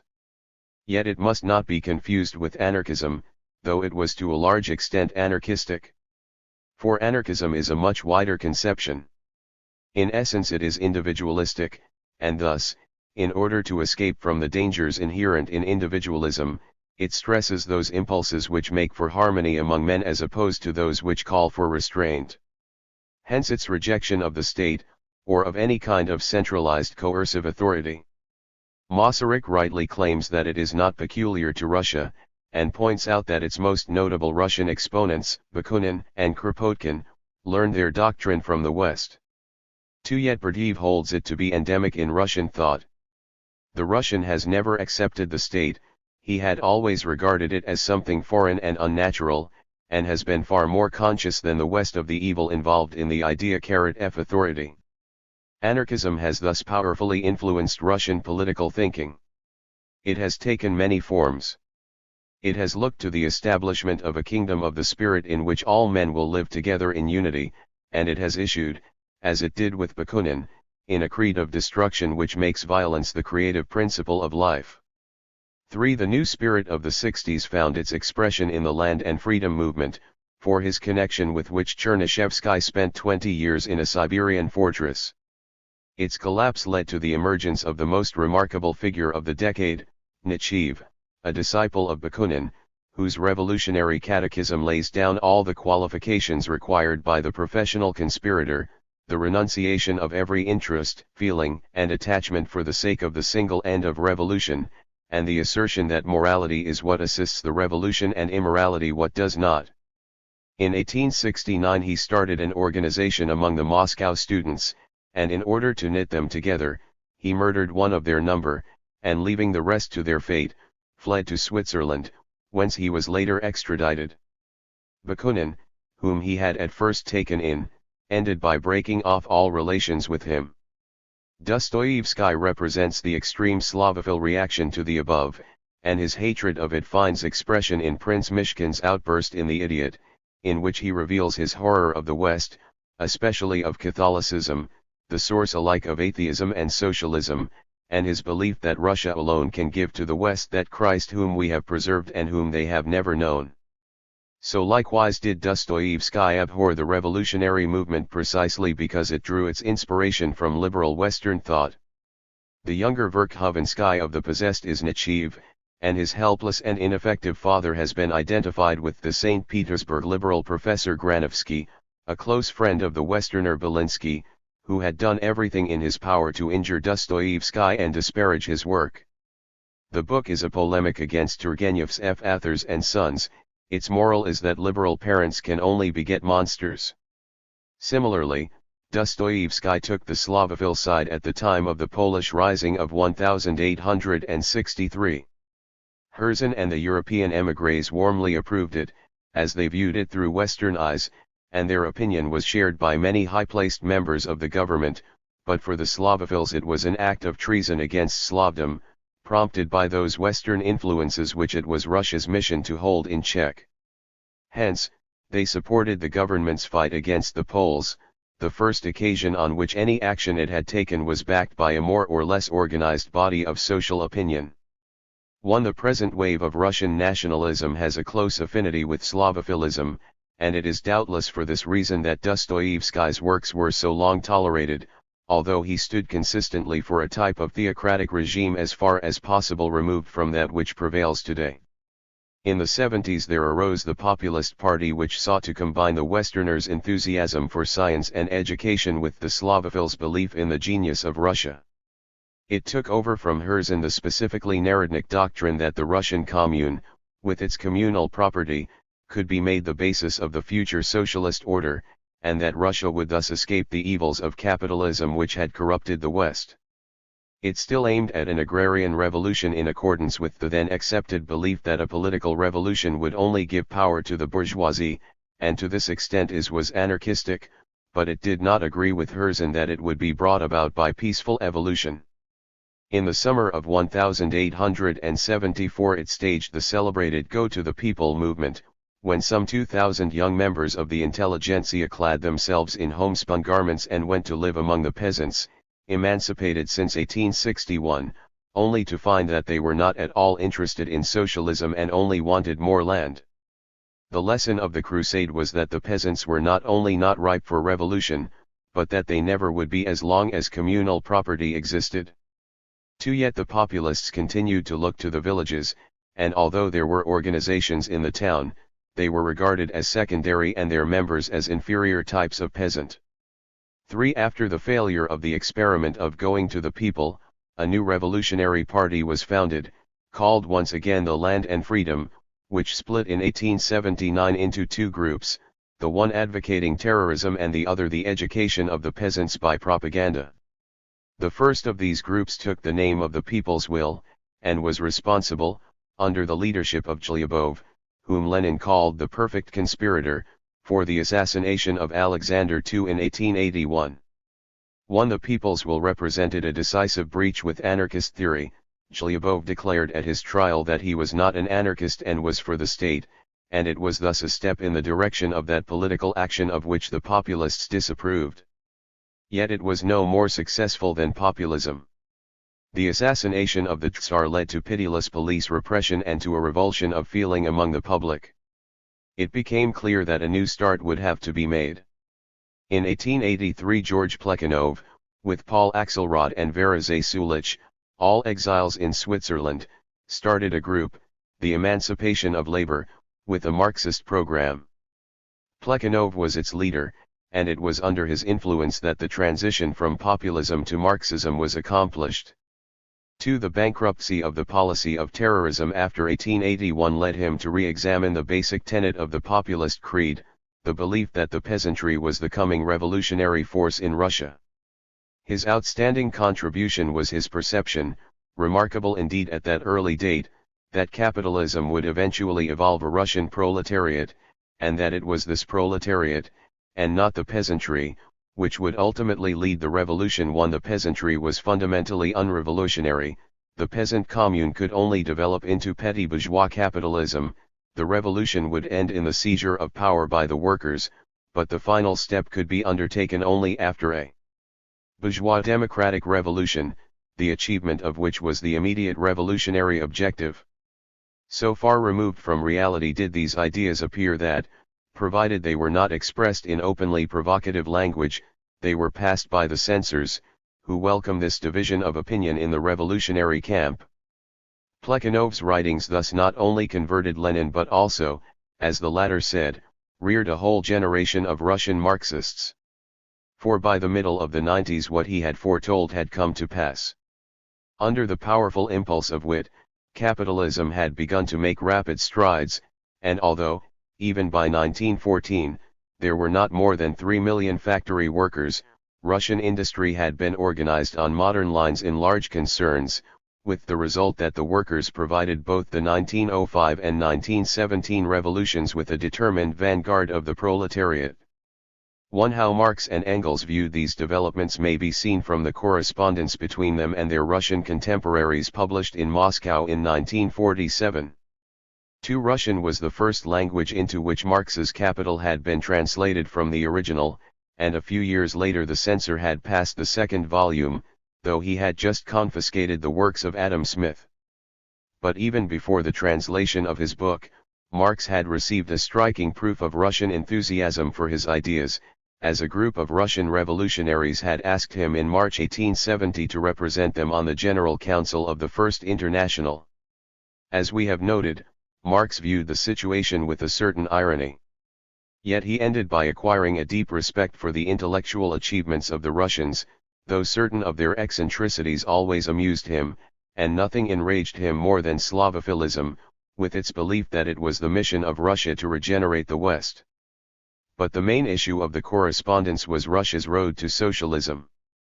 The populists declared that the new order would be based on the commune, and that the country need not pass through the fires of capitalism. In 1881 Zasulich, at that time a member of the party, wrote to Marx from Geneva to ask whether he accepted this. She pointed out that his analysis in Capital seemed to deny that it was possible, in which case it only remained for the Russian socialists to calculate how many hundreds of years it would take for Russia to catch up with the West. Her logic was unassailable, and it put Marx in a quandary. The populists were his friends, and had been the first to raise the banner of revolution in Russia, and respond to Marxism in their own Slavonic manner. He had no wish to quench their zeal. Yet what he was asked to do was to concede that, of all countries, backward Russia might conceivably establish a socialist society before it had been achieved in the West. Tikhakov, to whose revolutionary doctrine Lenin was to owe so much, had already ventured openly to make this claim on the ground that the Russians were the chosen people of socialism, and at Marx's request Engels had attacked him in an article which had appeared in 1875. After drafting 4 lengthy replies, Marx therefore sent Zasulich a brief and non-committal answer in which, while admitting that his analysis had been based on conditions in the industrial West, he gave way as little as he could. In the introduction he contributed to the Russian edition of the Communist Manifesto of 1882, he declared, however, that if the Russian Revolution sounds the signal for a proletarian revolution in the West so that each complements the other, the prevailing form of land ownership in Russia may form a starting point for a communist course of development. Further than this he was not prepared to go. Engels continued the correspondence after Marx's death. But he gradually moved away from the populist position. In 1893 he told the Narodnik economist N.F. Danielson that had it been possible to destroy capitalism some 10 or 20 years ago, Russia might have cut short her evolution towards it, but that in view of the development of large-scale industry, and the continued disintegration of the commune, it was now inevitable that the country should pass through the capitalist phase, and when, in 1894, he reprinted this article of 1875, it was with a postscript in which he repeated this. Yet he offered this consolation. If backward countries had before them the example of a proletarian revolution and could see how the job is done, the process of their development to a socialist society would be appreciably shortened, and they would be spared much of the suffering that Western Europe has undergone.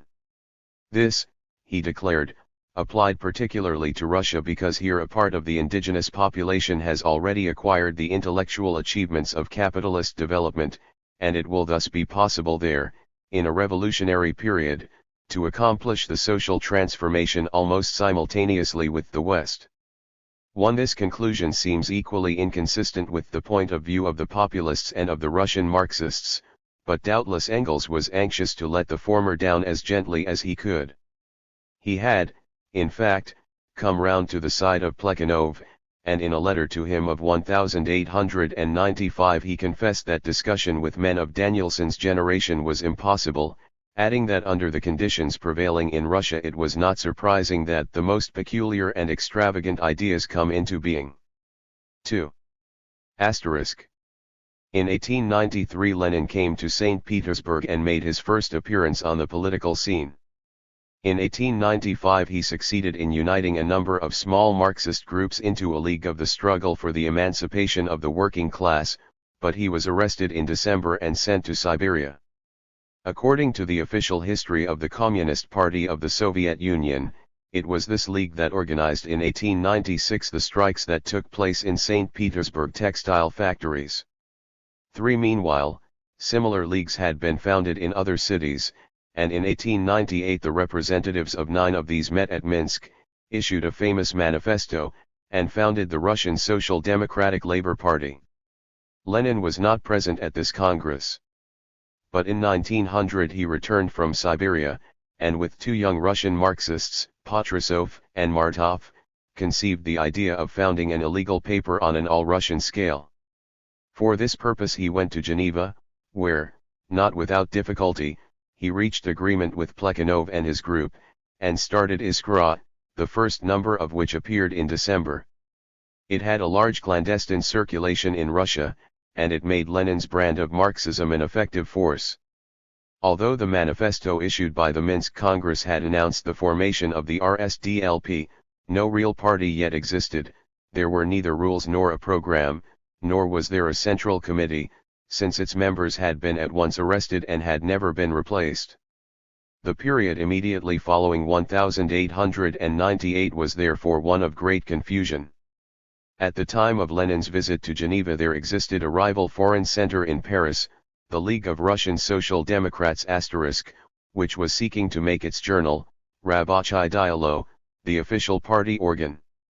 The Genevan center was opposed to this, because the journal was used to ventilate ideas of which it disapproved, and particularly, the successor of the Narodnik left wing, a peasant party which advocated an agrarian revolution and practiced terrorism. The real founding Congress of the RSDLP was the Second Congress of 1903. It began in Brussels in a rat-infested flour mill surrounded by Russian and Belgian detectives, and continued, after two of the delegates had been arrested, in the August heat of the Tottenham Court Road in London. Tempers ran high, and at the 22nd session the party split into Bolsheviks and Mensheviks over the question of party membership.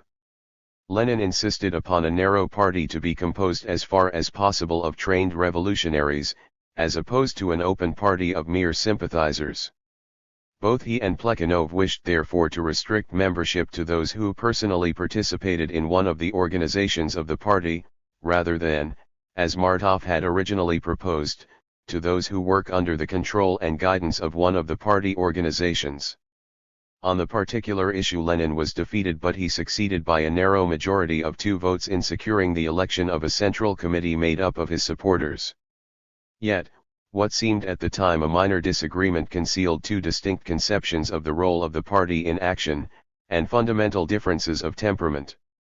Many of those who supported Lenin on the above issue ended in the Menshevik camp, and in the years which followed it was they who tended to take Marx's principles literally, as opposed to Lenin, who held that they must be subordinated to the primary task of carrying out a revolution. Nonetheless, the 2 groups worked side by side, and they did not separate until the secret conference of Prague, which Lenin persuaded to assume the rights and functions of a congress, and elect a new central committee to replace the properly constituted body. One still a third Marxist tendency within the party was represented by Trotsky, who stood apart from both Bolsheviks and Mensheviks and had a small group of followers. As against the Mensheviks, he was in favor of the seizure of power by the working class, and was opposed to collaboration with the bourgeoisie. But the numerical weakness of the proletariat and the conservatism of the peasants led him to reject that alliance between the 2 that Lenin later proposed, and to hold that revolution in Russia would only succeed if it kindled revolutions in other more economically advanced countries. This view was the basis of his celebrated theory of permanent revolution. In Stalin's classical definition, Leninism is Marxism of the era of imperialism and of the proletarian revolution. Lenin had to guide his followers in a situation that had at last become a revolutionary one. His interminable polemical writings, most of which make such heavy reading today, give the impression of a man who has, as Edmund Wilson puts it, become the victim of a theological obsession with doctrine, though we are continually struck with the inconsistencies of his course. Yet, as Wilson says, to approach him through his writings is to fail to understand him, because, although he thinks they are, the issues are not being fought out in terms of ideas but invariably in terms of practical policy, and his real aim is not to justify theoretically what he wants done but to make men do it. The theoretical side of Lenin is in a sense not serious. It is in the sure instinct with which he grasps the reality of a given situation that his genius lies, though the tactics then adopted are always justified with Marxist texts.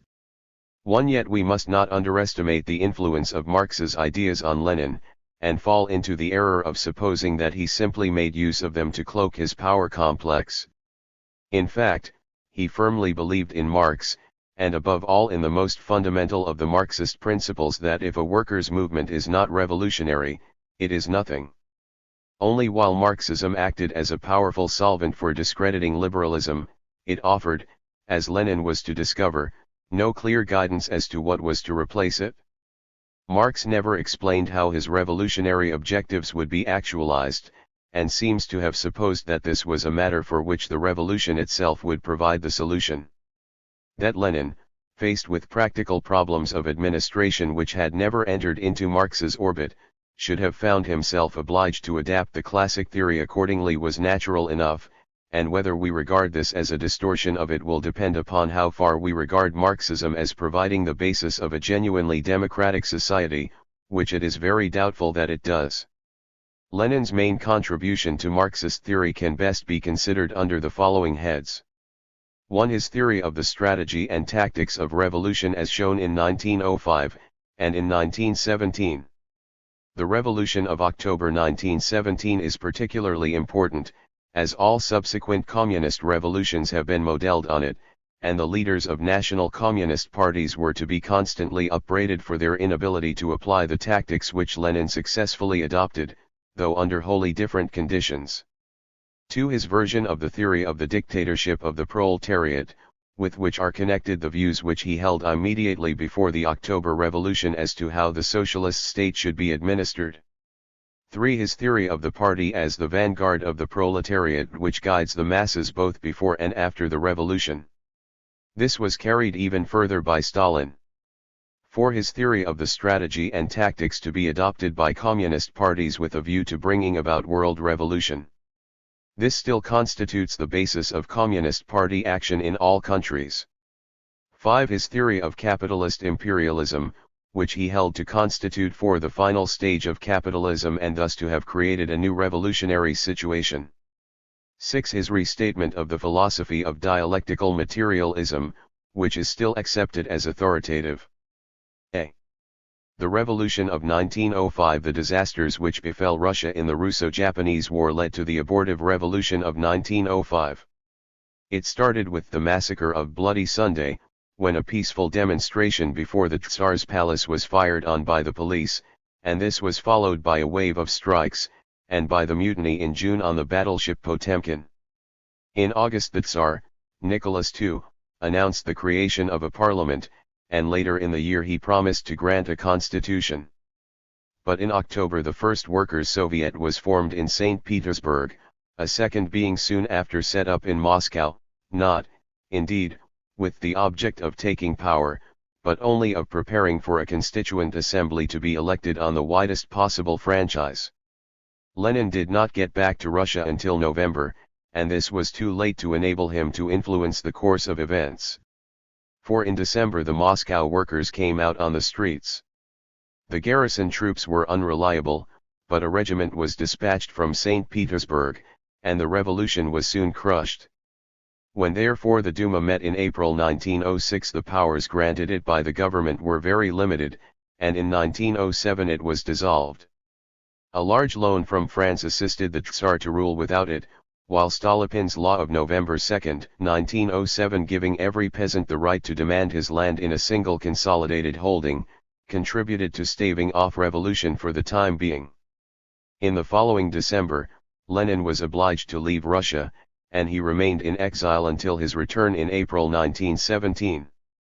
The 1905 revolution was a spontaneous rising of the masses, who acted without any directives from above, but it also affected all strata of society and compelled each class to define its point of view. 1. The Bolsheviks and the Mensheviks considered their own separate congresses held in the spring of 1905, and at a unity congress held at Stockholm in April 1906. At the first of these the issue was the character of the government which would be set up after the downfall of Nicholas I at the Stockholm Conference, in which the Mensheviks were in the majority. It was the attitude to be adopted towards participation in the Duma. The history of the Communist Party of the Soviet Union is at pains to represent the Bolsheviks and Mensheviks as fundamentally divided, from the 1903 Congress onwards, and to show that Lenin always took the correct line and that his opponents were invariably in the wrong. In fact, however, the differences between the two were not so much differences of principle as of tactics, and there were few Bolsheviks who did not at one time or another side with the Mensheviks and vice versa. Thus, both held that the 1905 revolution should be not a socialist but a bourgeois democratic revolution which would carry forward that industrial development which was the precondition of a proletarian revolution. But the Mensheviks believed that for some time to come there could be no question of a proletarian dictatorship, and that the bourgeoisie should therefore be allowed to take power, with the socialists forming an opposition on the Western model. Direct participation in such a government they held to be out of the question, since, apart from the question of principle, it would expose the party to a double danger. If it supported the measures of the bourgeois government, it would be discredited with the masses. If it tried to force the government to adopt socialism against its will, it would alarm the middle class and thus prepare the way for reaction. Lenin agreed with the Mensheviks that, given the existing level of capitalist development, only a bourgeois democratic revolution was possible. But such a revolution demanded that the bourgeoisie was liberal, and he held that in Russia it was not. Hence the proletariat must lead the revolution, and set up what he called in his two tactics a revolutionary democratic dictatorship of the proletariat and the peasantry. This regime, which would, of course, be provisional only, would conform to the normal democratic pattern, since, as he put it, whoever approaches socialism by any other path than that of political democracy will inevitably arrive at absurd and reactionary conclusions. It would seek, however, at the earliest opportunity to convert the revolution from the bourgeois democratic to the final proletarian stage, a transition which he conceived as being in some sort a continuous process. Trotsky added a third theory, later to be used against him. The revolution had come too late to be a bourgeois democratic revolution of the approved Marxist type, and the proletariat would therefore have to carry out that which the bourgeoisie could not perform. A bourgeois democratic revolution made by the proletariat would tend, however, to become a proletarian revolution, since political power would inevitably gravitate to the class which had played the greatest part in promoting it. The peasantry was incapable of rendering much assistance, and the success of the revolution would largely depend upon the support of proletarians in other countries which he held likely to be forthcoming. The Mensheviks rejected both these. Marx, they said, had taught that the bourgeois democratic revolution must take place first, and that there would then be a proletarian revolution. The two were quite distinct, and there must be what Plekhanov called a significant interval between them. A bourgeois democratic revolution undertaken, as Lenin recommended, under the hegemony of the proletariat did not make sense, nor could the two revolutions be telescoped into one another as Trotsky seemed to suppose. There was some force in this criticism, and certainly neither Lenin nor Trotsky made altogether clear how the proletariat was to fulfill the role assigned to it. Yet if the Mensheviks had their way, it was unlikely that there would ever be a revolution at all. Henceforward, until 1914, the various groups fought side by side in an uneasy alliance, but were in continual disagreement upon tactics, for example, as to participation in the Duma. In his Three That Made a Revolution, Bertram Wolfe has skillfully disentangled these inter-party dissensions. Yet the period was a barren one, and we take leave of it with relief. In his left-wing Communism, Lenin declared that without the dress rehearsal of 1905 the victory of the October Revolution would have been impossible. In his Lessons of the Revolution he gave the following analysis of the situation. Only the revolutionary struggle of the masses can achieve anything worthwhile.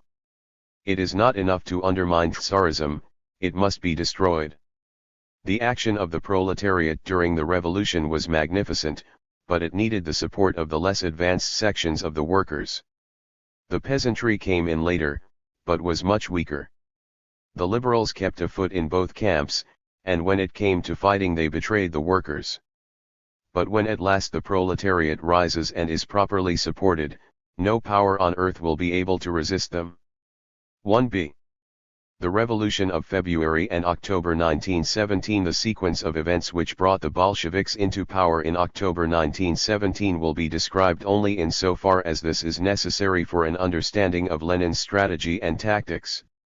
These gave to the revolution, when it came, an altogether unexpected form and largely determined its subsequent development. In February 1917 there began a series of demonstrations which ended with the abdication of the Tsar on March 15. He had previously prorogued the Duma, but it had set up an executive committee to maintain order, and on March 14 the provisional government was formed under Kerensky. But on March 12 there came into existence the Petrograd Soviet, the representative of the Soviets which now began to be formed in every town and village, thus creating that dual authority enjoined by Marx in his address to the Communist League. The town Soviets were controlled by the Mensheviks, and the village Soviets by the Narodnik Social Revolutionaries. Both these parties, however, came to a working understanding with the provisional government, but while the Social Revolutionaries immediately joined it, the Mensheviks, in accordance with their principles, at first refused to do so. The Bolshevik Party was then extremely weak, and its leaders, including Stalin, Kamina and Molotov, were in virtual agreement with the Mensheviks. This was the position when Lenin returned to Petrograd on April 16. Lenin's first action was to issue his April theses, regarded as madness by many of his followers, calling for no support for the provisional government, the establishment of a Soviet republic which would prepare the way for the transition to a proletarian government, and the nationalization of the land which the peasants were already appropriating. The provisional government had undertaken to call a constituent assembly, a step to which the Bolsheviks were hitherto as much committed as the Mensheviks. But in the April theses Lenin turned his back once and for all on parliamentarianism, though, as he was to explain in his left-wing communism, he did not immediately call for the overthrow of the government, as this was impossible until the mood of the Soviets had changed, and only suggested that a Congress of Soviets might with advantage replace the Constituent Assembly. It was not until the Seventh Party Conference of April 24 that he raised the cry of all power to the Soviets. This would, indeed, have meant a coalition of social revolutionaries and Mensheviks. But Lenin believed that the alliance between these parties and the government was artificial and would soon break down, as, indeed, it did, while he also realized that the masses were more concerned with revolution than with loyalty to any particular party, and would support whichever offered most. He saw that the government could not give them what they wanted, peace, bread, and land, and that both the social revolutionaries and the Mensheviks were compromised by their connection with it, the latter having reluctantly agreed in May to the participation in it of one of its leaders, Tseretelli. In all this, Lenin showed himself a true prophet. The Bolsheviks continued their policy of promising the people everything they asked for, and thus continually gained in strength. At the Sixth Party Congress of July, Lenin felt strong enough to change the party slogan from all power to the Soviets to the dictatorship of the proletariat and the poor peasantry. In September, General Kornilov attempted a counter-revolutionary coup, and it was largely due to the Bolsheviks that it did not succeed. The upsurge of the peasants now reached its height, the armed forces mutinied, and the government lost all authority. In his left-wing communism Lenin declares that revolution becomes possible only when the lower classes do not want the old way, and the upper classes cannot continue in the old way. By October the state of affairs had been reached. On October 23 the Central Committee decided to strike without delay, and on October 25 the Bolsheviks seized power after an almost bloodless revolution. Thus, both the Social Revolutionaries and the Mensheviks were outplayed by a party far smaller, but better organized, than their own. The former was the party par excellence of the peasantry, to whom the government had given a promise of land, which it had then hesitated to redeem. Had they called a constituent assembly in the summer and obtained authority to deal with the agrarian problem, they might have remained in power. But they had tied their hands by joining a bourgeois government at heart opposed to land nationalization. The case of the Mensheviks is of greater interest, as they stood nearer to the Bolsheviks, with whom, despite their differences, They had fought side by side over many years, and it is impossible not to feel some sympathy for the predicament into which Lenin's tactics now landed them. They had done as much as any party to foment revolution, and it was they who were responsible for the order establishing Soviets in every military unit, thus disintegrating the army.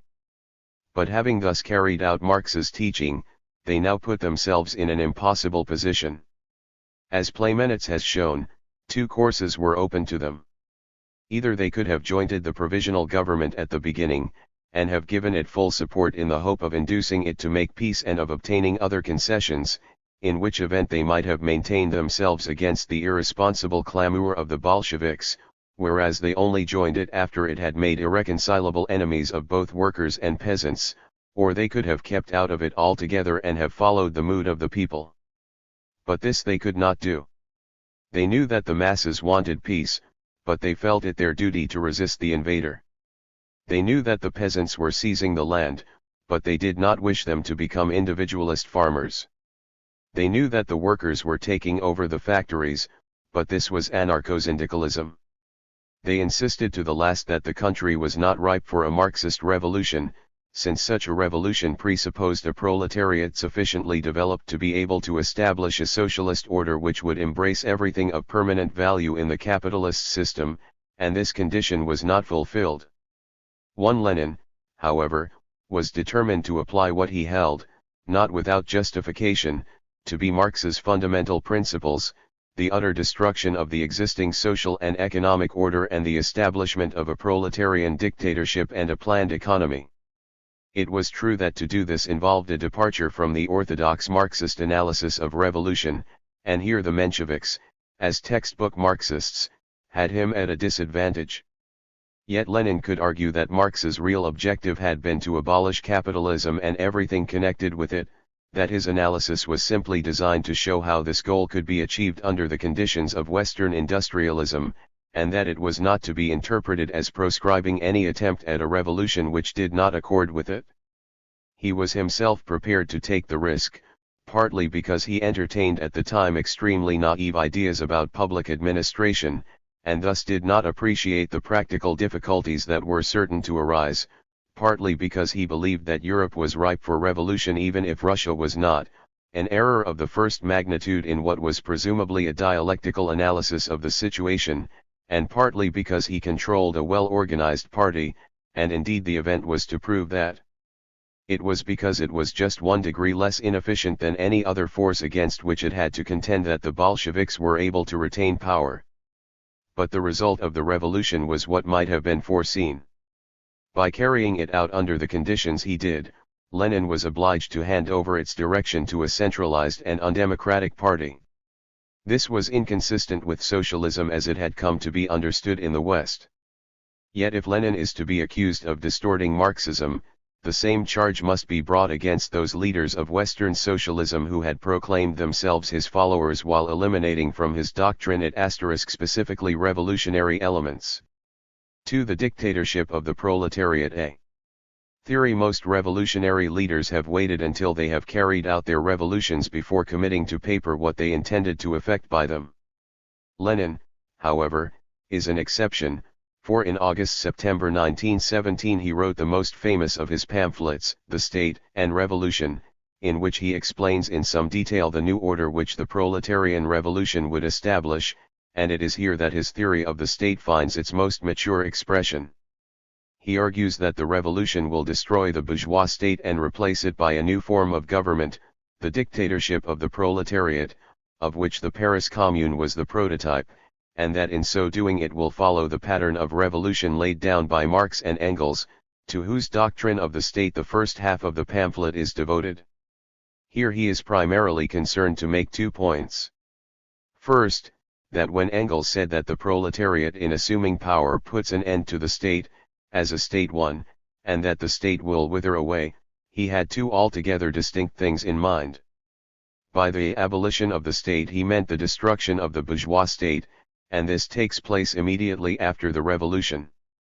But the withering away of the state is a very different matter, and it will not be accomplished until a much later stage. It may be noted in passing that if this was Engels's opinion, he he does not make it at all clear. Secondly, that Marx's analysis of the state culminates in his critique of the Gotha program of 1875, where he lays down that the dictatorship of the proletariat is the political form appropriate to the transitional period which lies between the abolition of the bourgeois state and the communist society, when the state will disappear. Lenin wishes therefore to warn his followers that the revolution will not mean the end of the state, which will continue in the form of the dictatorship of the proletariat. He is at pains to point out that it will be a temporary order only, and that under it the exploitation of man by man will cease. But it will still perform the coercive functions of the old order, though these will now be exercised by the majority and not the minority. Differences, and even unjust differences, of wealth will persist, and men will continue to be paid according to their work and not according to their needs. It will be, in fact, as he says, the bourgeois state without the bourgeoisie. And while he is careful not to obtrude unduly its authoritarian character, he regards it as so important that he lays down that a Marxist is one who extends the acceptance of the class struggle to the dictatorship of the proletariat, and that on this touchstone it is necessary to test a real understanding and acceptance of Marxism. When Lenin had called in his two tactics of social democracy in the democratic revolution for a revolutionary democratic dictatorship of the proletariat and the peasantry, he had pointed out that of course it will be a democratic, not a socialist dictatorship, and that it will not directly overstep the bounds of bourgeois social and economic relationships. It would be, in other words, an ordinary left-wing government which would prepare the way for socialism. But while he declared in the State and Revolution that the dictatorship of the proletariat will for the first time create democracy for the people, he made it clear that it would not be a parliamentary form of government, and he openly identified parliamentarianism with bourgeois democracy. This brought him into immediate opposition with the labor leaders of Western Europe, and in particularly with Koskai, for many years the Pope of the German Social Democratic Party, and the leader of its orthodox faction against the heresies of Bernstein. At the NCF 1918, Koskai published a pamphlet, The Dictatorship of the Proletariat, in which he criticized the state and revolution, and Lenin at once replied with his vitriolic proletarian revolution and the renegade Koskai, in which he now advanced the theory of the dictatorship in much sharper terms than he had used a few months earlier. In this pamphlet the angle is shifted. In the State and Revolution the issue was whether the dictatorship was necessary. Now it becomes the relation between proletarian democracy and bourgeois democracy. Lenin argues that everyone knows that the dictatorship of the proletariat is the very essence of Marx's teaching, which is true insofar as Marx had made it the instrument through which the transition from capitalism into communism would be effected, that it is power won and maintained by the proletariat against the bourgeoisie, power which is unrestricted by any laws, that Marx had shown that the commune, the archetype of the dictatorship, had abolished the bourgeois democratic parliamentary system, that the Soviets are the direct organization of the toiling and exploited masses, enabling them to organize and administer the state themselves in every possible way, that bourgeois democracy is false and hypocritical, a paradise for the rich and a snare and deception for the poor, and that proletarian democracy is 1,000,000 times more democratic than any bourgeois democracy, and the Soviet government 1,000,000 times more democratic than the most democratic bourgeois republic. This was the first open assertion of the doctrine of proletarian democracy. The one-party system, which is certainly alien to Western democratic thought, follows from it as a corollary. For Marxists argue that opposing political parties derive from the conflict between different economic classes, and that once their cause is removed they will cease to exist. It is no more necessary that there should be two political parties than that a man should have two heads. b. The administration of the state. Lenin also explains in The State and Revolution how the proletarian state will actually be administered, and what he says is particularly significant, because the attempt to run the country in this manner was certainly one of the factors which reduced it within 2 years to a condition of utter prostration, with the result that the Soviets, though still remaining the nominal rulers as they do to this day, were pushed into the background and the party took control. The transfer was accomplished in the course of 1920, both on the political and the economic level.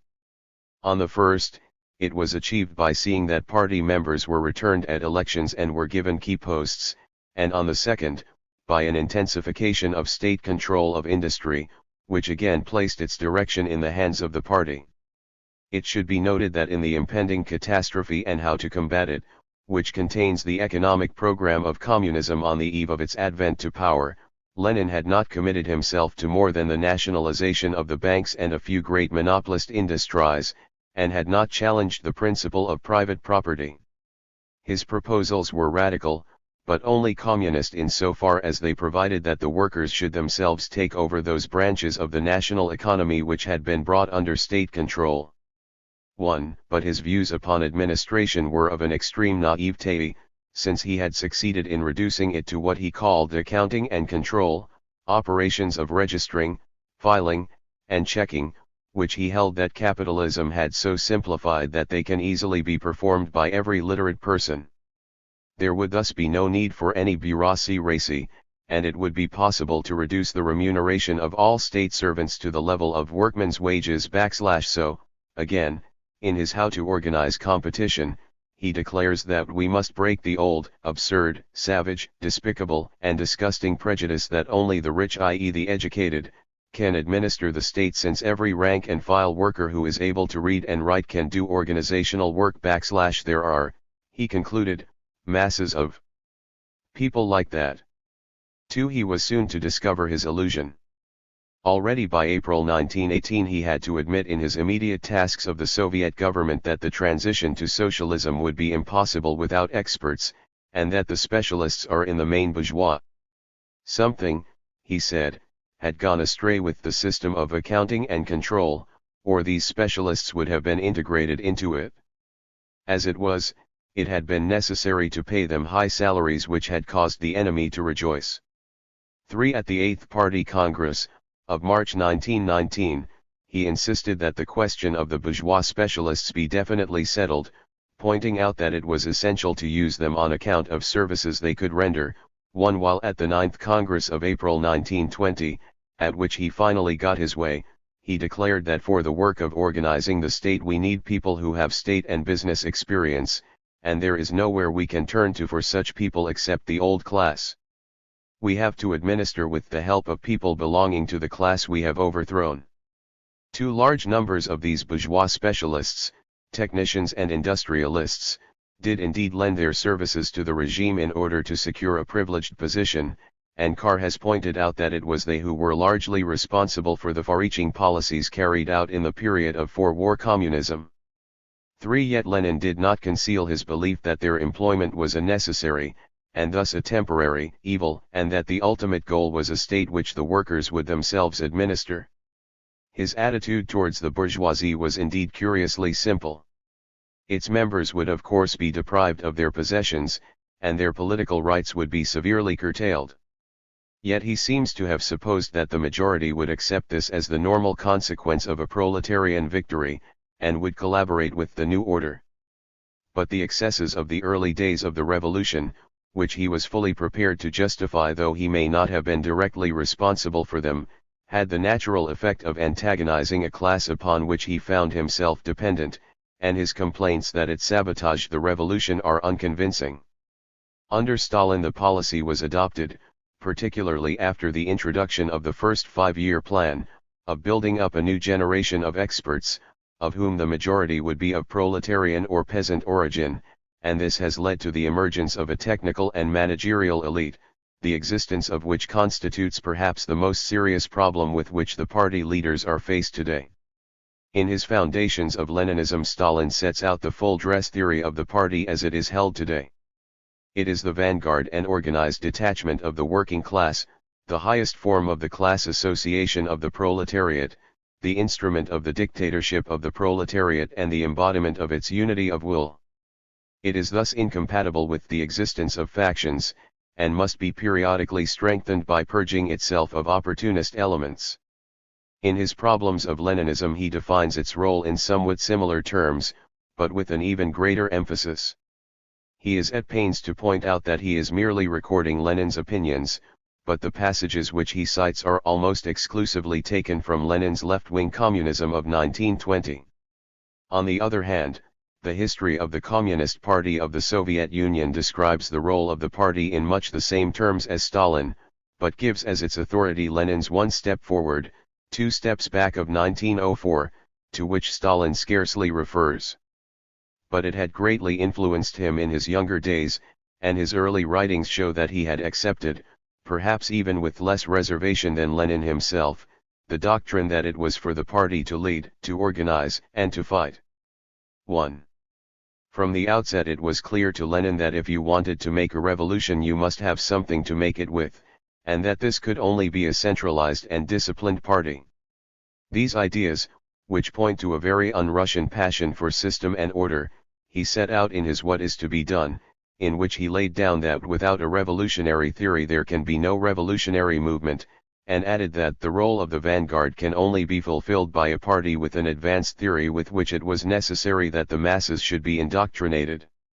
2. When he spoke of unification, he meant, as Wolff points out, the uniting of the autonomous local units of the Marxist movement into a centrally controlled and ideologically homogeneous all-Russian party. 3. As against the populists, he conceived of this party as proletarian, as against the legal Marxists, as a party of action as well as of theory, and as against the economists, as a party with a political as well as an economic program. His What is to be Done? Is directed to combating the twin errors of spontaneity and kvostism, both of which, in the form in which they were then being sponsored, illustrate the persistence of the earlier near-anarchist ideology. The first asserted that the workers would become revolutionary by virtue of an elemental force in their disposition, to which Lenin replied that the spontaneous development of the labor movement leads to its subordination to bourgeois ideology, and urged the necessity of its direction by the party, while the second was a corollary of the first and implied that the party should defer to the wills of the masses, whereas it was its duty to lead them. 2. It was round this new conception that discussion centered at the 1903 Congress. But while Lenin got his way at the time, he soon found himself violently attacked. In his Our Political Tasks Trotsky likened him to Robespierre. Rosa Luxemburg complained in Iskra that his policy would give such power to the Central Committee as to enable it to select the members of the National Party Congress.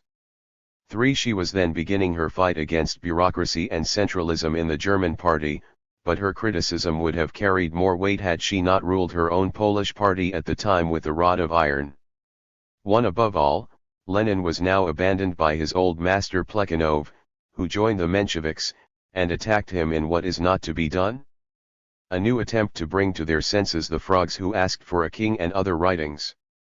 Lenin defended himself in his One Step Forward, Two Steps Back, the writing which most clearly reveals his contempt for democracy in the sense of government by the people.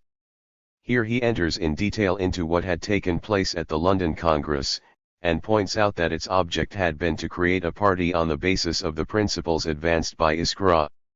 He had fought therefore for the principle of organization which was inconceivable without the subordination of the minority to the majority, of the part to the whole, and had insisted that the party should be directed by a central organ and a central committee, and that the latter should be free to rid itself of unreliable elements. He contended that, so far from resisting organization, the proletariat would welcome it, and that the opposition to it came from opportunist and non-revolutionary circles. 1. Lenin's immediate object was to create in the party an efficient instrument for bringing about a revolution, and in view of the conditions in Russia at the time, his demand that it should be small and highly disciplined was intelligible enough. As it was by definition the vanguard of the proletariat, it claimed, not altogether unnaturally, the right to exercise control over the revolutionary movement, and it continued to make use of this prerogative after the revolution had taken place. Thus Lenin was responsible for what soon became in practice the dictatorship of the party, which Stalin was later to perfect. It is true that in his State and Revolution he has scarcely a word to say about the party, and appears to have absolute faith in the administrative capacity of the workers. But here his object was to demonstrate the desirability of destroying the bourgeois state, and thus he had to show that if it were destroyed, the workers would be able to take charge. The belief that they would do so was not inconsistent with the conception of the leading role of the party which he had never renounced. But the war communism years disillusioned him, and when he wrote his left-wing communism, addressed to communist parties which had affiliated to the Third International and needed to be taught their duties, it was to point out that the Bolsheviks could not have maintained themselves in power without the strictest discipline in our party, that without an iron party it was impossible to carry out the dictatorship of the proletariat, that it was the highest form of proletarian class organization, and that not a single organizational question is decided by any state institution without the guiding instructions of the Central Committee of the party. These principles were adopted in that section of the Theses of the Communist International, approved by the Second Comintern Congress of July-August 1920, which deals with the role of the party, and they were embodied in the statutes of 1924 and in the final constitution of 1928. At the same time, Article 21 of the 21 Conditions of Admission to the Comintern of 1920 laid down that the basis of party organization should be democratic centralism, that is, the subordination of the lower party organs to the higher, a principle first adopted by the Russian Party at the Sixth Party Congress of July 1917. The issue between Lenin and his early critics goes back to the ambivalence which we have already noted in the Marxist system. Marx had sought to effect an equilibrium between consciousness and being, that is, between the will of man as a determining factor in history and the objective material world against which he has to contend and which is governed by its own laws. As was pointed out above, his anxiety to stress the scientific character of his doctrine led him to overemphasize the latter, and thus exposed him to the charge of fatal determinism. It was to refute this charge that Plekhanov somewhat shifted the emphasis to the active, voluntarist side of the doctrine, and it was to him that Lenin owed his introduction to Marxism. Lenin's attack on subservience to spontaneity was the protest of a practical revolutionary, who was unwilling to wait upon the dialectical process, and believed that, given the necessary organization, he could, as he put it, overthrow all Russia, and it was thus an implicit revolt against the determinist in favor of the voluntarist element in Marx's teaching.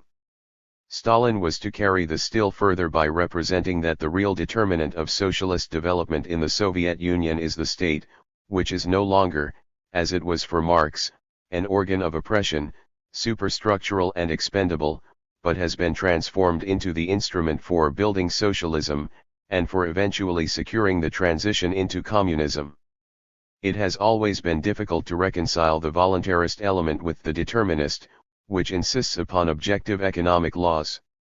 For the existence of such laws cannot be denied without repudiating Marxism, and thus upon occasions it is strongly reasserted, as it was, for example, by Stalin himself in his Economic Problems of Socialism in the USSR. Nonetheless, it is upon the voluntarist factor, that is, upon the role of the party and of the citizen in so far as he cooperates with it, that the stress is now laid. The party rules because, as the most highly developed section of the workers, it represents what the more backward elements would desire were they sufficiently mature to discern where their true interests lie. Whether this is Marx's doctrine is a matter of controversy.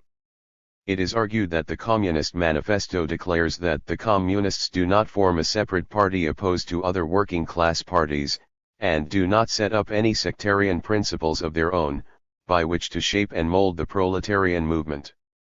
Yet the Communist League was certainly a party, and its constitution envisaged one which combined a legal and an illegal organization. Further, the manifesto asserts that the Communists are the most advanced and resolute section of the working class, and that their grasp of theory gives them the advantage of clearly understanding the line of march, which means that their party, once they should decide to form one, constitutes the vanguard of the workers' movement, with all that this leading role implies. As for democratic centralism, everything depends on where the emphasis is laid. When, for example, the question whether the German peace terms should be accepted came up before the Central Committee in February 1918, Lenin was defeated by Bukharin and the left communists, and there the matter rested until in the end he gained his point. 1. But at the 10th Party Congress of March 1921 the principle was restated. Until a decision had been reached, the criticism of individuals or even groups would be tolerated, but any attempt to organize an opposition was to be condemned as fractionalism, a ruling which Stalin was soon to invoke to crush opposition of any kind. So long therefore as the emphasis was laid on democratic, the application of the principle led to a regime no more rigid than that which prevailed in any continental socialist party, with the possible exception of the French. But when it was shifted to centralism, it led to the monolith. Certainly there is nothing democratic in the organization of communist parties today except its outward form. According to the statutes of every party, the National Congress, normally held biennially, is the supreme authority, and elects the Central Committee which is to act as its executant during the intervening periods. The Central Committee is in turn responsible for electing, immediately after the Congress has taken place, the members of the Politburo and the other Central Party organs. In fact, the Congress does not elect the Central Committee, but simply approves without discussion a list of members submitted to it.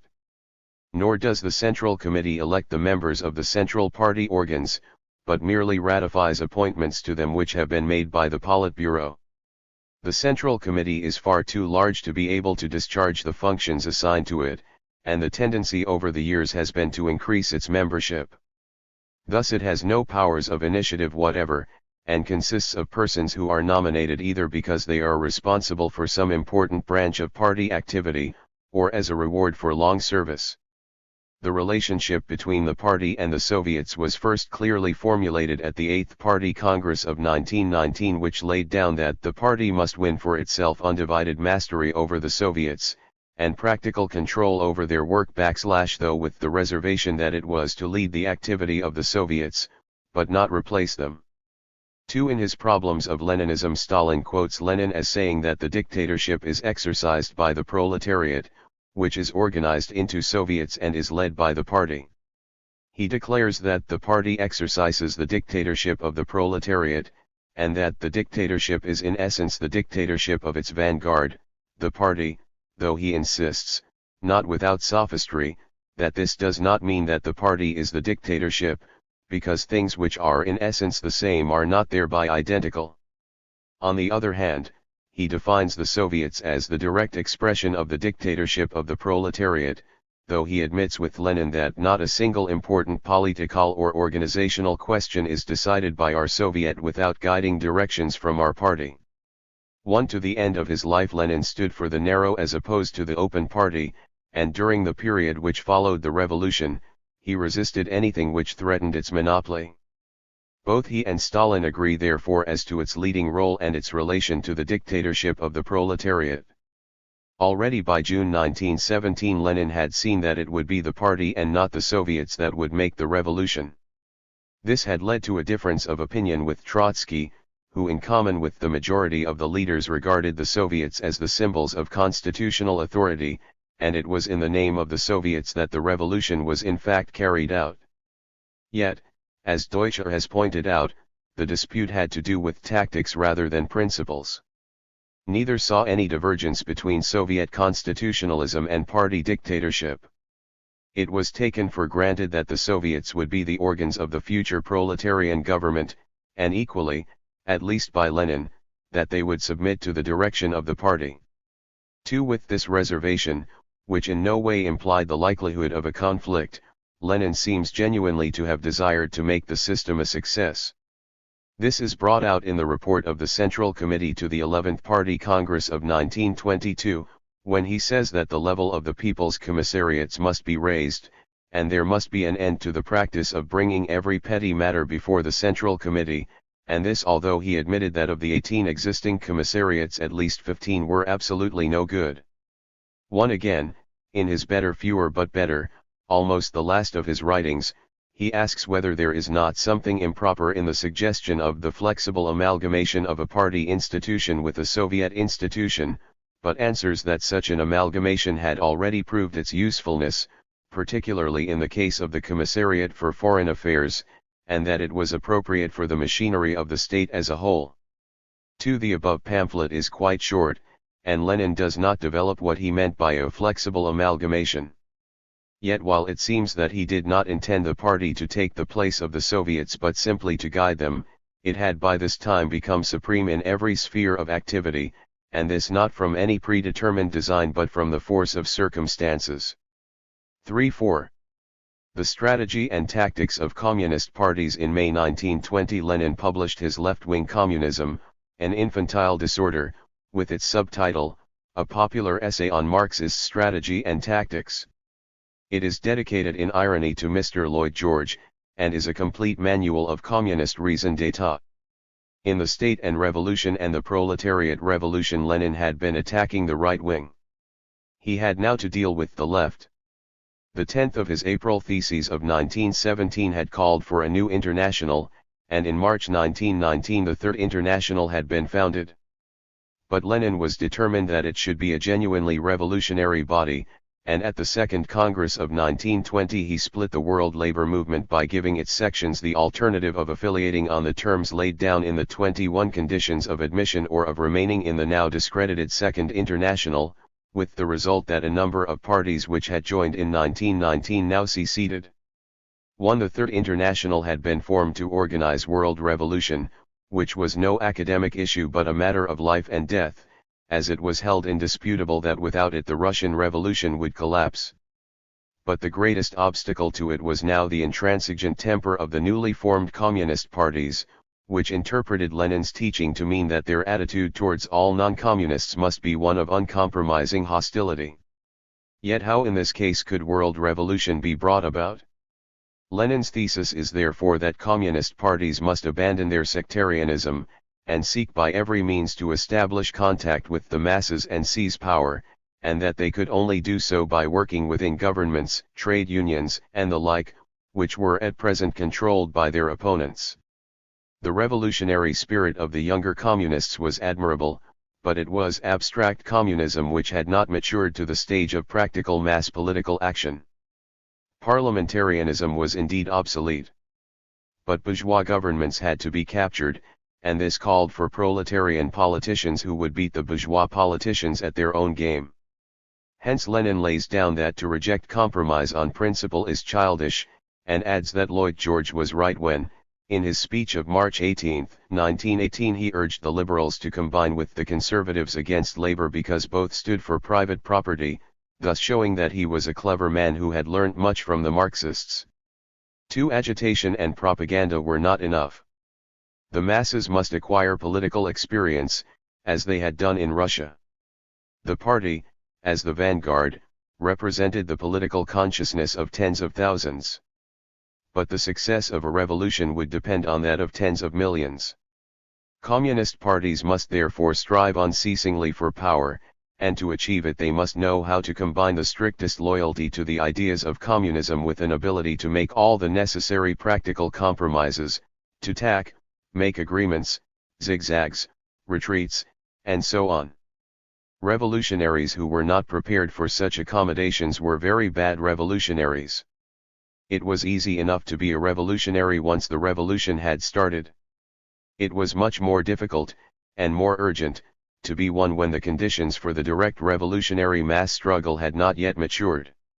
1. The above principles were more amply set out in the theses adopted by the Second Comintern Congress of 1920. The duty of communist parties to participate in elections and run their own candidates was fully recognized, and detailed instructions were laid down which subordinated communist parliamentary tract-ions to their central committees, from which they were to receive their instructions. But the question whether communist parties should enter non-communist governments continued for some time to arouse controversy, and the proposal of the German leaders, Brandler and Thalheimer, to enter the social democratic governments formed in Saxony and Thuringia in 1923 caused serious misgivings. Again, in the presidential elections of 1928, the German communists refused to support Marx, the candidate of the People's Bloc, against Hindenburg, the candidate of the right, on the ground that the People's Bloc was not genuinely progressive, and ran Thalmann as their own candidate, thus ensuring Hindenburg's victory. It was not until the Seventh Congress of 1935 and the establishment of the Front Populaire in France that communist collaboration with anti-fascist governments became the order of the day, as it has been ever since. The theses of the Second Congress were reinforced by those adopted at the Third Congress of 1921, which broadened the basis of communist action by introducing the so-called United Front tactics, under which the communists were to establish contact with the masses either by collaborating with the leaders of non-communist organizations, or by appealing to the rank-and-file members of such organizations over the heads of their leaders. But while the wisdom of such tactics is indisputable, it is doubtful whether Lenin fully realized how difficult it would be for communist parties to apply them. From the first the communists had been told that they were not as other men are, and that they must jealously guard the purity of their doctrine. Such teaching did not make for joint action with other parties, as this involved entering into personal relations with the enemy and the danger of eventual compromise on matters of principle. Again, if the communist leaders succeeded in reaching an agreement with the social democratic leaders and kept it, it was unlikely that they would convert the masses to communism, and they would then be exposed to the charge of opportunism, that is, of postponing revolutionary action on the pretext that conditions were not ripe. If, on the other hand, they showed undue zeal, they would be accused by their partners of having violated the agreement, and by Moscow of having prejudiced the cause by their sectarianism. Most party leaders found themselves sooner or later impaled upon one horn or the other of this dilemma, nor were their difficulties lessened by the continual fluctuations of Comintern policy. So important is this question of tactics that it must be pursued a little further. The object of all communist parties is to capture the masses, and in this struggle for power their real enemies are not the right-wing parties, but the socialists, who are competing with them for the goodwill of the workers. But while the communists thus regard the socialists with an especial bitterness, it is precisely with them, or with their leaders, that the tactics of the United Front require them to cooperate, though the ultimate end of this cooperation is to drive them off the field. As the socialists are perfectly aware of this, and have themselves no love for the communists, the employment of United Front tactics in countries not directly threatened by Russia calls for considerable ingenuity. The Middle Thirties in France provide the most brilliant example of their successful application. The French Communist Party had been founded in 1920 as a result of a split within the Socialist Party which had left great bitterness behind it.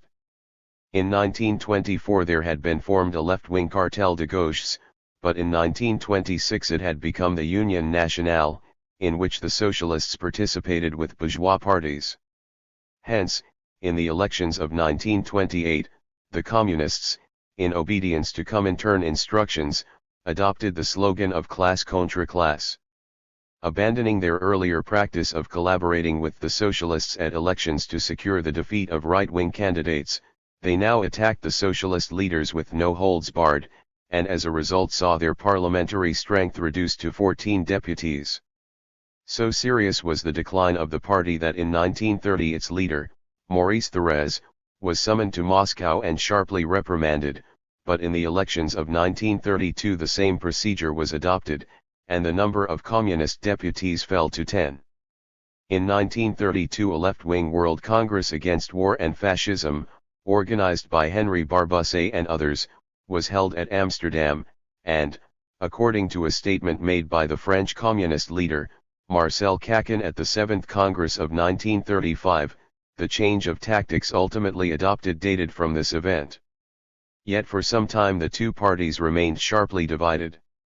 The communists periodically approached the socialists with requests for united action, but negotiations always broke down, if only because the communists would not give the elementary undertaking to refrain from attacking their rivals, and their démarques were, in fact, solely prompted by tactical motives, since the refusal of the socialists could always be represented as evidence of a desire to keep the workers divided.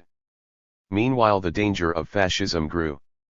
On February 6, 1934 André Marty wrote in Humanite that it is impossible to struggle against fascism without struggling against social democracy, but when on February 12 the socialists demonstrated against the Daladier government, the communists ordered their followers to participate. the first example of joint action since 1928.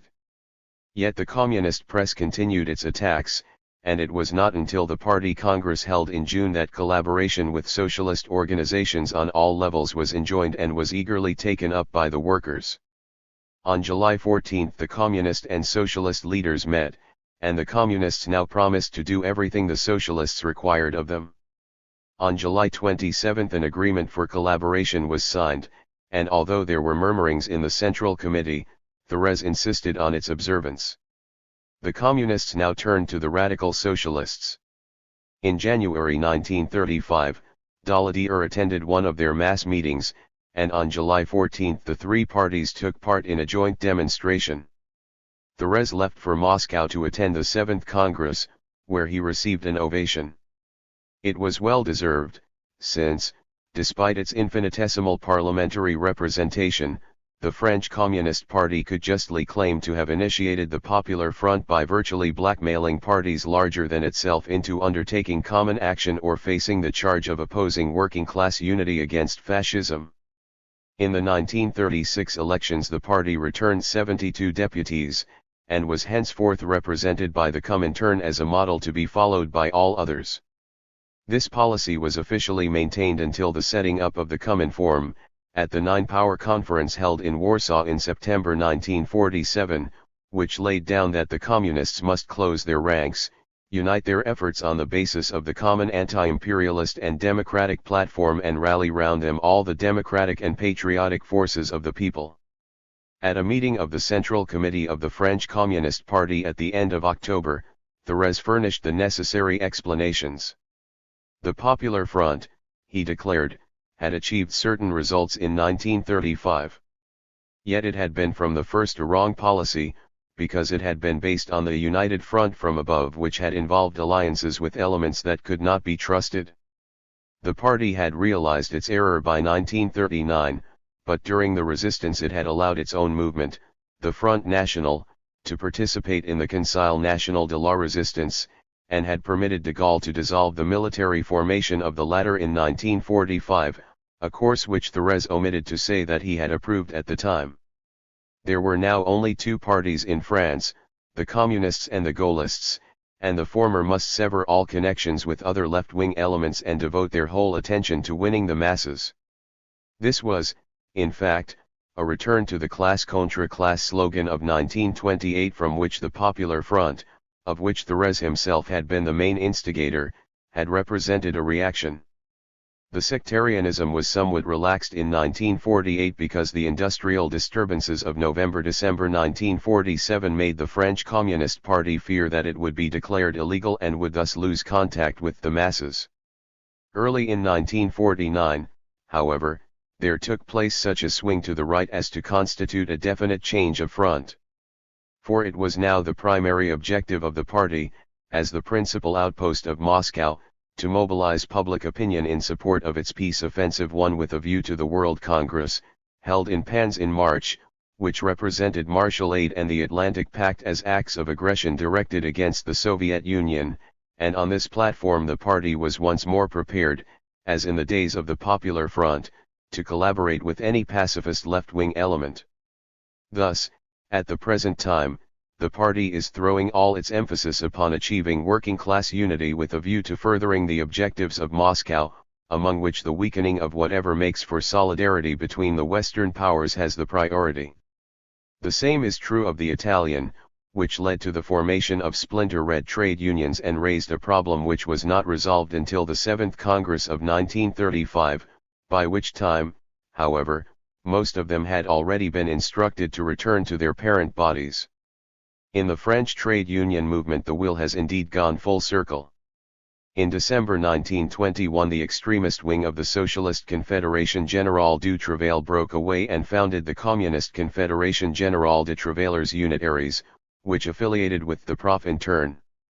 It made little headway, and in March 1936, when its membership was well short of 250,000, it rejoined the CGT in accordance with the new policy.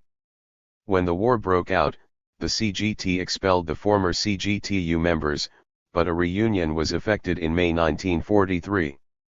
After the liberation, the unitaries acquired a predominant influence in the CGT, which they now control, and in December 1947 a second schism took place, only this time it was the socialist minority which broke away to form the Force ouvrière.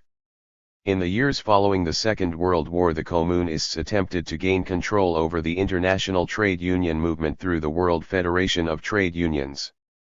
This organization, which originated in a British initiative, was effectively founded at a congress held in Paris in October 1945, and in the spirit of international solidarity then prevailing, almost every trade union movement affiliated with it. As the price of their cooperation, the Communists had obtained the appointment as Secretary General of Louis Lant, a former Secretary General of the CGT, who, while claiming not to be a communist, had always followed the party line. As a result, the salaried posts were quickly filled with reliable assistants, while control over elective offices was facilitated by Russia's domination over the satellite countries, and by the adhesion of China to the Soviet bloc in 1949.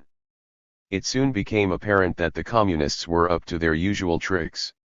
Thus it was noted that numbers of organizations in backward countries which formerly counted their membership in tens of thousands were announcing figures, which there were no means of checking, in the neighborhood of 1 million, thus submerging organizations of long-standing and established reputation.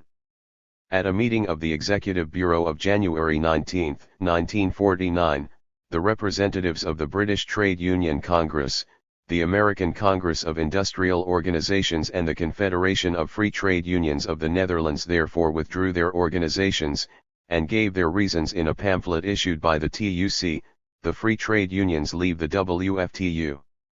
Their example was widely followed, and the non-communist unions founded their own organization, the International Confederation of Free Trade Unions and Rudolf Hilferding's Finanzkapital, to which Lenin added certain practical political conclusions of his own.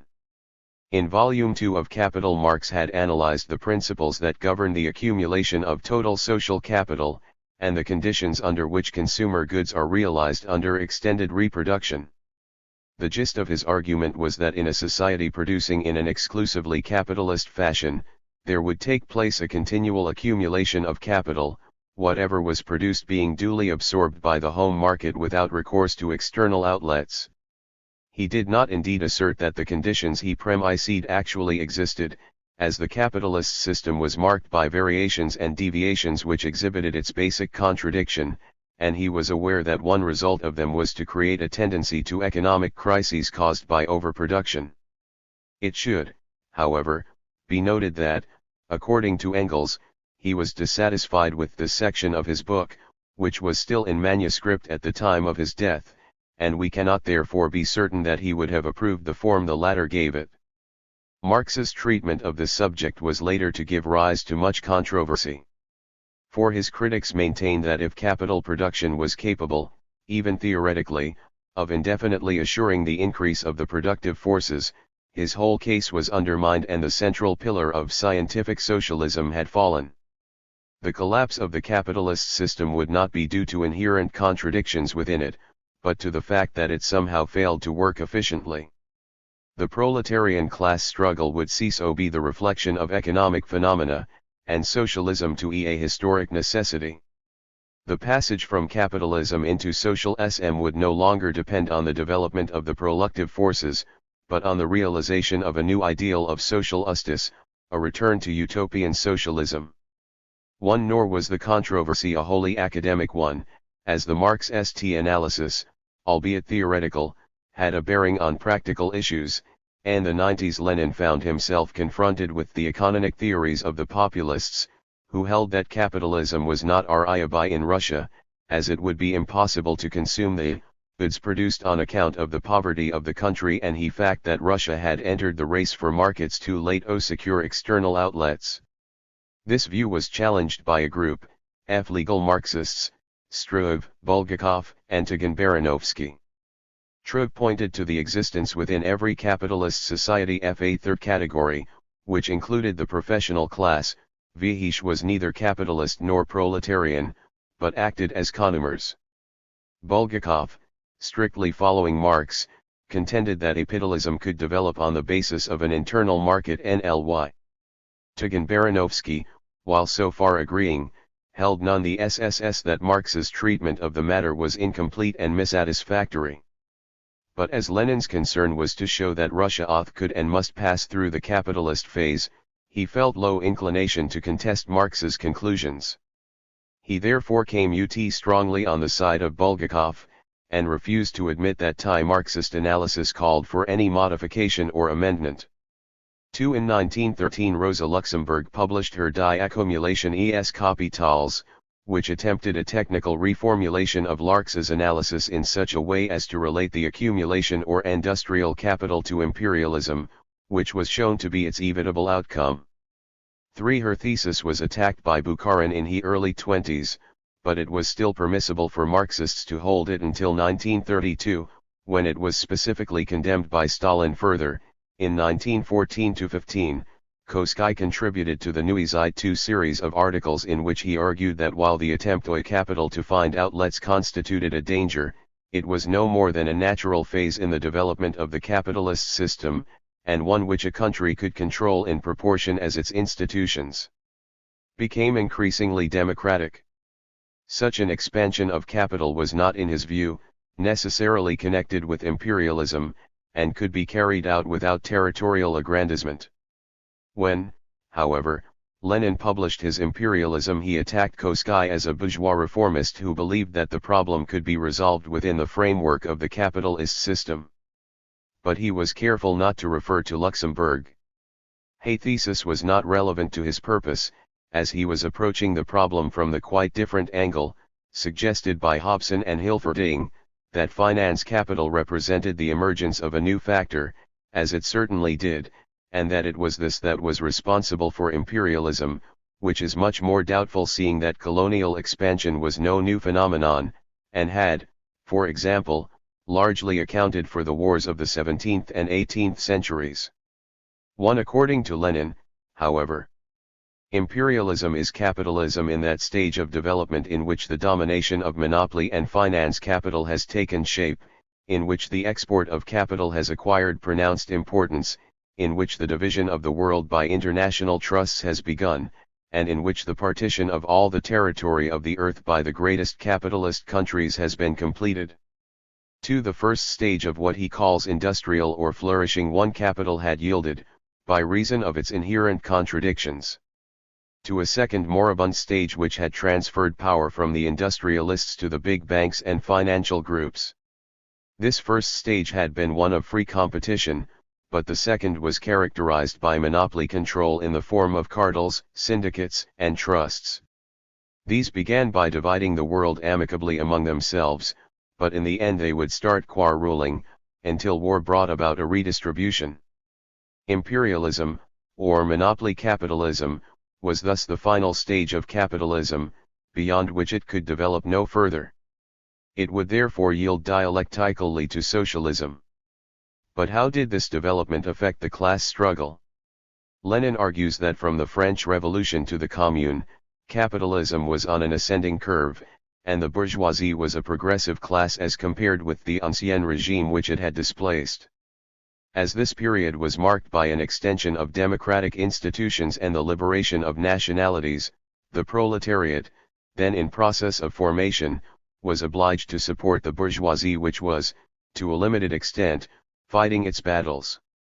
The period from 1871 to 1914, which George Sabina calls the flat top of the curve, was the age of capitalist domination and of imperialist expansion in which the class struggle became confused through the illusion that it was possible to conciliate two irreconcilable systems. The First World War brought this period to an end and signalized the beginning of the fall of the curve of capitalism. The bourgeoisie had now become a decaying and reactionary force, primarily interested not in production but in consumption. Hence there could no longer be any alliance between the proletariat and the bourgeoisie, and the object of the workers must be the overthrow of international finance capital. That an ever-growing interest was being shown in colonial development was indisputable. By 1900, Great Britain, for example, had about £1,700 million invested overseas, which yielded an annual income of at least £100 million. At first this capital had largely gone to countries like France and Belgium, with whose governments it was impossible to interfere, but by 1875 these countries were beginning to repay their loans, and as the British investor fought shy of Russia and the more backward European countries, most of the investment abroad, if we accept the United States, was in undeveloped countries, and came increasingly to involve their control or annexation. For during the 19th century the attitude towards colonial possessions had changed significantly, as may be illustrated by the case of this country.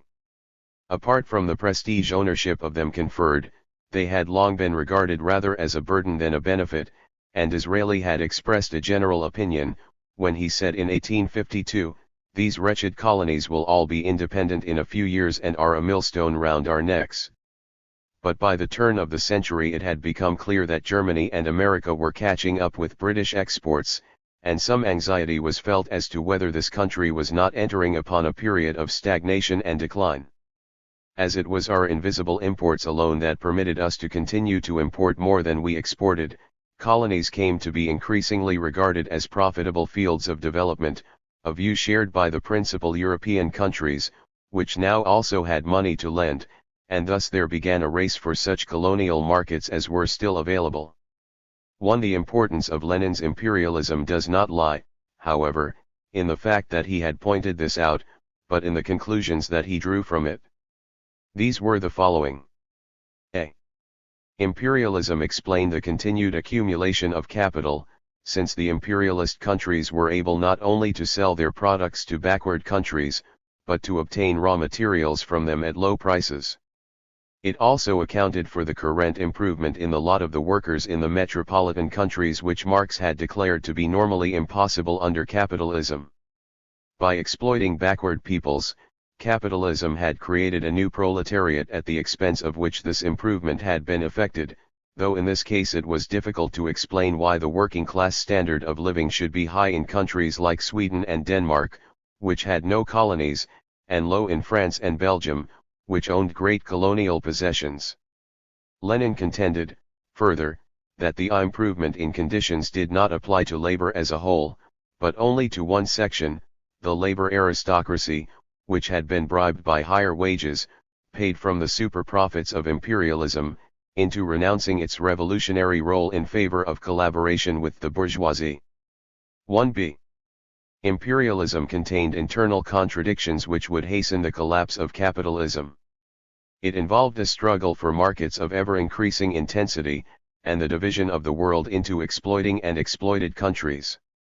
The change which it had introduced into the productive forces was naturally reflected in the productive relations, and had given a new form to the proletariat, which now included the toiling masses of the backward countries. Hence the struggle for revolution could no longer be confined to single countries or groups of countries, but demanded a common front of the peoples of the oppressor countries and those of the oppressed. Further, every country which was an object of capitalist exploitation became ipso facto a suitable target for revolution irrespective of its stage of industrial development, though not necessarily for an immediate proletarian revolution. See, imperialism intensified the operation of the law of uneven development. Under industrial capitalism, concerned with the export of commodities rather than of capital, some countries had developed more rapidly than others, but their relative strength had remained comparatively static. Under finance capitalism, however, this was no longer so, since it was possible for any country which could acquire new markets in undeveloped areas to make rapid progress at the expense of countries unable to do so. In view of this rivalry, there no longer existed any stability within the capitalist camp, and world peace was consequently endangered. De-imperialism must therefore lead to war. Hence Marxists contend, contrary to all evidence, that both the world wars were due to imperialism in their sense of the struggle for colonial outlets, in accordance with their central thesis that every conflict must have an economic cause. To the above Stalin added the writer, in his Foundations of Leninism, that the First World War by creating conditions favorable to a proletarian revolution had rendered it inevitable. For Tsarist Russia was an immense reserve of Western imperialism, supplying a vast field for investment which required enormous armies to guard. Russia was thus the nodal point of revolution, because the contradictions of imperialism were most clearly revealed there. Further, he used the law of uneven development as one of the two main arguments with which he justified the doctrine of socialism in one country when he advanced it in 1924-5, since he maintained that it rendered capitalism still more assailable by creating a chain of unequally developed countries which could always be attacked at whatever might be its weakest link. One anti-imperialism henceforth became an important part of the communist program, and was directed to broadening the basis of the proletarian class consciousness, and at the same time to weakening the capitalist system by fomenting or supporting liberation movements on the part of backward peoples who were taught to regard themselves as victims of exploitation. For this purpose innumerable organizations were started which either appealed to a humanitarian sentiment, or to the fear of the war to which it was represented that imperialism led. Further, Lenin's teaching reinforced the belief, now apparently ineradicable, that the Soviet Union would itself become the victim of imperialist aggression. The Second World War was thus represented as imperialist until Hitler attacked Russia. When it ended, the Russian leaders returned to their old theme, and indeed devoted to it even more attention than before. 6. Lenin's philosophical position. At the turn of the century there arose a neo-Kantian school, which attacked the materialistic basis of Marxism and led a number of Marxists, including the Russian humanist, Nicholas Berdyaev, to break with Marxism altogether. Lenin had always attached a profound importance to philosophic orthodoxy, and when he had founded his party in 1903 Plekhanov had been its ideological censor, until he went over to the Mensheviks in the next year. But about this time, when he was in great need of supporters, he was joined by a group of intellectuals who had been influenced by the phenomenalist school of Ernst Mach and Richard Avenarius. Its leader was A. Manilovsky, better known by his pseudonym of Bogdanov, who saw that Engels's theory of knowledge would not do, and sought to replace it, though within the bounds of Marxism, by one more consistent with recent developments in philosophy. Lenin was aware that the views of Bogdanov differed from his own, but as the two were agreed on organization and tactics, he entered into a compact with him under which philosophy was to be neutral ground. In 1907, however, an inter-party controversy arose as to the attitude to be adopted towards the elections to the Third Duma, in which Lenin held that the Bolsheviks should take part, but which Bogdanov and his friends wished to boycott. In 1908 they issued a symposium of Marxist philosophy which Lenin declared made him mad with anger, and in the same year Bogdanov, Lunacharsky, and Gorky set up a Bolshevik propaganda center at Kopry. Lenin succeeded in getting the Bogdanov faction condemned, and feeling that he was now released from his compact, he published in 1909 his Materialism and Empirio-Criticism. Here he starts as a realist, concerned only to show that matter exists independently of mind, but then passes into materialism by going on to identify reality with matter. Throughout, he attempts to bring Marx and Engels together by arguing that they were always in agreement, though wherever there is a divergence he invariably follows Engels.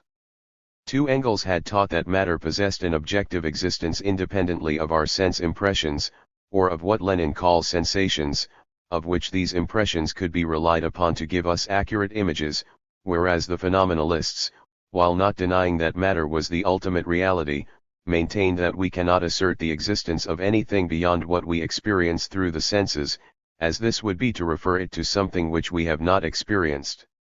Lenin held, however, that no philosophy which did not insist upon the objective existence of matter was completely materialist, that to deny its existence led to solipsism, and that to regard phenomena as complexes of sensations coordinated by mind was to admit that mind entered as an active factor into knowing, and that this was to assign to it a dangerous prominence which opened a loophole to idealism, and through idealism to belief in religion and in God. This work was the main contribution which Lenin made to Marxist philosophy in his lifetime, as his philosophic notebooks only appeared posthumously in 1929. After the October Revolution it became, however, the standard of intellectual orthodoxy, any departure from which could be represented as being as much an act of treachery to the revolutionary movement as were divergencies on questions of party strategy and tactics. 2. As for Bogdanov, who had originated the dispute, he withdrew from political life, and played no part in the October Revolution, though he was prominent in the proletarian culture movement of 1920. A doctor by profession, he interested himself in his later years in blood transfusion, and organized the Moscow Institute set up to study the matter, of which he became the director. He died in 1928, as a result of an unsuccessful experiment performed on his own person. 16. Stalin's contribution to Marxist-Leninist theory. Marxism, if it is anything, is the product of Western thought, and indeed the main charge that can be brought against Marx as an international revolutionary is that he conceived of revolution too closely in terms of Western conditions. The Russians took to it with enthusiasm, and it gave them the two things they most needed, confidence and discipline. Unfortunately, they have always been lacking in a sense of the relative, and they thus embraced it with an uncompromising dogmatism, so that, with the passage of time, they have converted it into an ossified and inflexible code of which they now claim to be alone the true interpreters. This process was accelerated by Lenin because of the need he felt to provide a Marxist justification for whatever was done in the name of the revolution. The goal of the Western Marxists had been a proletarian state in which men, freed from the fetters of capitalism, would learn how to organize production for the common good. The October Revolution failed to achieve this because it was only proletarian in the new sense Lenin had given to the term, which identified the proletariat with the party as the vanguard of the masses and their most conscious section, with the result that the leadership of the party came to imply its domination, the more so as the country soon became involved in all sorts of difficulties. Lenin seems indeed to have struggled against this inevitable outcome, and the bitterness of his writings against Koski may conceal a certain uneasiness of conscience which did not trouble his successor. But the forces he had set in motion did not become immediately apparent, and the obloquy for betraying the revolution * has thus fallen upon Stalin, under whom Marxism became grafted onto the Asiatic Byzantine tradition, with a consequent return to autocracy, the only form of government the Russians have ever known. What has been said of Lenin as a theoretician applies even more to Stalin. Both were driven to give a new direction to Marxist theory, and just as Lenin appealed to Marx, so Stalin was careful wherever possible to invoke the authority of Lenin, so that it was no accident that he gave the title of Leninism to the volume which contained his more important writings and public pronouncements. Yet there is a difference between the two men. When Lenin had been obliged, under pressure of unforeseen circumstances, to adopt policies which he would not otherwise have advocated, he had represented them as temporary accommodations, and had sheltered behind the plea of cruel necessity, whereas Stalin dragged these policies nakedly into the light of day, and compelled the party to accept them as orthodox applications of the official creed. Yet it is hard to say whether, had he lived, Lenin would not have been obliged to do the same. For the theory upon which the October Revolution was carried out was a compound of political idealism and political realism, and as soon as the new leaders found themselves confronted with the situation they had created, the latter was bound to prevail. But this inevitably involved a readjustment of the doctrinal basis.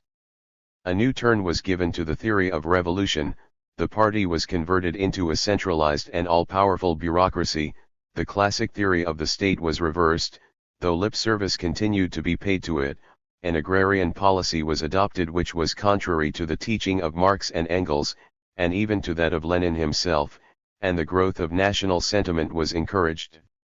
The policy of socialism in one country gave an added impetus to such developments. In a sense it contained nothing controversial, as everyone was agreed that socialism must be built up in Russia. Its importance lay in its implications, and particularly the effect that its application would have upon world revolution. It was this last issue that led to the great controversy between Stalin and Trotsky, which later became extended to every aspect of Stalinist policy. It was the most embittered conflict that has ever taken place between two rival party leaders, and one in which a number of the most prominent old guard Bolshevik leaders were to become involved to their ultimate undoing. Its history lies outside the scope of this review.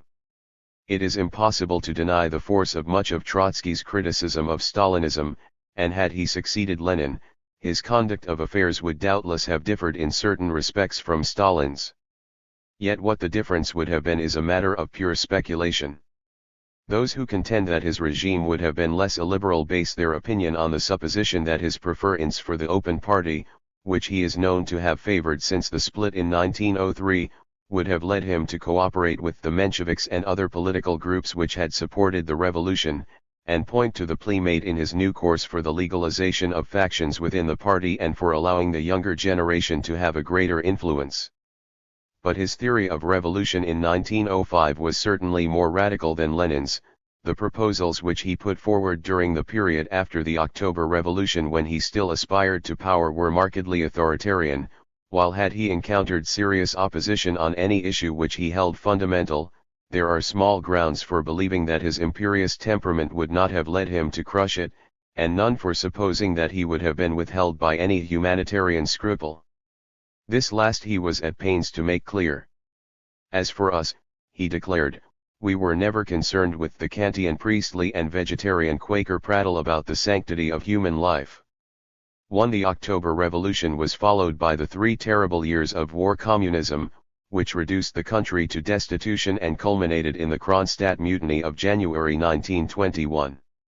The official Russian thesis is that the sufferings of this period were due to foreign intervention and internal treachery, but the introduction of large-scale schemes of nationalization, which Lenin later admitted to have been an error, combined with the inefficiency of those responsible for carrying them out, were at least as important contributory factors. Hence, there was introduced in March 1921 the new economic policy, a return to limited private enterprise, under which the country began to recover.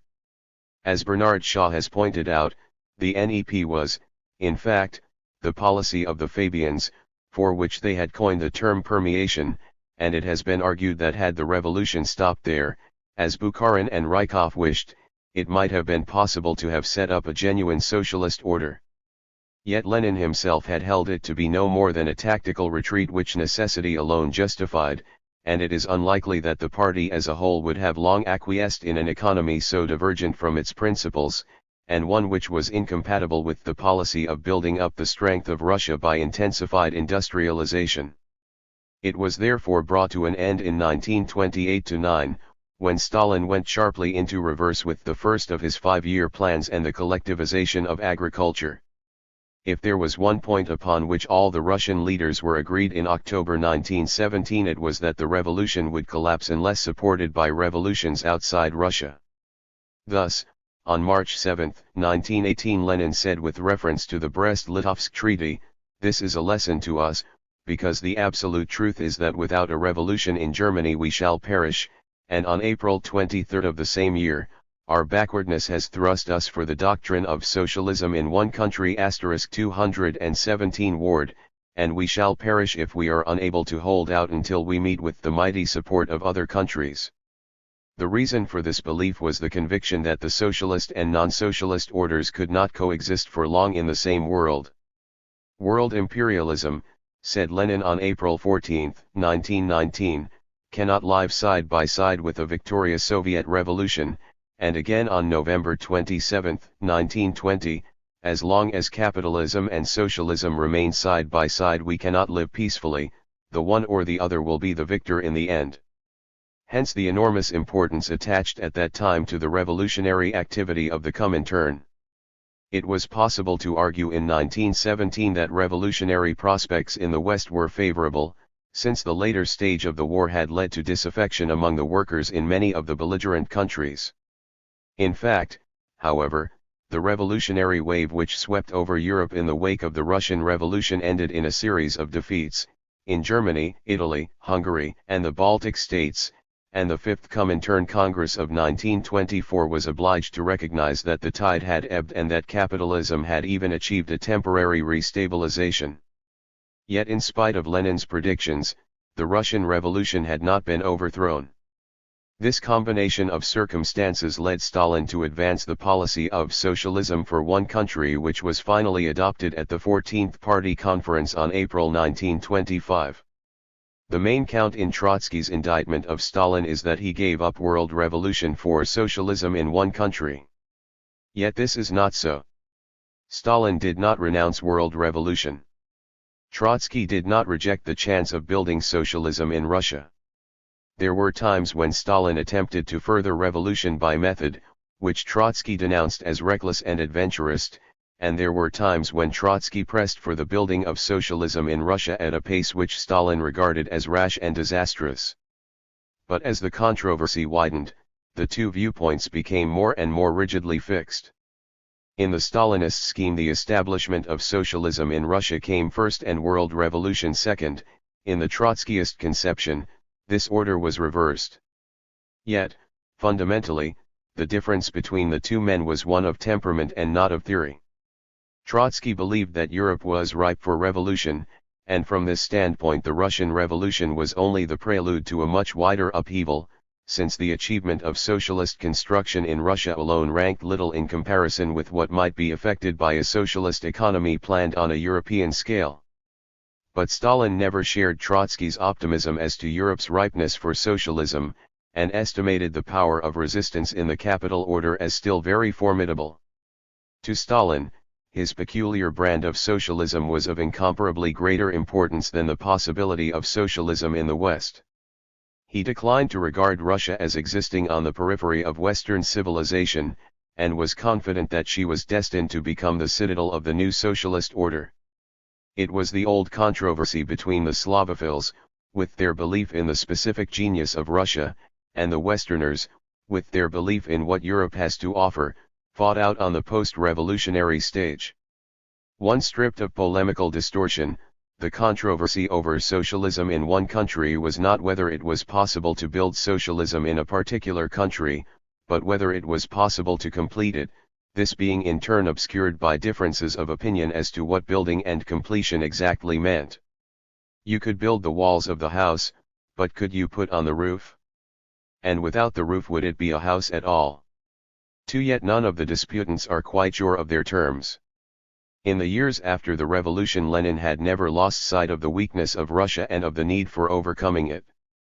In his Second International and its place in history, he declared that the proletarian peasant Soviet Republic was the first stable socialist republic in the world.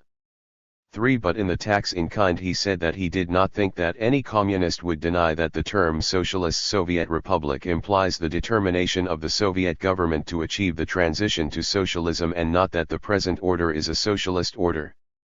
In his On Cooperation, he argued, however, that now that the state power was in the hands of the proletariat in alliance with the mass of the peasantry, and that the state owned all the means of production, the only task that remains for us to perform is to organize the people into cooperative societies, and he concluded that although this is not the building of the socialist society, it is all that is necessary and sufficient for this building. But in his Better Fewer but Better, he declared that the worst of all assumptions is that we possess to any degree the elements necessary for building a really new state machine that would really deserve to be called socialist, Soviet, etc. Lenin's thought is thus by no means clear. But he seems to have held that while the regime introduced by the revolution did not yet constitute socialism, it might be possible to achieve it provided that Russia could catch up with the West. Yet always at the back of his mind was the fear that she would not be given the respite necessary to do so unless the proletarians of the West came to her rescue. Stalin first advanced the arguments which he was later to use in support of socialism in one country in his Foundations of Leninism in what he was to call two formulations.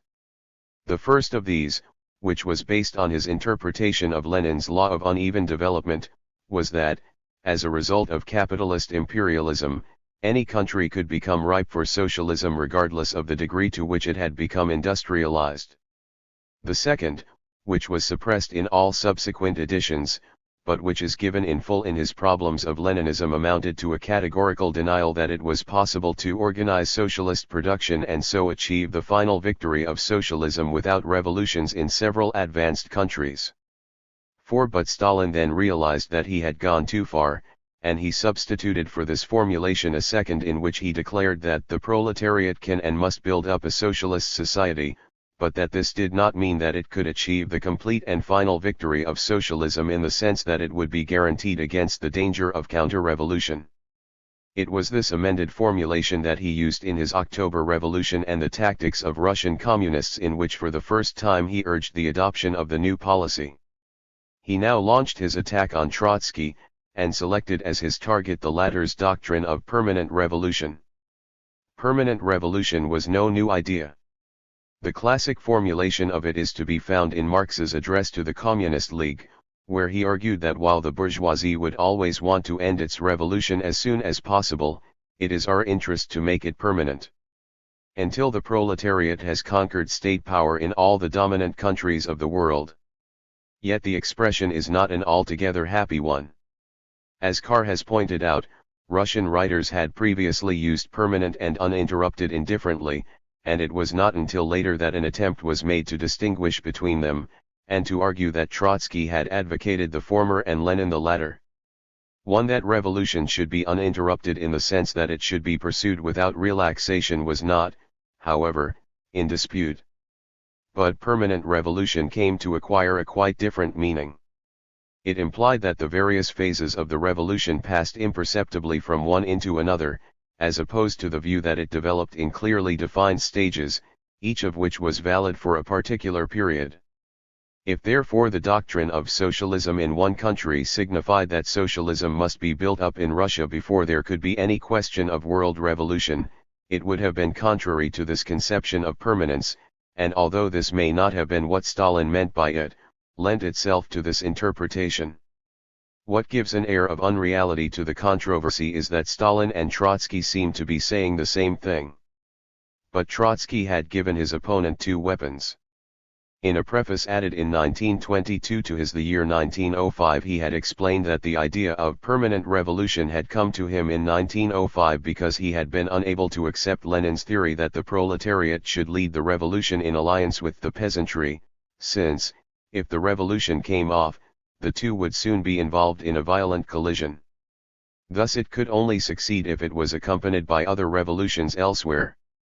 Further, he had added in 1924 a postscript to his program of peace in which he had stated that the Russians had not yet undertaken, or even approached, the task of creating a socialist society, and that although certain steps forward might be taken as a result of agreements with the capitalist world, a genuine advance of socialist economy in Russia will become possible only after the victory of the proletariat in the most advanced countries of Europe.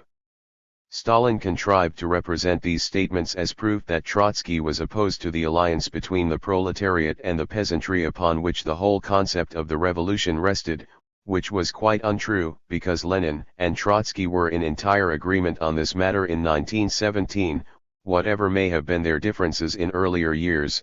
One, that he thus lacked faith in the power of the dictatorship of the proletariat to save Russia, and looked to external revolutions as the only hope of pulling the chestnuts out of the fire. And that he held the doctrine that it was useless to attempt a revolution in any country unless there was a reasonable chance that it would be supported by other revolutions. And in giving this turn to Trotsky's ideas he judged wisely. For, while many of the leaders were suspicious of what socialism in one country might involve, the doctrine came to the masses as a profound relief. They had been taught that unless world revolution occurred, their own revolution would fail and conditions of civil war would return. What Stalin asserted amounted to the admission that the Soviet Union was now strong enough to stand on its own feet whatever the outside world might decide to do. Further, it did something to soften the asperities of international relations by suggesting that socialism was not for export, to use a phrase which he was later to employ. In his Problems of Leninism, Stalin discussed the formulation he had earlier discarded.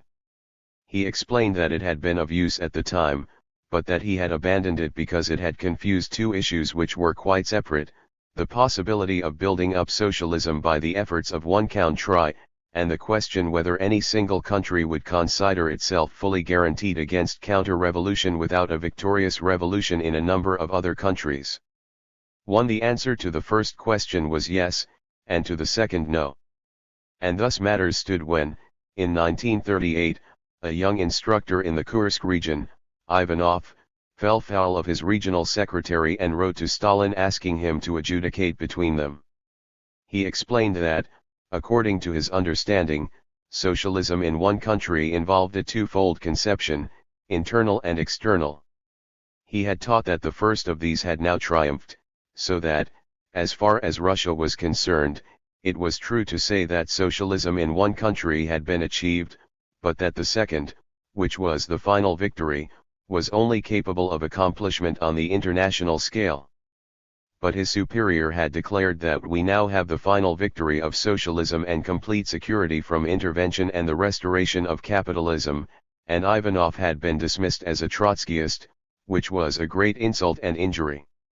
Stalin's reply, of which 8.5 million copies were published in 47 languages, was a complete vindication of Ivanov, whose superior was called a conceited young official. 2. He pointed out that the building of socialism in one country was not only possible but had been achieved, despite the protests of Trotsky, Zinoviev, Kamina and others who afterwards became the agents of fascism, and who had used the doctrine of permanent revolution to conceal their counter-revolutionary designs. On the other hand, the victory of socialism was not yet complete, nor could it be as long as Russia was surrounded by hostile capitalist states. Hence it was necessary to combine the activity of the international proletariat with the rearmament of the Soviet Union.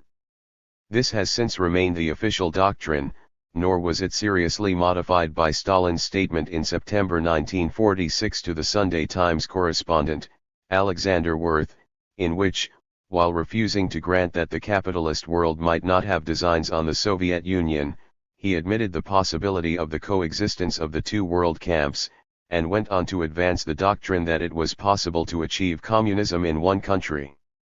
On more than one subsequent occasion Stalin made similar statements. Yet they failed to inspire conviction, as they were belied by his aggressive and uncompromising policy, and by the stream of vituperation directed by official Soviet propaganda against the West. In part they were intended to confuse public opinion, and in part they were motivated by the belief that the Soviet Union needed time in which to build up its strength. In any case, such coexistence as was envisaged was of a purely passive character, and was no more than the recognition of what was the actual situation. It was left to the Yugoslavs after Stalin's death to advance an active theory of coexistence based upon friendly collaboration alike with the communist and the non-communist blocs, though as they wished to be independent of both, and had nothing to gain by the victory of either, their version of coexistence was as much inspired by tactical considerations as that of Stalin. Nor is it easy to reconcile it with the revolutionary dialectic of history, at least as this was understood by Lenin, which denies the possibility of permanent coexistence between two mutually antagonistic systems, and assumes an eventual conflict from which the progressive Soviet Union must emerge victorious. Whether this conflict is precipitated by the imperialist powers attacking Russia, as the doctrine of capitalist encirclement asserts, or by these powers devouring one another, as Stalin in his economic problems of socialism in the USSR held to be more probable, is irrelevant in this connection. We have now to see how the above doctrine, in the form in which Stalin applied it, affected certain aspects of Marxist theory. One world revolution after 1921 Russia was obliged to pursue a dual policy. On the one hand, her internal reconstruction necessitated agreements with capitalist countries, while on the other, she was committed, as the leading member of the Comintern, to seeking to overthrow their governments. As long as Lenin lived, he contrived to hold the balance. But in the spring of 1923 ill health compelled him to retire from active control, and in January 1924 he died. His mantle fell on Zinoviev and Kamina, both of whom had opposed the October Revolution, and as they wanted a practical organizer they brought in Stalin as the third member of the Troika. In 1923 Trotsky, who, as a newcomer into the party, was not regarded by the Bolshevik leaders of the first rank as quite one of themselves, came out in opposition, contending that the country was being run by men whose records, as the opponents of the revolution, were sufficient to account for the failure of the revolution in Germany and elsewhere. For this he was deprived of his post as Commissar for War in 1925, but in 1927 he returned to the attack, in which he was now supported by other party leaders, and challenged Stalin's foreign policy on the ground that he had substituted for Marxism the petty bourgeois doctrine of socialism in one country. There is no reason at all to believe that Trotsky would have been any more successful than Stalin in bringing about revolution, for the plain fact was that no Western European country wanted one, as was shown when the Germans in the first post-war election returned a moderate social democratic government by an overwhelming majority. Nor was Trotsky justified, as we have seen, in accusing Stalin of abandoning the cause of world revolution. Yet Stalin's policy undoubtedly affected it. Up to 1924 the Russian Communist Party played an important but not a dominant role within the Comintern. From 1924 to 1929 Comintern policy reflected a series of inter-party controversies, first against Trotsky, then against Zinoviev and Kamina, and then against Bukharin and Rykov. The Sixth Congress of 1928 was the last at which any variety of opinion was permitted. In 1929 Stalin's nominees, Molotov, Manuilsky, and Kusenin, assumed control of the Comintern apparatus, and its policy was henceforth dictated by Russian interests, on the advancement of which it could be represented, not altogether without reason, that the future of world revolution depended.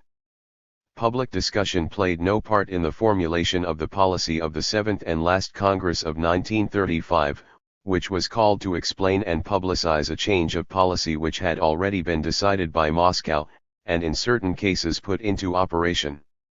Revolutionary movements in foreign countries were staged or called off in accordance with whether they furthered Soviet policy, and with little regard to the fate of those responsible for them, while almost the whole generation of old revolutionaries was summoned to Moscow and liquidated when Stalin, faced with the growing power of Germany, decided in 1935 to call a halt to revolution in favor of the policy of the Popular Front. The line of the 20th Congress was maintained until the signing of the Stalin-Hitler Pact of August 1939, when the Comintern abandoned its anti-fascist crusade, so that the war, when it came, was declared to be an imperialist one. Hitler's attack on the Soviet Union changed the situation by bringing Russia into alliance with the Western democracies. Hence the Comintern, in which Stalin had never reposed any great confidence, became increasingly an embarrassment, and in June 1943 it was formally dissolved by a decree which stated that it had fulfilled its purpose by bringing into existence a world proletarian movement which had now come of age. The decree made no mention of the revolutionary policy the Comintern had been formed to promote, which remains unchanged, while the abolition of a central organization which determined what was, at least in theory, a common policy, left the Soviet Union more free than ever to prescribe the line which any particular communist party was to follow. To the state it must always be remembered that in Russia industrialization followed the revolution, instead of preceding it as Marx had said that it should do. Marx had early recognized that it was the factory worker, the real proletarian living in a congested urban area, who was likely to be most receptive to socialist ideas and amenable to organization, and he had seen in the factory an important formative influence. Lenin agreed with this. Industrialization was necessary if Russia was to sustain the revolution. But it also offered the collateral advantage of creating a proletariat which would actively support the regime, and thus, when he launched his scheme of developing electric power, he used the slogan "Communism is Soviet power plus the electrification of the whole country."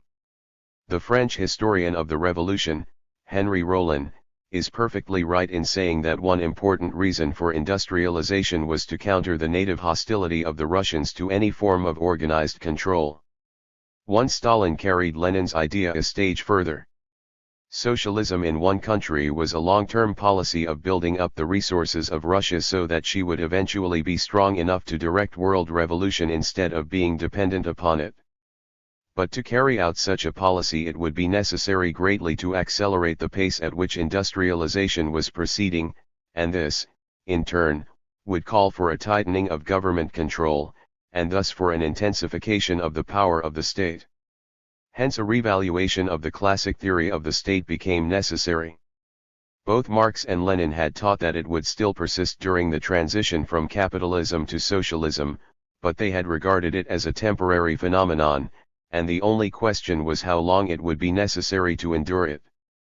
In the years immediately preceding the 16th Congress of 1930, Bukharin had been the leader of a group which held not only that the state should wither away, but that the Russian workers should be taught to regard all states, including their own, as evil. But when he introduced the new constitution in 1936, Stalin attacked this thesis, insisting that the Soviet state was of a special type which neither Marx, Engels, nor Lenin had foreseen. The earlier conception remained valid for the non-communist world, but was inapplicable to a state which was no longer the servant of a particular section of society, but of society as a whole, protecting it from capitalist encirclement, and guiding it into the higher phase of communism. Hence the assurance that he gave that the victory of socialism within the Soviet Union had been won did not lead to any relaxation even of the internal powers of the state, nor indeed could it do so if he was to succeed in his objective, and build up Russia within the shortest possible time into a great industrial country. For as soon as the first 5-year plan was introduced, the need for increased labor discipline became apparent, and was met by such measures as the decree of the Council of People's Commissars of March 7, 1929 and the circular issued by the Commissariat for Justice on March 17 following. 2. The necessity for the continued existence of the state has not, however, been fully apparent even to party members. At the 16th Congress of June 1930, Stalin was driven to explain that, according to the dialectic, it cannot wither away until its power has first been developed to the uttermost. We are, for the withering away of the state. And yet we also believe in the proletarian dictatorship, which represents the strongest and mightiest form of state power that has existed up to now. To keep on developing state power in order to prepare the conditions for the withering away of state power, that is the Marxist formula. Is it contradictory? Yes, contradictory. But the contradiction is vital, and wholly reflects the Marxist dialectic. Whoever has not understood this feature of the contradictions belonging to our transitional time, whoever has not understood this dialectic of historical processes, that person is dead to Marxism. Again, at the 17th Congress of 1934, Stalin dealt with the problem of building a classless socialist society and said that this could only be achieved by strengthening the organs of the dictatorship of the proletariat. He pointed out that this elementary thesis of Leninism had given rise to not a little confusion among a section of party members who had argued that, as the country was advancing towards a classless economy, it should be possible to relax the dictatorship of the proletariat and get rid of the state altogether, as it is fated to die out in any case. To this opinion he condemned. Yet it persisted, and at the 18th Congress of 1939 he was obliged to devote a whole section of his report to the question as to why the state should continue, if, as he maintained, the exploiting classes have been abolished and there are no more bourgeois classes.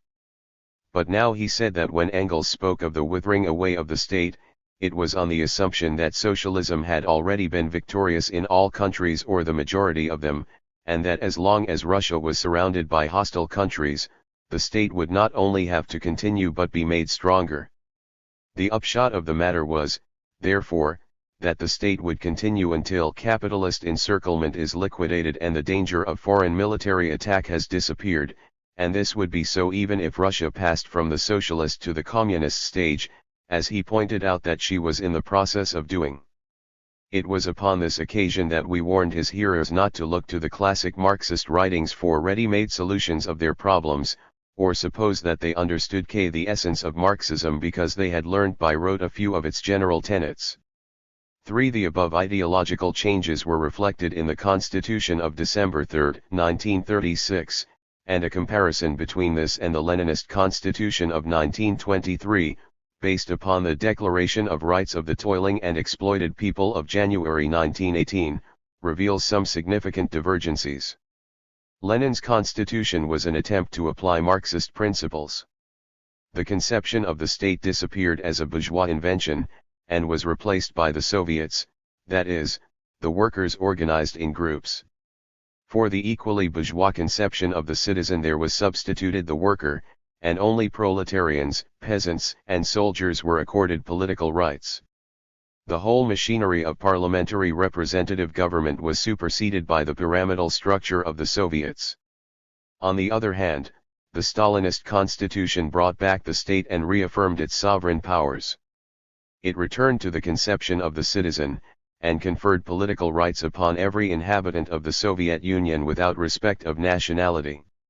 It set up a bicameral parliament on the 19th century model, the members of which were to be elected by universal suffrage and secret ballot, and to be subject to the right of recall by those who had appointed them. It was, in fact, such a constitution as the Mensheviks might well have sponsored, and the only matter for surprise is that the term Soviet should have been applied to it, since its effect was to deprive the Soviets of the constitutional position which they originally held, at least in theory. 3. The dictatorship of the proletariat and the role of the party. We have seen that in his Foundations of Leninism and Problems of Leninism Stalin stated that the fundamental thing in Leninism is the dictatorship of the proletariat, of which the party is the main guiding force, but that he insisted that the two were not identical. He pointed out that Lenin had laid down that the dictatorship has to be realized through the Soviet apparatus, but that Lenin never said that the party is the state power. When, however, Stalin introduced the 1936 constitution, he attributed the victory of socialism within the Soviet Union to the elimination of the capitalists as a class. But if there were no more capitalists, there could no longer be a proletariat, seeing that by definition the latter was the class which the former exploited, and in this event it was impermissible to speak of its dictatorship. For this there was therefore substituted the dictatorship of the workers, that is, of the new class into which, according to Stalin, the proletariat had now been transformed.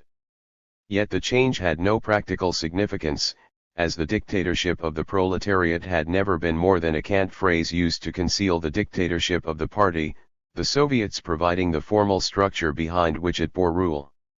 One further, this party, as Ruth Fisher has pointed out, has never become a workers' mass party of the Western type.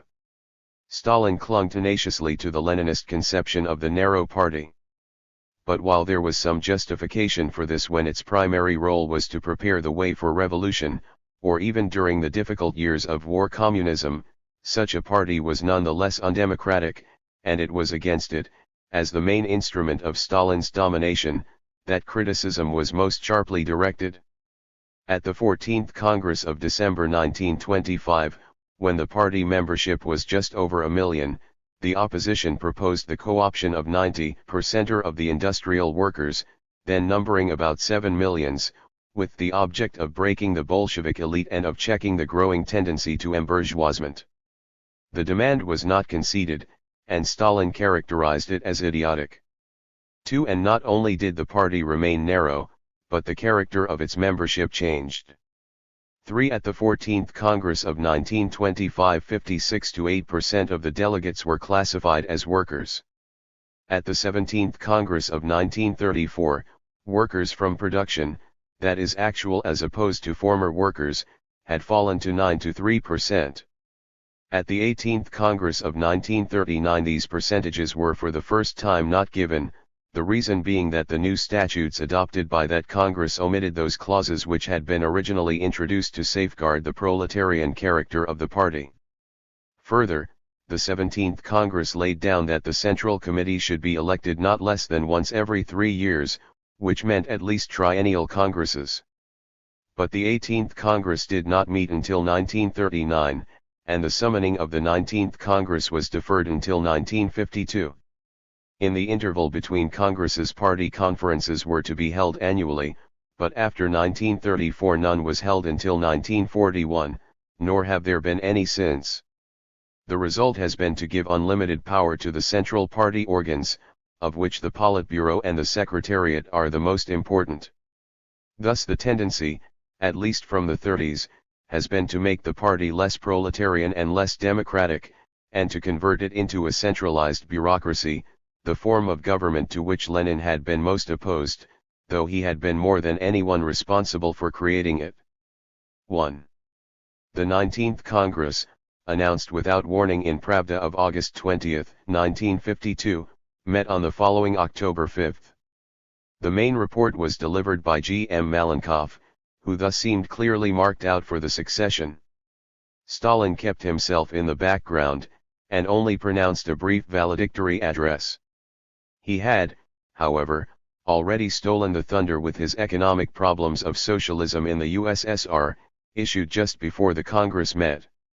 Its blunt reminder of the existence of economic laws operating independently of the will of men, to which even Soviet planners must conform, was doubtless intended to convey a warning to the general public that although the construction of communism would be achieved in the not-too-distant future, too much was not to be expected in the immediate present. To the preconditions for effecting the transition into communism, which had hitherto been defined as an immense increase in productivity to be brought about by a more advanced technology, Stalin now added the nationalization of the collective farms kolkhozy, which would remove the existing anomaly under which the land and the machines belong to the state, but the produce to the kolkhozy themselves.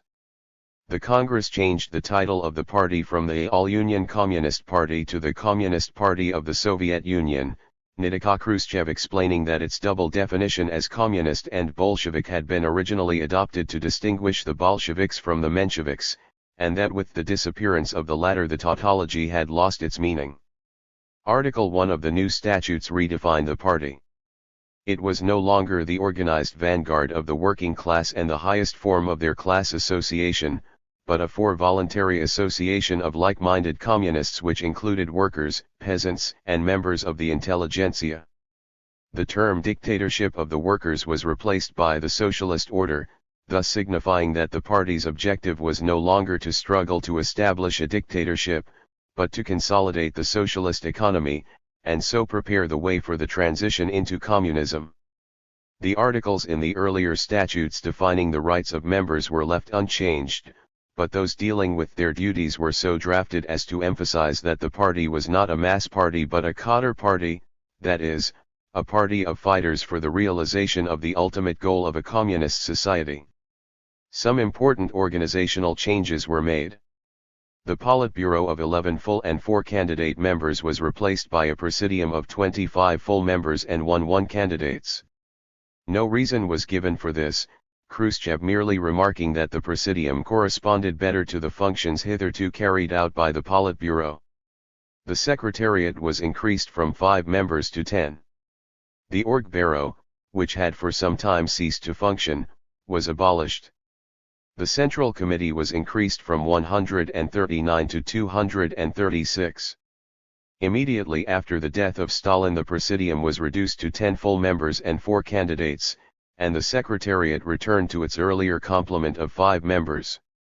No change was made in the membership of the Central Committee. 1. The 20th Congress 4. The Bolshevization of national communist parties having established the predominance of the party within Russia itself, Stalin next subordinated to it every national communist party.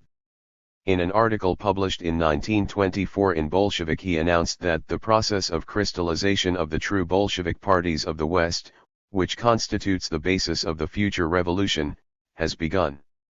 We may perhaps date this process from a resolution of the Executive Committee of the Comintern of January 21, 1924 that for the center of gravity of political organization be transferred to the cell. It is this that will put the worker in the way to the revolutionary solution of all questions. The new organization was approved by the 5th Comintern Congress of June 1924. Article 5 of the statutes of that year laid down that the basic party organization is the cell at the place of employment to which the member of the party employed in the given enterprise must be attached, and the same provision was included in the final constitution of 1928. Up to that time communist parties had been organized, like others, on the regional basis of the ward, commune, etc., and the workers were jealous of their right to hold their local meetings at which they discussed political and organizational issues and elected their own leaders.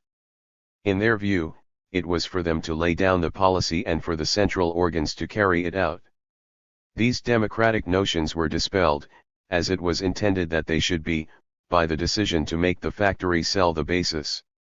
The official justification was the primary role that the factories would play in the day of revolution, for as the German leader Walter Ulbricht, who made his career out of the cell, put it, one worker in a big plant is worth 10 barbers.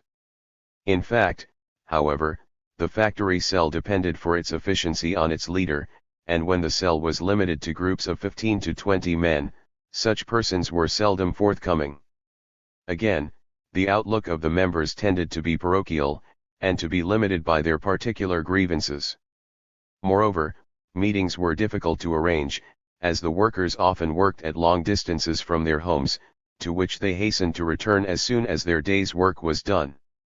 And finally, the cells offered an easy target to the employers, so that communists who would have welcomed participation in district groups were loath to join them. The non-industrial worker was virtually excluded, since although he was allowed to join a street cell, such cells possessed a lower status.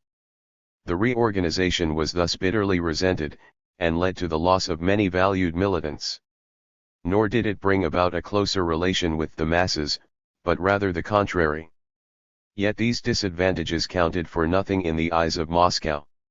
The object of the reorganization was to weaken the power of the rank and file in favor of that of the central party organs, and this was achieved.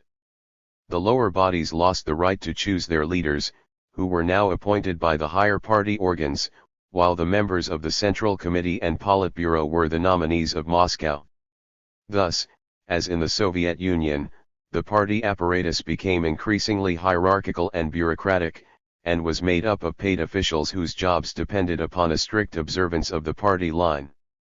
5. The collectivization of agriculture. In his 18th Brumaire, Marx argues that Napoleon's land reforms had freed the peasants from feudal exactions, but only to subject them to the worse oppression of the usurious bourgeoisie, with whom they had therefore no longer a common interest, so that they now find their natural ally and leader in the urban proletariat, whose task is the overthrow of the bourgeois order. Again, when discussing with Engels the prospect of a revolution in Germany, he says that the whole thing will depend on covering the rear of the proletarian revolution by a second edition of the Peasants' War, his reference being to the Bürgerkrieg of 1525. 1. Yet despite the above, neither he nor Engels developed, as Lenin was to do, the theory of alliance between the proletariat and the peasantry in the revolution, as their normal attitude towards peasants was one of contempt and distrust. Engels had once described them in a letter as the barbarians of civilization, a phrase which caught Marx's fancy, and which he uses in his class struggles in France. In his 18th Brumaire he explains that they form a class insofar as their economic life, interests, and culture are distinct from and antagonistic to those of the bourgeoisie and the proletariat, but that they lack the unity of a class and are rather an agglomeration of individuals, which he compares to a sack of potatoes. In Russia, however, they could not be disregarded, as they accounted for 90% of the population, and no revolution could hope for success without their support. Marx had held their mentality to be essentially bourgeois capitalist. In the agrarian program of Russian social democracy, Lenin, however, drew a sharp distinction between the working class, which he extended to include hired agricultural laborers, and the peasantry proper, by which he meant the small landowners. These last constituted a reactionary class, but their development, through the abolition of feudal survivals, had to be encouraged, as it would create an agricultural proletariat which would eventually destroy them. But it was in his agrarian question that he made his classic analysis of the peasantry by dividing them into the rich peasants who employed hired labor, the poor peasants or agricultural laborers who owned no land and were semi-proletarians, and an intermediate class of middle peasants who farmed their own small holdings, but did not normally employ labor or have any surplus produce to sell. To this last group was steadily diminishing, a number working their way up into the kulak class, but many more being thrust down into the poor peasantry. Lenin therefore concluded that the poor peasantry at least had a common interest with the proletariat in the revolution, and set up that alliance between them upon which the October Revolution was carried out and maintained. Yet Lenin never believed that the peasantry was the equal of the proletariat, and it was in strict accordance with this view that the final statutes of the Comintern of 1928, based upon Stalin's analysis in Problems of Leninism of the special form of alliance existing between the two classes, laid down that while the proletariat should enter into an alliance with the peasantry, it must never share its power with them, since the dictatorship of the proletariat implies that the industrial workers alone are capable of leading the entire mass of the toilers. 1. Behind his teaching were two convictions: first, that it was the task of the proletariat to win the confidence of the peasants with the ultimate object of converting them to large-scale collective agriculture, but secondly, that this must be a gradual process, and that the peasants were not to be coerced. In this he followed Engels, who had declared that the collectivization of the peasants would be the work of generations. Such was the essence of what came to be called Lenin's cooperative plan. The policy of collectivization on which Stalin embarked in April 1929, in spite of considerable opposition within the Politburo, and which ended with the expropriation of the kulaks, is thus a clear departure from Lenin's teaching. Once again it followed from the application of the policy of socialism in one country. The intensification of industry had brought into being a large proletarian class which had to be fed. But this proletariat was producing goods for export, in order to enable the machinery required to carry out the 5-year plan to be purchased. Hence, there was an extreme shortage of consumer goods, and a consequent reluctance on the part of the peasants to sell their produce for money with which they could buy nothing. Stalin got his way and forced the peasant one into collective farming. But the ruthless measures adopted by the party to carry out his policy were a landmark in its degeneration. A similar policy is being gradually carried out in the satellite countries. The first step has been to break up the large estates, a long overdue measure of social justice with which the left-wing parties have always been in agreement, and to distribute the land to the peasants in dwarf holdings generally not exceeding 50 hectares and often much smaller. For the first 2 years after the war the communists did not seek to go further than this, and, indeed, in Hungary they were so anxious to allay the peasants' suspicion that they were going to be forced into collective farms that they even broke up model farms and sugar beet plantations which it would have been economically sounder to have preserved as units, possibly under state management. In fact, one of the charges brought against the Yugoslav Communist Party in the Cominform communiqué of June 28, 1948 was that its policy of liquidating capitalist elements was adventurist and non-Marxist, since conditions for the large-scale collectivization of agriculture do not exist as long as the majority of the working peasantry is not convinced of the advantages of collective farming, though it can scarcely be said that Stalin had allowed himself to be influenced by these considerations in earlier years. Nor was it the policy which the communists pursued in the satellite states as soon as they were in control. That policy, broadly speaking the same as has been adopted in the Soviet Union itself and in China, has been determined by 3 considerations. First, all these areas suffer from chronic rural overpopulation, for which the obvious remedy is industrialization, which will drain the surplus manpower off the land into the factories. Insofar as the rapid industrialization of the satellites was inspired by this motive, and not, as it certainly also was, by the desire to use them to produce goods for Russia, it was a sound policy, though it was not accompanied, as it should have been, by a proper regard for the welfare of agriculture, with the result that the economies of the countries concerned became seriously unbalanced. Secondly, if large numbers of persons who have hitherto gained a living from the soil are drafted into industry, increased agricultural production becomes imperative. But here communist thinking was dominated by the view, which Marx and Engels had held strongly, that peasant farming was inefficient, and that the future lay with large-scale agriculture in the form of collective or state farms. This assumed, however, that agriculture lent itself equally with industry to centralized planning, which it does not, as the Russian leaders, after more than a quarter of a century of socialist farming, have been obliged recently to acknowledge, and, further, that the peasants will acquiesce in the loss of their land and make a success of a system which experience has shown they bitterly resent. Thirdly, and perhaps most important of all, there is the ideological factor. Peasants are strongly individualistic, and thus unamenable to communist influence. Hence they must be liquidated by giving them uneconomic holdings, and then forcing them, under pressure of starvation, to join collective farms, as the peasants then retaliate by producing less than they did before.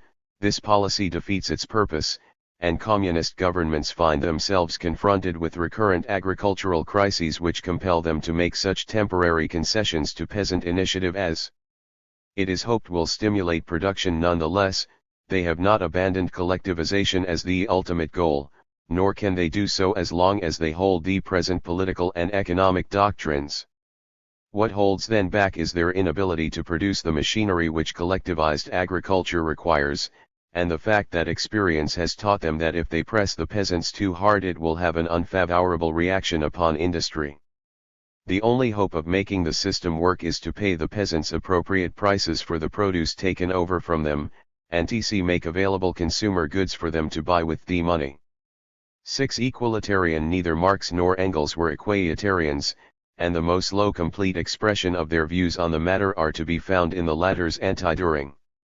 Here Engels shows that every stage of human development had been accompanied by a demand for the removal of inequalities, and that when the bourgeoisie raised this cry against feudalism the proletariat joined in, though, while the bourgeoisie demanded only the abolition of class privilege, the proletariat, with its deeper vision, demanded the abolition of classes themselves. It is in this that lies the real content of the proletarian demand for equality. And any demand which goes beyond that passes into absurdity. 1. Nonetheless, in his civil war in France, Marx had commended the decision of the Commune that public service should be done at workmen's wages, and both in his April Theses and in the State and Revolution Lenin laid down the principle of the maximum income, that is, that no state official should receive higher remuneration than the average wage of a competent worker. This was one of the fundamental principles whereby he sought to prevent the dictatorship of the proletariat from degenerating into that bureaucracy which he so much feared, the other two being the unification of the legislative and executive, and the right of recall which enabled the electorate at any time to remove any official from his post. Indeed, as Kestler has pointed out, equalitarian was taken so literally in the first revolutionary period that, during the Civil War, Lenin himself had to insist upon certain modifications. 2. Nonetheless, the maximum income remained in force for party members, and NEP men and non-party specialists who earned more were regarded with contempt. During the first 5-year plan, contrasts in earnings became more marked, until the radical change came with Stalin's 6-point speech of June 25, 1931, in which he said that Uravnilovka, or equality in wages, was to cease once and for all, as it was alien and detrimental to socialist production. Equalitarianism was declared a petty bourgeois deviation and a crime against the state, and the new doctrine was proclaimed with such force that the masses were eventually persuaded that inequality of wages was a fundamental socialist principle. 3. In his report to the 17th Congress of 1934, Stalin denounced equalitarian in the name of Engels. It had, he said, nothing to do with Marxism or Leninism. By equality Marxism means not the equalization of individual requirements and individual lives, but the abolition of classes, that is, emancipation for exploitation and the state control of production. Under socialism men would be paid according to their work, and only under communism would it be possible to give every man according to his needs. He appealed equally to the authority of Lenin, who had declared that equality is an empty phrase unless by equality is meant the abolition of classes. 1th. General teaching of Marx, Engels, and Lenin is thus consistent enough. They recognized that men had not been created equal, and in the Communist Manifesto one of the charge brought against the utopian socialists was that they preach universal asceticism and social leveling in the crudest form, yet Lenin so far recognized equality to be a part of the Socialist dispensation as to have applied what was virtually the principle of equal pay to all engaged in state administration, and it can scarcely be supposed that Marx and Engels would have agreed that under socialism inequalities of remuneration should become even more glaring than under capitalism. Yet Max Eastman was able to show in 1937 that the gulf between the remuneration of the lowest paid labor and that of the highest paid executives was far greater in the Soviet Union than in the United States. 2. Stalin, indeed, maintained that when the transition to communism has been effected, men will be paid according to their needs, but this offers no guarantee of equality, seeing that it will be for the state to determine what these needs are. 7. Nationalism. If the Communist Manifesto is not a genuinely international appeal, it is difficult to know how to describe it. This did not mean that Marx and Engels were free from these prejudices which were common to Germans of their time, and of which the most pronounced was a contempt for the Slavs. That Bakunin, once so enthusiastic about everything German, should have taken up with the idea of forming a Slavonic federation was beyond their understanding, and when he abandoned the project after the Polish insurrection of 1863, they did not conceal their relief. Yet such national preferences are not to be taken too seriously, since both men were primarily concerned with the grand strategy of revolution and with determining the historic role which particular countries were destined to play in it. Up to 1914 Lenin had been almost entirely concerned with directing the revolutionary movement in Russia, and he had cut no figure in international circles, where he was regarded as an unimportant but potentially dangerous fanatic. But he had spent the most formative years of his life abroad, he spoke the principal European languages, and he was international to the core. It is difficult to find in his writings any trace of national bias. Russia had, indeed, taken the lead in carrying out a revolution, but this was due to the fact that she had proved the weakest link in the capitalist chain rather than to any inherent superiority, and it was greatly to be hoped that the nations of the West, by following her example, would enable her to profit by their more advanced cultures. His advocacy of revolution was not even remotely connected in his mind with the territorial aggrandizement of Russia. Indeed, he thought of Russia as a weak and backward country which would be fortunate enough if she maintained her existing frontiers. But Stalin's policy of socialism in one country was intended from the first to make Russia the spearhead of world revolution, and the more it prospered the more did it become inevitably fused with the extension of Russian interests, particularly after Stalin became convinced that Germany would sooner or later attack Russia with the encouragement, or at least the connivance, of the capitalist powers. As late as the 17th Congress of January 1934 Stalin had, indeed, condemned as a departure from Leninist internationalism any deviation towards nationalism, irrespective of whether the deviation is towards local nationalism or towards Great Russian nationalism. 1 Bulletin. From the 7th Comintern Congress onwards there began to take place a marked revival of nationalism. As WNUR puts it, Soviet power became not simply a means to a revolutionary end, but an end in itself, and Soviet power was very much the same as Russian power, so that the Soviet state and from the 1848 revolution to the Commune of 1871, from the Commune to the October Revolution, and since the October Revolution. Stalin taught that this third stage was characterized by the sharp division of the world into the two hostile camps of capitalism and socialism, and this was emphasized in the preamble to the 1923 Constitution, though it was dropped from the 1936 Constitution, promulgated during the period when world revolution had been set aside in favor of the Popular Front.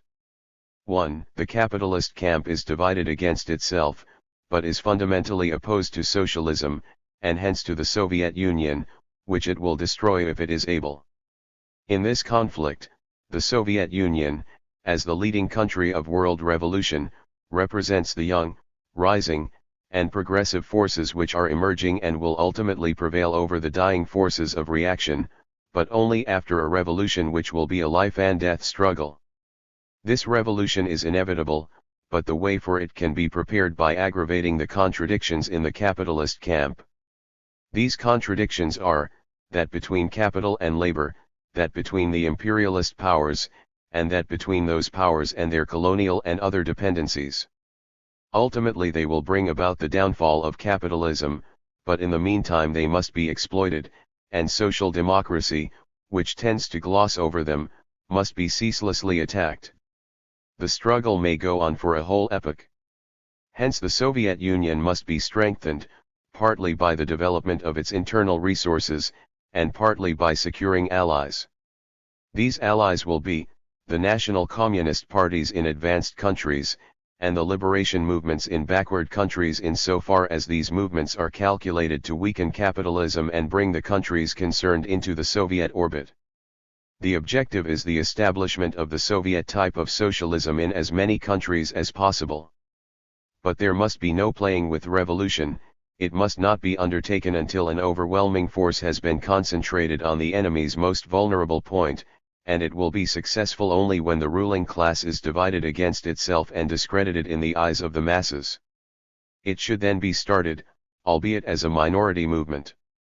The local Communist Party will capture the machinery of government, with the assistance of left-wing elements to be eliminated when they have served their turn, and will set up a Moscow-controlled regime. All traces of bourgeois capitalist mentality will then be eradicated, an operation likely to continue over years. As soon as the revolution has been brought about successfully in one country, steps will be taken to extend it to others in accordance with the doctrine of permanent revolution. We have now to see how this policy was implemented during the years following the Second World War in the East European or satellite countries, viz. Romania, Bulgaria, Hungary, Poland, Czechoslovakia, Yugoslavia, and for all practical purposes, the eastern zone of Germany. In all these countries, with the exception of Yugoslavia, the local communist parties were weak. Indeed, the Romanian party only contained about 1,000 members, and there was strong anti-communist, and often anti-Russian feeling, which could not be ignored. Both at Yalta and elsewhere the Russians had given pledges to respect the right of the peoples within their sphere of influence to choose their own forms of government, and in the immediate post-war period it was not to their interest too openly to ignore these obligations. Moreover, the communist parties of Western Europe had been instructed to win over the Social Democrats, and an over-ruthless policy towards the satellites would not have assisted this task. Thus, in the first stage, Russian policy was one of gradualism. Individuals and parties known to be openly hostile were eliminated, but the communists participated in genuine coalition governments in the form of popular, national, or democratic fronts which carried out an agreed program. The second stage was the bogus coalition in which the real leaders of the non-communist parties were ousted, and stooge parties were formed to double them and draw away their members, thus preserving an outward show of parliamentary democracy, though the communists themselves held the key positions. The third, or monolithic, stage was reached when the Popular Front became a single-party People's Front, completely under communist control. By the time this stage was reached, the communists had forced a merger with the numerically stronger social democratic parties which had been weakened by purges, and by internal dissension provoked by a left-wing element led by crypto-communists and fellow travelers. The new party was then given an innocuous title, such as, in the case of Poland, the United Workers' Party, which concealed its true nature. Political leaders who continued in opposition or attempted to maintain an independent line were indicted as imperialist agents, and sentenced to death or to long terms of imprisonment. 1. The rapidity with which this was achieved naturally varied in the different countries. In Bulgaria and Romania the bogus coalition stage was reached within a few months of their liberation by the Red Army. It is also doubtful whether Poland ever went through the first stage, as the Lublin Committee, which constituted itself the provisional government on December 31, 1944, was scarcely a genuine coalition, though non-communist parties were represented in it. On the other hand, Czechoslovakia was governed for the first 3 years by democratically elected coalition governments, and it was because this was holding up the Sovietization of the country that the communists seized power in February 1948. In Yugoslavia the monolithic stage had been reached as early as 1945, by which time the Red Army had withdrawn from the country, after playing only a minor part in its liberation. But by the beginning of 1949 at latest, there was no question of effective opposition to the communists in any East European country. At first, however, the Russians were careful to keep in the background, and communist parties were permitted to make overtures to all sections of society, including the bourgeoisie, and to offer assurances that they had no intention of introducing the Soviet way of life, and that every country would find its own way to socialism. The change over to the tough line began in the spring of 1947, though it is not easy to say whether the announcement of the Truman Doctrine in March of that year was the cause or the result of it, or what part was played by the Marshall Plan, adumbrated in the following June.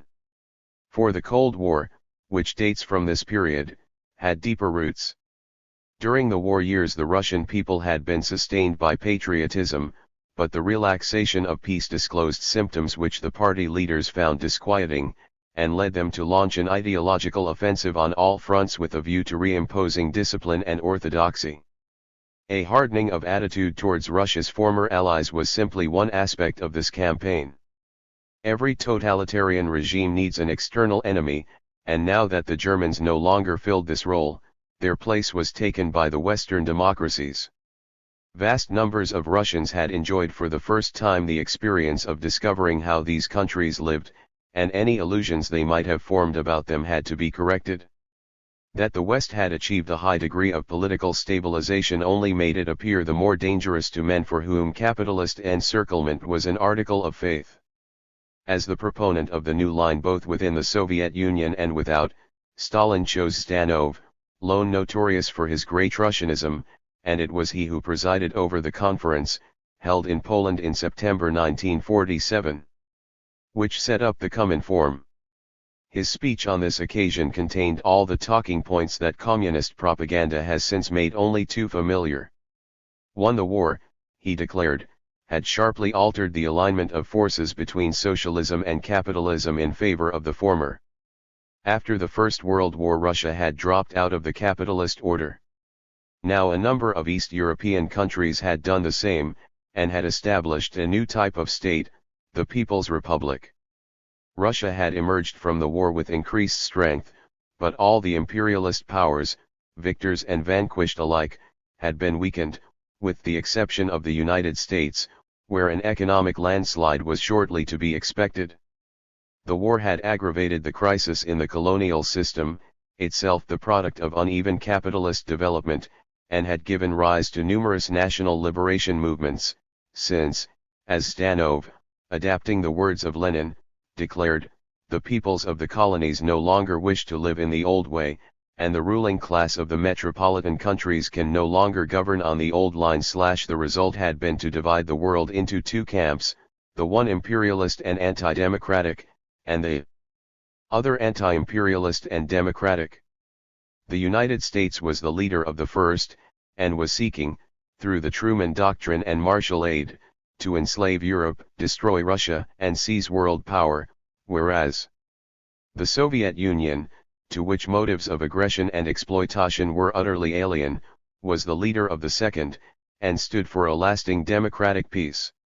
The reactionary policy of America, and of those countries which, like Great Britain, had now become her satellites, was then analyzed, and was shown to have operated even during the war, as was evidenced by their refusal to start a second front.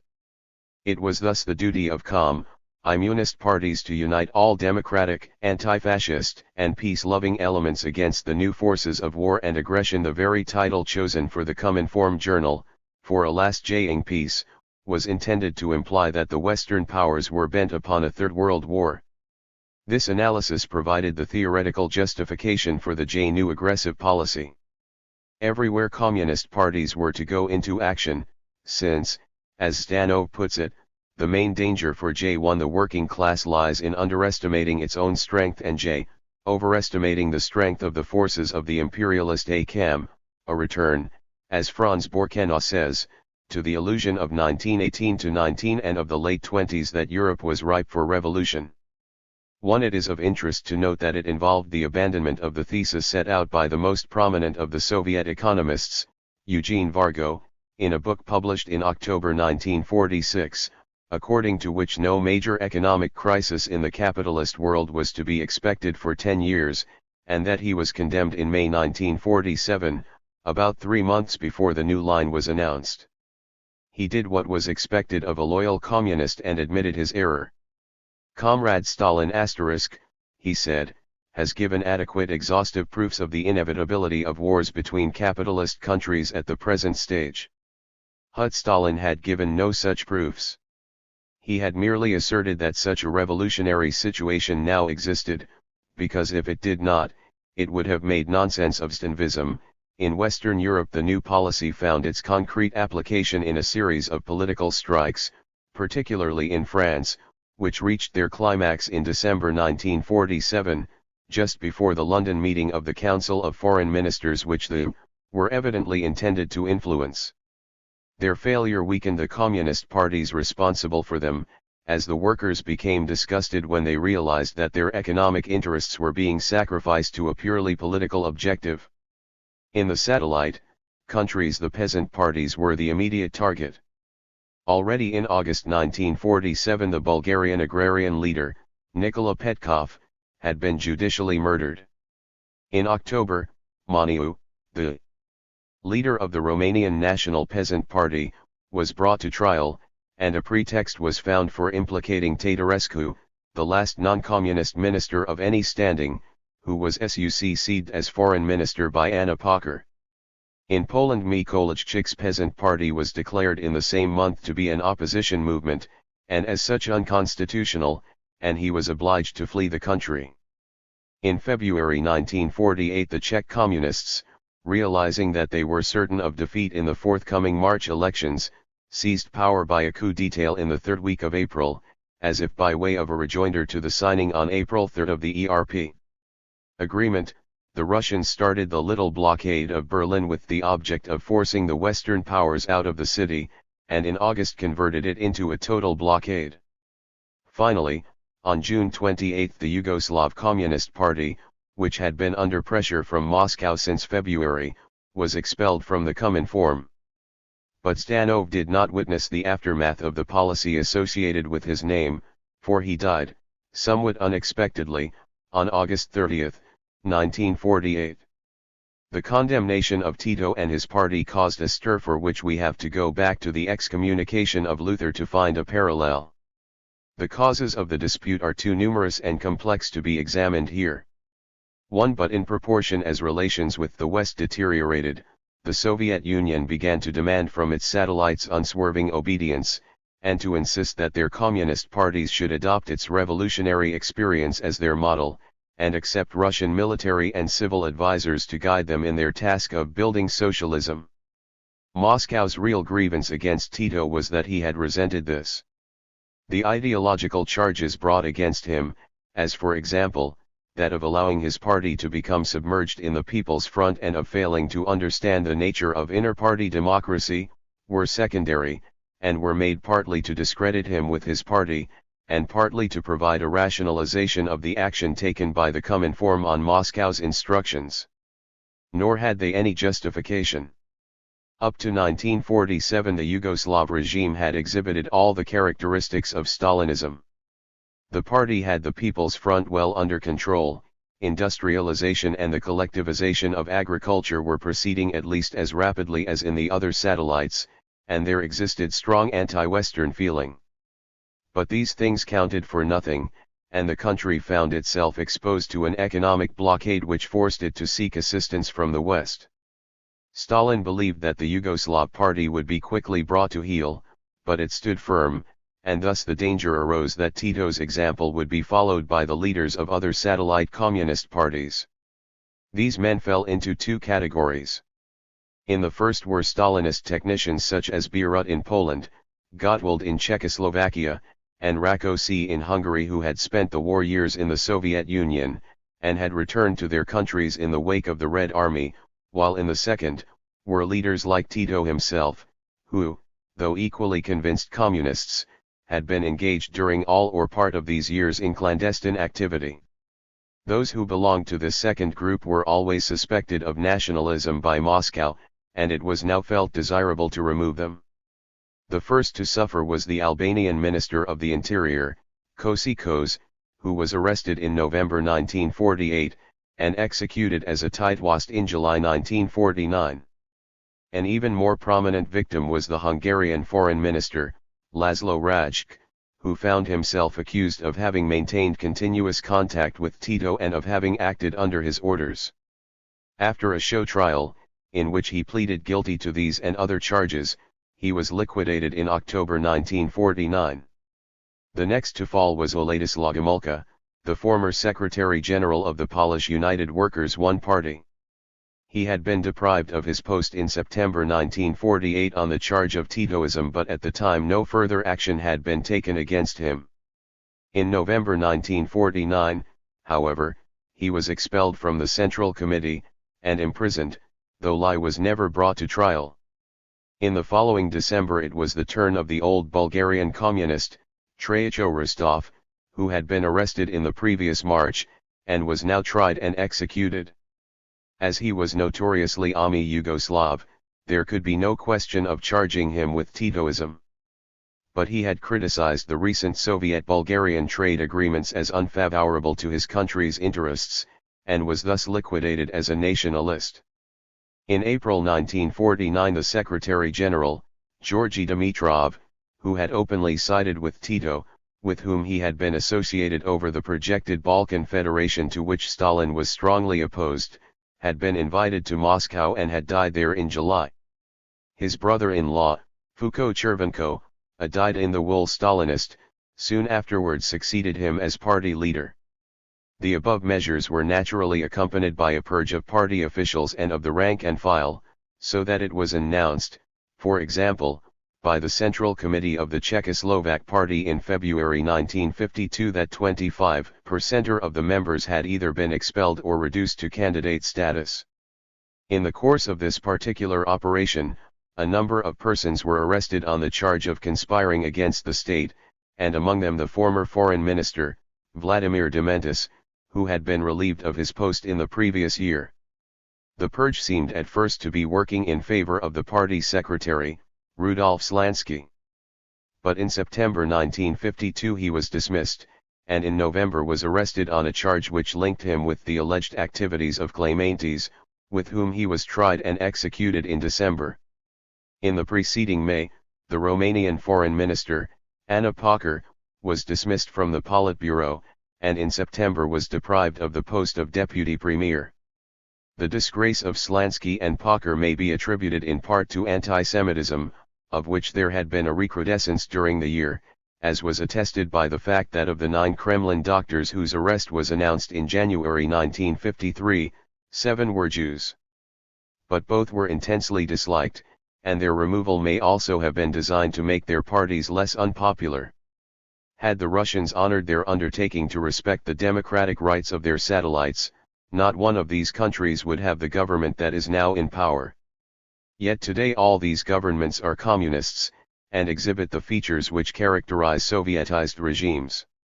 There are the rigged elections, those held in Poland and Romania in January and November 1947 respectively, providing an illustration of how the communists, while pretending to carry out an international obligation, misuse a democratic procedure in order to confer upon their governments a semblance of constitutional legality. There is the subordination of the judiciary to the government, as a result of which the constantly staged political trials are travesties of justice, and their results foregone conclusions. There is the new constitution, modeled upon that of the Soviet Union, which is introduced in one country after another as soon as the communists are in control, and which vests all power in the central party organs, though a facade of parliamentary government is still maintained. Above all, there is the security police, which performs the same functions as in the Soviet Union. Its agents are everywhere, and the terror it inspires ends by paralyzing resistance. At the same time the communists extend their control to every branch of social activity, trade unions, youth movements, the press and radio, education, etc. The unions are remodeled on the Russian pattern, they act as the link between the government and the workers, and are primarily responsible for securing increased production. Control of the press is assured by restricting newsprint, suppressing papers, and arresting members of their editorial stalls. Despite Anglo-American protests, no genuine opposition press has ever been permitted once the communists have been in a position to prevent it. Education has naturally received considerable attention. The communists aim at creating a new intelligentsia whose members will be discouraged from any mental activity outside their own fields other than that required for indoctrination into Marxist-Leninist principles. As in the Soviet Union, education is predominantly technical, designed to turn out specialists to assist in the drive towards industrialization which has characterized the planned economies of these countries. Entry into institutions of higher learning is commonly controlled by selection boards, thus making it the reward of political reliability or conditional upon proletarian status, an infringement of the traditional system of university autonomy that has been much resented. In general, the policy has been to sever cultural links with the West, and impose Soviet forms, of which a symbol is the Palace of Culture and Science in Warsaw, an immense 42-story building in the style of Moscow University which dominates the city, and is described as the gift of the Russian to the Polish nation. The attempt to impose Marxist-Leninist ideology has inevitably led to a conflict with the Church. Catholicism, as a rival international organization with its own ideology, is natural regarded as the greatest danger. Religious freedom is too conceded in theory, but everything has been done to weaken the Church by secularizing education, confiscating ecclesiastic property, placing restrictions upon appointments, and stilling the religious press. The campaign against it has been linked with that against the Vatican, represented by communist propaganda as an agent of Western imperialism, and that the hierarchy has obeyed Vatican directives has been used as evidence of its anti-national sentiment, as appeared for example in the trial of the Hungarian Cardinal Mindszenty, who was arrested in December 1948, and sentenced to life imprisonment in February 1949. The death of Stalin did not immediately lead to any relaxation of persecution, and when, in September 1953, the Polish Cardinal Wyszynski protested against it in a sermon, he was deprived of his functions and incarcerated in a monastery. More recently, however, there have been some indications that the Soviet government desires a détente. In July 1955 Cardinal Mindszenty's sentence was provisionally interrupted, and in the following August the Polish Premier, Sienkiewicz, referred to the possible release of Cardinal Wyszynski, while making it clear that he would not be allowed to resume his former office. The Orthodox churches of Romania and Bulgaria have presented an easier problem, as little more has been necessary than to secure their formal allegiance to the Moscow Patriarchate. In Romania, the Communists secured control of the Ministry of Cults in October 1947. The Church Council was then packed, and in May 1948 a new metropolitan, Justinian, was appointed who removed priests brought up in the mental ity of the past. Somewhat similar steps were taken in Bulgaria. The Protestant churches have given even less trouble, and their capitulation has been virtually complete. The technique as above described is in perfect accordance with Marx's teaching. In all these countries the communists have destroyed the bourgeois state as he said they should do. The only reason why they did not do so immediately was that their parties were at first so small that to have attempted to seize power, even with Soviet military support, would have led to administrative chaos, economic confusion, and the possible intervention of the Western powers. The solution was therefore to allow these countries to form left-wing governments in which 256 the theory and practice of communism the communists did not apparently exercise undue influence, and that the latter, through their control of a few key positions, and notably of the security police, should then gradually cuckoo all the non-communist elements out of the nest. Yugoslavia was the only country where these tactics proved unsuccessful, as the Yugoslav Communist Party had made its own revolution with little assistance from the Soviet army, and was determined to maintain its independence. According to the Marxist-Leninist doctrine, the revolution would take place in two stages. The first would set up a bourgeois democratic regime which would stop short of socialism, and the second a dictatorship of the proletariat which would introduce it. Hence it became necessary to explain to which of these categories belonged the new satellite regimes, to which the designation of people's democracies had early been given.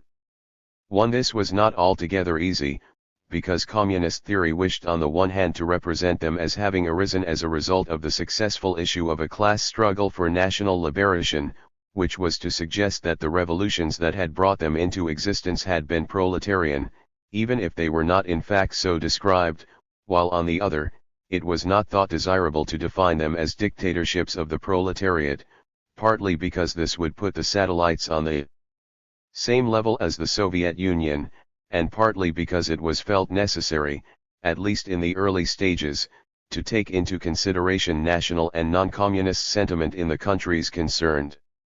Hence in World Economy and Politics of March 1947 Varga defined people's democracies as democracies of a new type which were justified by the existence of feudal survivals in the various countries, though this failed to explain why Lenin had proclaimed the dictatorship of the proletariat in Russia at a time when that country contained at least as many of them. A somewhat more elaborate description was given in Soviet State and Law by I.P. Trainin, who, while preferring the expression democracy of a special type, agreed with Varga in regarding people's democracy as belonging to a new type, that is, one for which there was no exact analog in the Russian experience. At the Foundation Congress of the Cominform, however, Zdanov described the satellite regimes as popular democracies, where the leading force is a bloc of the laboring class headed by the working class. As a result, he continued, the peoples of these countries have not only delivered themselves from the imperialist grip, but are laying the foundations for a transition to the road of socialist development. The quarrel with the Yugoslav Communist Party made it the more necessary to define the relationship between the satellite regimes and the Soviet Union, and on December 25, 1948 the Communist Press published an important statement made by Dimitrov at the Fifth Congress of the Bulgarian Party, in the preparation of which he claimed to have had the personal assistance of Stalin. In it he declared that people's democracy was in essence a form of the dictatorship of the proletariat rendered possible by the defeat of the forces of fascism by the Soviet Union, thus stressing, as was now judged desirable, that the satellites had not made their own revolutions as Russia had done, but had owed their liberation to the Soviet army. In a speech of January 21, 1949, the 25th anniversary of Lenin's death, P.N. Pospelov, the then editor-in-chief of Pravda, declared that the People's Democratic regime performs the functions of a dictatorship of the proletariat in suppressing and abolishing capitalist elements, thus solving the problem of the transition from capitalism into socialism, while in an article of January 22 in the Hungarian party organ, Szabad, Rákosi stated that the People's Democracy, as to its functions, is a proletarian democracy without the Soviet form. Finally, in an article in Pravda of April 26, the 25th anniversary of the publication of Stalin's Leninism, P.F. Yudin, at that time the editor of the Cominform journal, explained that people's democracy was a political form of the dictatorship of the proletariat, but not the higher Soviet form, and must pursue a policy of close collaboration with Russia in order to avoid falling into the heresy of Titoism. The Russian workers and peasants had built socialism in a capitalist environment, while relentlessly resisting military, economic, political, and ideological attacks by the reactionaries, whereas the peoples of the Eastern European countries had been assisted by the defeat of fascism by the Soviet army, and by the fraternal attitude which the Soviet Union had since displayed towards them. What emerges from all this theorizing is that people's democracy is not democracy of a new or special type, but is in conformity with the Russian experience. Only whereas Russia had become a socialist country by 1936, the people's democracies are building socialism, and are at the stage which the Soviet Union had reached during the NEP period. Hence they are striving, under Russian guidance, to achieve the status that the Soviet Union has by this time attained, since were it to be admitted that they had already done so, the case for such guidance would be seriously weakened. As the Russians have an obvious interest in continuing to exercise it, it is not surprising that the theory does not make clear how these regimes will grow into socialism, and thus render it no longer necessary. In fact, the main purpose of the theory is to justify their subordination. There are those who believe that the communism of the satellite countries, and the theory used to sustain it, or specifically Russian, that outside the immediate orbit of Soviet influence the movement might well develop without the concomitants of the secret police, concentration camps, and the like, and that every country gets the form it deserves. There could be no more dangerous illusion.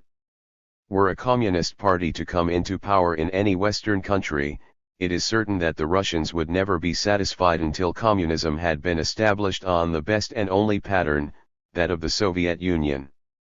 In all Western countries, communist parties are seeking to obtain power by Trojan horse tactics similar to those employed in countries that the communists now control. There is the development of communism from 1945 to 1959, the same attempt to obtain participation in genuine left-wing coalitions, and then to render them unworkable, and the same readiness to adopt any policy, however prejudicial to their country, provided that it serves the interests of Moscow. If such a party were to come into power, it would not of course mean that the country would immediately become a Romania or Bulgaria. Yet it is certain that the usual methods would be employed to reduce it to that condition. The right-wing leaders would be summarily dispatched. Then would come the turn of the left-wing groups, which would be cut from the tree one by one, until there remained only the extremist faction of the Socialist Party, whose amalgamation with the Communists would early have been secured. The proclamation of a state of people's democracy would follow in due course. Asterisk. In the Far East, communism presents a different problem. By far the most important event that has taken place there since the war has been the establishment on October 1, 1949 of the Chinese People's Republic, thus ending the struggle which the Communists had carried on intermittently since 1927 against forces incomparably stronger than their own. The nature of Chinese communism and the role which it is likely to play have thus become issues of the first importance. What must be recognized at the outset is that the victory of communism in China is not to be explained as the unexpected result of the new balance of power which arose as a result of the war, but that it marks a stage in the development of the grand strategy of world revolution as formulated in the first days of the communist movement. This strategy turned upon the central thesis of Lenin's imperialism, the dependence of the imperialist powers upon their colonial possessions for the avoidance of political and economic disaster at home, since it was only by exploiting backward peoples that these powers were able to keep their own proletariat under control.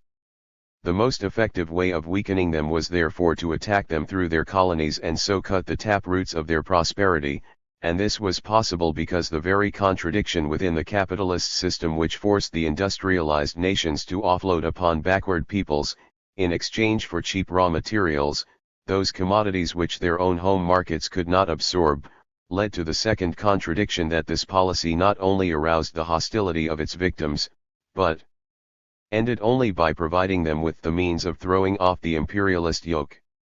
Hence as early as 1918 we find Stalin explaining that the East must on no account be forgotten, as it provided the inexhaustible reserve and reliable base of world imperialism, a reserve, as he pointed out, not only of material wealth, but also of obedient manpower.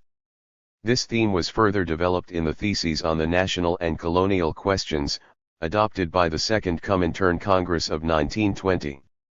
Communist parties must support national liberation movements, even if these were led by the bourgeoisie, though without forfeiting their independent status, a policy which Stalin adopted in 1923, when he instructed the Chinese Communist Party to enter into an alliance with the Kuomintang, the breakdown of which in 1927 was to lead to a bitter controversy with Trotsky. The final constitution of the Comintern, adopted at the Sixth Congress of 1928, emphasized once again the vital role which colonial revolutions were destined to play in the struggle for the conquest of power by the working class. The uneven development of capitalism, accentuated in the period of imperialism, could lead to the socialist development of industrially immature countries, provided that these countries were supported by the Soviet Union and the international proletarian movement. At the same time it was recognized that, in the case of countries like China, the transition to the dictatorship of the proletariat will be possible only through a series of preparatory stages, that is that a revolution would not lead to the immediate establishment of socialism, and when Mao Zedong laid this down in his Neve Democracy, he was following the Orthodox Party doctrine. Stalin's instructions to the Chinese Communist Party in 1945 had been to resume negotiations with Chiang Kai-shek with a view to participating in a nationalist government in which it would then employ its usual tactics. Whether these broke down, or were never seriously entered into, it is hard to say. It is improbable, however, that Mao Zedong supposed that the victory of his party would be as rapid and complete as it proved to be, or that Moscow either expected or desired it. In theory it is right and proper that backward countries should throw off the imperialist yoke and set up communist regimes. Yet it is doubtful whether Moscow has ever desired a revolution to succeed which it does not control, and that a vast country with a population of more than twice that of the Soviet Union should become communist almost overnight created an embarrassing situation. Moreover, the fact that the Chinese Communist Party was overwhelmingly composed of peasants occasioned an uneasiness by no means wholly due to scholastic pedantry. That the Russian Revolution had been proletarian and was the archetype of all future revolutions was an article of faith, and on it was founded Moscow's claim to direct the world revolutionary movement. To admit that the Chinese Revolution had been carried out by peasants, whom Marxist-Leninist theory relegated to the role of allies of the proletariat, was therefore to concede to it a character of its own, and one to which the principles governing proletarian revolutions would not necessarily apply. But Mao was careful to preserve appearances, and not to challenge the received doctrine. Thus he represented his movement as proletarian even when it was not, and shifted the center of gravity of his party back to the cities as soon as this became feasible. He has indeed claimed the right to interpret Marxism-Leninism in accordance with Chinese conditions. Yet he has accepted it as the official creed, and his theoretical writings are an orthodox interpretation of it.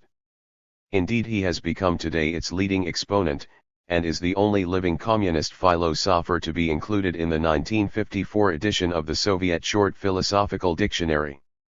As to the character of the Chinese People's Republic, there appears to be at least a superficial agreement between Peking and Moscow. 1. Its first constitution described it as a people's democratic state, and Soviet ideologists almost at once acclaimed it as a people's democracy, though they sought to convey the impression that it was a more primitive type than that of the East European countries. Yet there are certain divergencies between the two.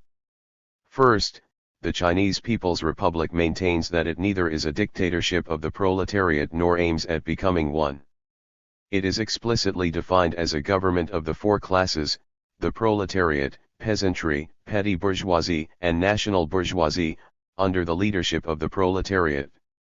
Secondly, the Chinese Communists hold that it will be possible to educate and reform non-communist and even bourgeois elements into socialism.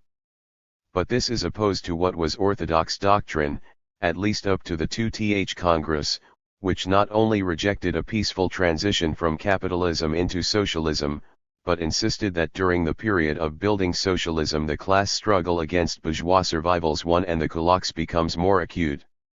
Thirdly, the Chinese Communists have claimed the right to pursue that separate path to socialism which, at least in Stalin's lifetime, was declared inadmissible in the case of the satellite countries. Mao has laid down that certain elements in the official creed are inapplicable to China, and although he has not told us what these are, it is a fair assumption that he is not criticizing its basic premises but the way in which the Russians have interpreted them. Yet these divergencies may not amount to much in practice. There is no reason to suppose that the non-communist parties in the Chinese government exert any more influence than do their counterparts in the satellite governments. As for the peaceful transition into socialism, it is scarcely borne out by the facts. From all accounts, the land reform has been carried out in as arbitrary a fashion as in the Soviet Union, and it will have been effected even more rapidly if Mao holds to the program, announced in his speech to the Central Committee of July 31, 1955, of achieving almost complete collectivization by I-960. The Four Anti-movement of 1952, directed against the national bourgeoisie under the slogan of education and reform, meant in fact the virtual liquidation of the class to which this mode of conversion was applied, while the suppression of everything that makes for a genuinely creative literature has been even more ruthless than in Russia. The precise relations between the Soviet Union and China are a matter for speculation. The two countries are united by what is fundamentally a common ideology, and by a mutuality of interest, and neither has anything to gain at the moment by a breach with the other. The Chinese Communists are well aware of their debt to Russia, and as long as they accept the fundamentals of Marxism-Leninism, and anti-imperialism with it, they will remain in the Soviet camp. They will only leave it if they become convinced that Russia offers a greater threat to Chinese national interests than does the West, the conclusion which Chiang Kai-shek reached in 1927, when he broke the Kuomintang Communist alliance, and dismissed his Russian advisors. It is thus to the interest of Russia to encourage Chinese anti-imperialism as long as this embarrasses the Western powers and diverts their attention from Europe, but to exert a restraining influence as soon as Chinese intransigence threatens to precipitate a Third World War, which Moscow appears anxious, at least for the present, to avoid. In conclusion, it should be noted that communist theory takes no account of changes in constitutional status, and represents all colonial peoples indifferently as victims of capitalist exploitation, just as it represents the workers in the metropolitan countries as exploited wage slaves. When, however, communists talk of liberating a backward country, they mean subjecting it to their control, and if a nationalist movement leads to the establishment of a non-communist government, that government will be opposed, however much it may correspond to the constitutionally expressed wishes of the population. Burma provides a good example of this. In that country the movement for national independence was led by the Anti-Fascist People's Freedom League, made up of a number of left-wing political groups, only one of which was Marxist. Under the Anglo-Burmese Treaty of October 17, 1947, Burma was recognized as an independent sovereign republic, and left the Commonwealth. The Communists at once attacked the new government as the hireling of capitalists and imperialists, and although they had little popular support, they sought to overthrow it by force, only desisting when the Cominform changed its line and ceased to advocate armed insurrections in areas where their prospect of success was negligible. At the same time, the Soviet Union justifies its own colonial dependencies by the fiction that they are Soviet republics, and that their membership of the USSR is a voluntary association / their right freely to secede is formally recognized under Article 17 of the 1936 Constitution, but any movement in favor of it is immediately suppressed. For as it is ex hypothesi inconceivable that the toiling masses should desire to be severed from the Soviet Union, any demand for it must come from reactionary circles, and thus be counter-revolutionary. 20. The post-Stalinist situation. On March 4, 1953 it was announced that Stalin was suffering from a stroke which had affected his brain, and on the day following that he was dead. As was expected, Malenkov was recognized as his successor, but on March 14 he exchanged his post as party secretary for that of chairman of the Committee of Ministers, with Molotov, Beria, Bulganin, and Kaganovich as vice-chairman. He retained this office until February 8, 1955, when he resigned and became Minister of Electrical Power Stations, but continued to be a member of the party Presidium and was re-elected to that body at the 20th Congress of February 1956. Bulganin succeeded him as Premier, with Khrushchev as party secretary, to which post he had been appointed in September 1953. The Ministry of Defense was taken over by Marshal Zhukov, hitherto, with Marshal Vasilevsky, Bulganin's deputy. He was made a candidate member of the Presidium at the 20th Congress. The passing of a dictator who has wielded absolute power for over a generation is bound to be followed by a period of uncertainty during which his successors will review the policy they have inherited. In the present instance, this was very necessary as Stalin's policy had been to meet every situation with increased repression and terrorism, and as this had caused widespread disaffection, it was clearly to the advantage of the new leaders to modify it, or at least allow it to be supposed that they intended to do so. In fact, some positive action on their part had become imperative, for the economy of the country was being slowly strangled by excessive over-centralization and bureaucratism which paralyzed administration and deprived the lower levels of all initiative and responsibility. At the time of the 19th Congress the leaders had been well aware of the state of affairs.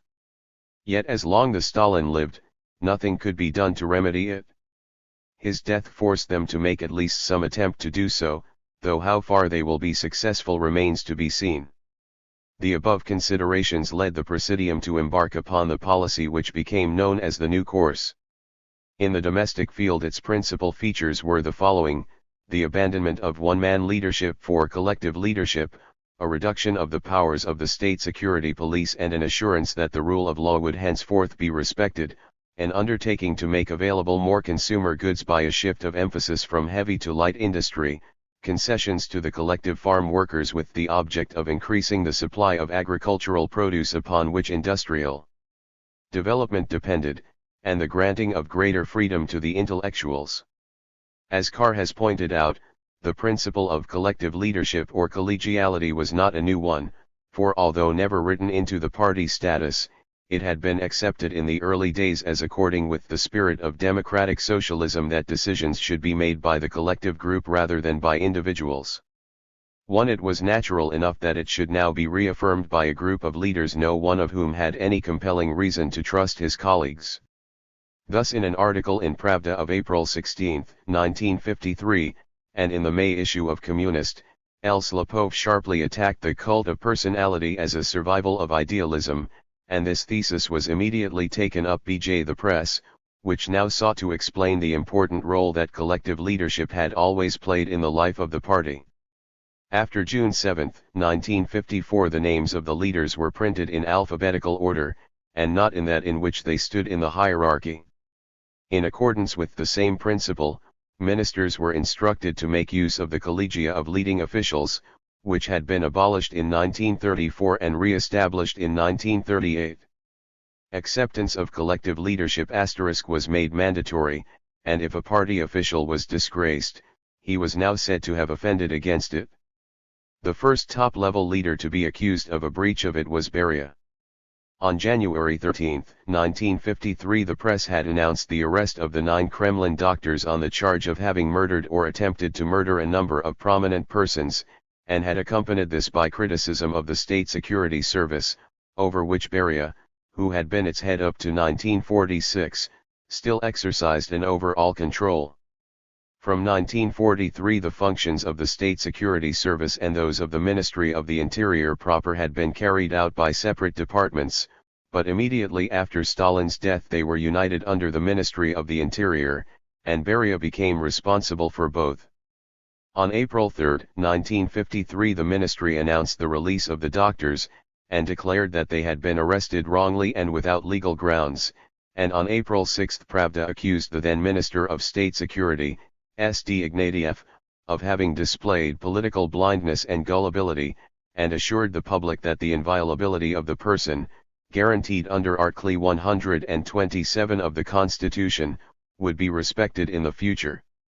On the following day, Ignatieff was removed from his post as one of the secretaries of the Central Committee, to which he had been appointed when Beria assumed charge of the 2 departments, and Pravda accused his former deputy and head of the ministry's investigations section, Ryumin, of being a culpable adventurer. The release of the doctors may have been a move by Beria to acquire popularity, but on or about June 26 he was arrested, and on July 10 Moscow radio announced that he had been dismissed by the party as a foul enemy of the Soviet people. On December 23 it was officially stated that he had been shot with 6 of his accomplices, who included V.N. Merkulov, a former Minister of State Security, and V.G. Dekhanizov, formerly Soviet ambassador in Berlin and at the time of his arrest Minister of the Interior in Georgia. In July 1954 Ryumin was liquidated, and in the following December the same fate befell V.S. Abakumov, who had been Minister of State Security from 1946 until replaced by Ignatieff in 1952. For reasons regarding which it is only possible to speculate, Ignatieff escaped. On February 28, 1954 it was announced that he had been appointed first secretary of the Communist Party in the Bashkir Republic, with which he had had some connection in the past. That so many accusations were leveled against Beria was doubtless intended to obscure the real reason for his fall. There are indications that in the months following Stalin's death he had been attempting to build up his position in a manner inconsistent with the principle of collective leadership. The charge that he had been an imperialist agent for years and was seeking to restore the capitalist system may mean in communist jargon that he was in favor, as was widely believed at the time, of a more conciliatory approach to the German question, or at least of imposing a brake on Ulbricht, the head of the puppet East German government, and this last is not impossible, as he was ultimately responsible for security in Soviet-controlled territories. It is significant that his arrest took place shortly after the Berlin Rising of June 17. The police had been unable to deal with it, and the army had to be brought in. Its chiefs had always believed that the police were no good, and this confirmation may well have brought them out against him. As for his colleagues in the Presidium, it is readily intelligible that they should have desired to be rid of a man who knew too much about them, and if there is any single explanation of his fate, this is the most probable one. They seem also to have been resolved that his ministry should not be allowed to wield the power it had done in the past, and the charge, whether ti lie or not, that he had sought to place it above the government and the party was the expression of this determination.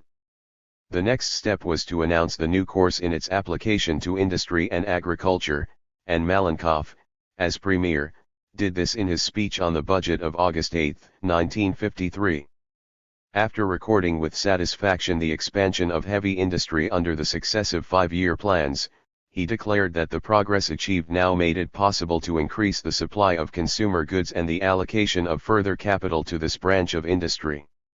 This, it should be noted, was the most popular feature of the new policy, as the chronic shortage of consumer goods hit every section of society with the exception of a small group of privileged persons, to whom the slogan of "to each according to his needs" might be said already to apply.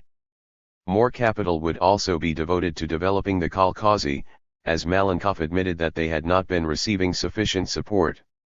Higher prices would be paid for deliveries of meat, milk, wool, and vegetables, and the tax paid by the kolkhozniki for their private allotments, against which Stalin had long been waging a war of attrition, would be halved, thus rendering these small holdings more remunerative. On September 13, 1953, the Central Committee issued a directive for improving agriculture, based on a report by Khrushchev, published in the press on September 15. This report left no doubt that socialized farming had failed to fulfill the expectations formed of it. In 1952 the number of cattle had fallen by 2 million, and there were nearly 9 million fewer than in 1928, that is, before Stalin started his collectivization drive. The position with regard to other livestock was little better. A number of concessions were made to the kolkhozniki, and others were announced later, as for example the decision of 1954 greatly to increase the price paid for grain, and that of 1955 to distribute 15% of the maize crop. At the same time, the management of the kolkhozy was transferred to the machine tractor stations, to which in the course of the winter a million part-time and underpaid kolkhozniki were drafted. For this management the second party secretary of the district was made responsible jointly with the technical head of the MTS, but these secretaries, now reinforced by 50,000 reliable party workers, were required to live at the MTS headquarters, instead of, as hitherto, in the principal town of the district. The decree of the Supreme Soviet of March 9, 1955, giving each kolkhoz the right to plan its own production, was at least a belated recognition of the importance of local conditions. But it did little to affect their control the MTS, since a kolkhoz chairman was still obliged to obtain its approval for any plan he had worked out in consultation with his own committee.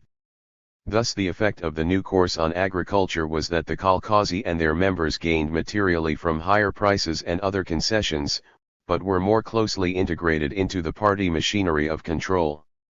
The new course led to a certain improvement in the quantity of consumer goods, particularly of such luxury articles as refrigerators and television sets, designed to absorb the earnings of the higher income groups, but this was not achieved as a result of any considerable allocation of capital to light industry, but by requiring heavy industry firms to manufacture such products out of spare parts in addition to fulfilling their norms.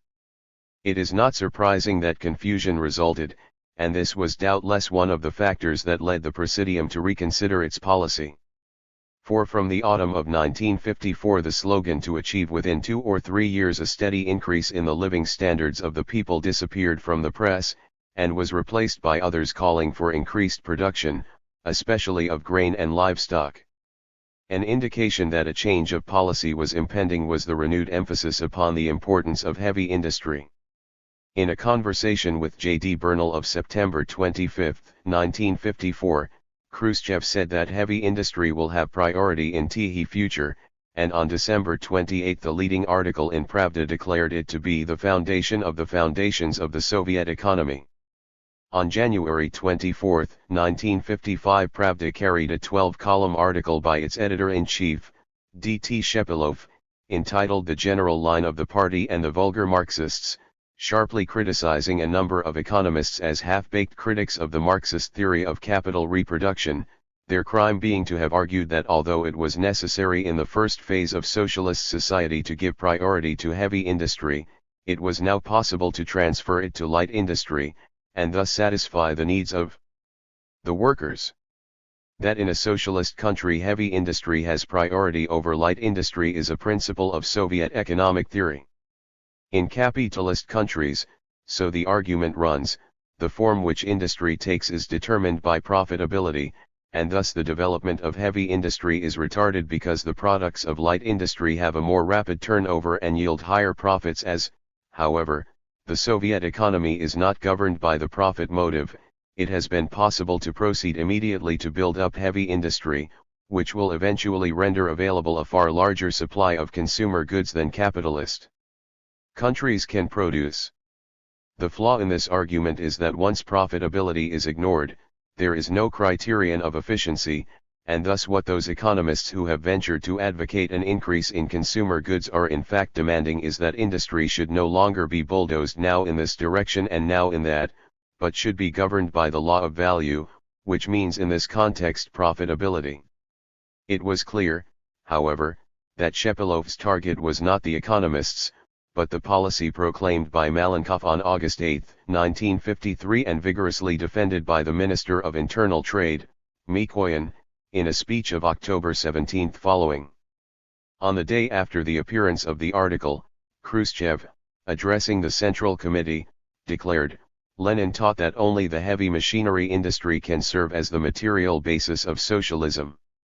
Developing Lenin's instructions, Stalin emphasized that to slacken the speed of development of heavy industry would be suicide. Under Stalin's leadership, the party steadfastly implemented this only correct policy. It is consistently carrying it out at present, and will continue to do so without wavering. The view that at a certain stage of socialist development priority of heavy industry yields to that of light industry was condemned as a right-wing deviation similar to that of Rykov and Bukharin, who paid for it in the purge of 1938. It was true that Malenkov had acknowledged that heavy industry is the very foundation of our economy, and had merely said that its success had now made it essential to increase investment for the development of light industry. Yet even in this he was now held to have gone too far. Thus on the same day as that of Khrushchev's speech, Mikoyan resigned at his own request, and on February 8, 1955 Malenkov also resigned, after admitting to lack of experience in local work, and assuming responsibility for the unsatisfactory state of affairs in agriculture. The fall of Malenkov has given rise to much speculation, and has been generally represented as the outcome of a struggle for power on the part of Khrushchev. Malenkov, it is alleged, was in favor of stimulating efficiency by concessions, whereas Khrushchev stood for maintaining at all costs the supremacy of the party which any such indulgences might well weaken. Hence Malenkov was responsible for the policy of 1953, of which the main plank was to make more consumer goods available, while Khrushchev opposed this, and eventually succeeded in securing Malenkov's removal and his replacement by Bulganin, presumably a fellow conspirator. It may be so. Yet there is little firm evidence to support it. If it was felt that the hour called for a realistic policy of concessions, Khrushchev is as likely to have sponsored it as Malenkov, for not only was he more adventurous by temperament, but his long period of administration in the Ukraine would have given him a clearer insight into the state of public feeling than his colleague, whose background was that of controlling the central party organs from the Kremlin, which may well have accounted for his admission that he lacked experience of local work. As no reports of the deliberations of the Presidium are made public, it is imprudent to attribute the collective decisions of that body to individual members of it.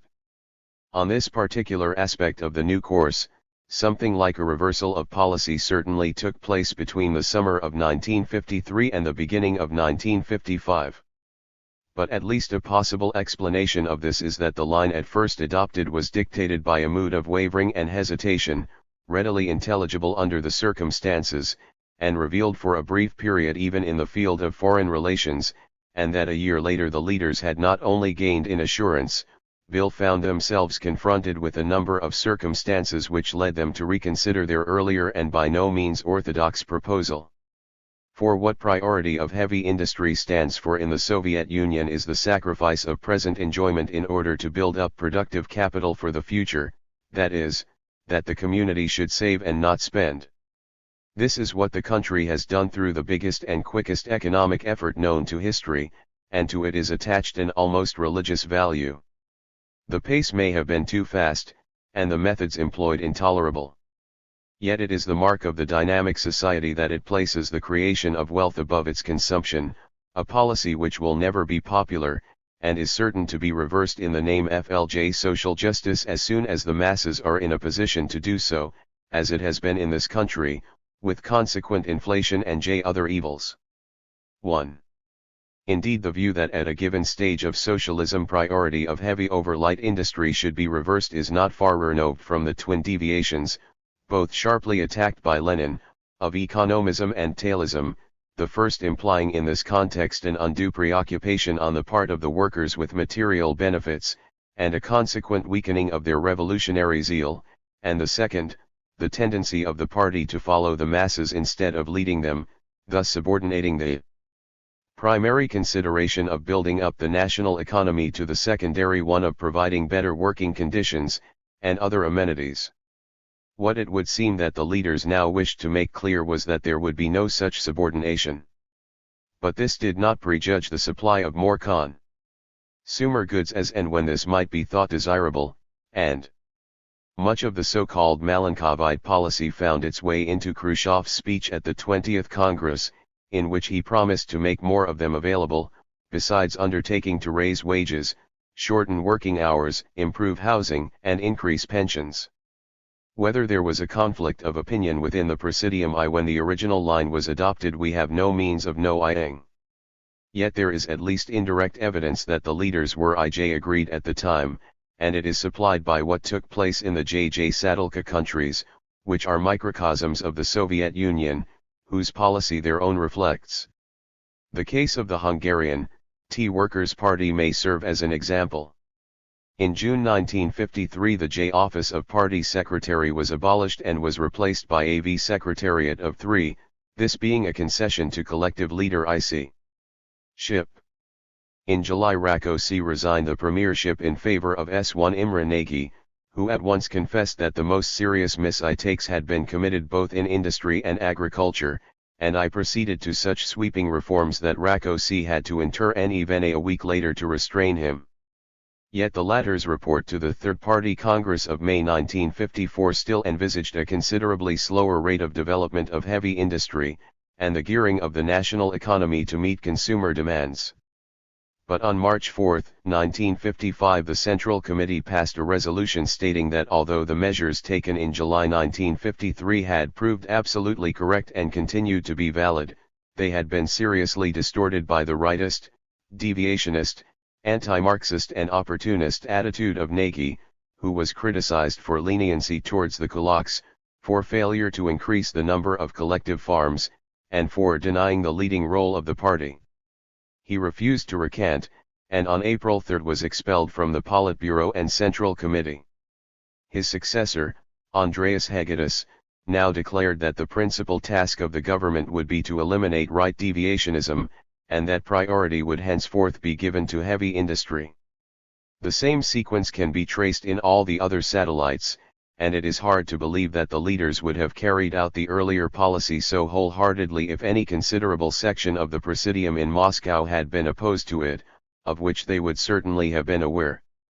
It is possible that the decision which led to the change may have dated from the plenum of the Central T is an aggressive military grouping directed against the Soviet Union, that the future of Germany must be decided by negotiations between the federal government and the East German I government at Pankow, which the former refuses to recognize, and that reunification is dependent upon the wider issue of European security.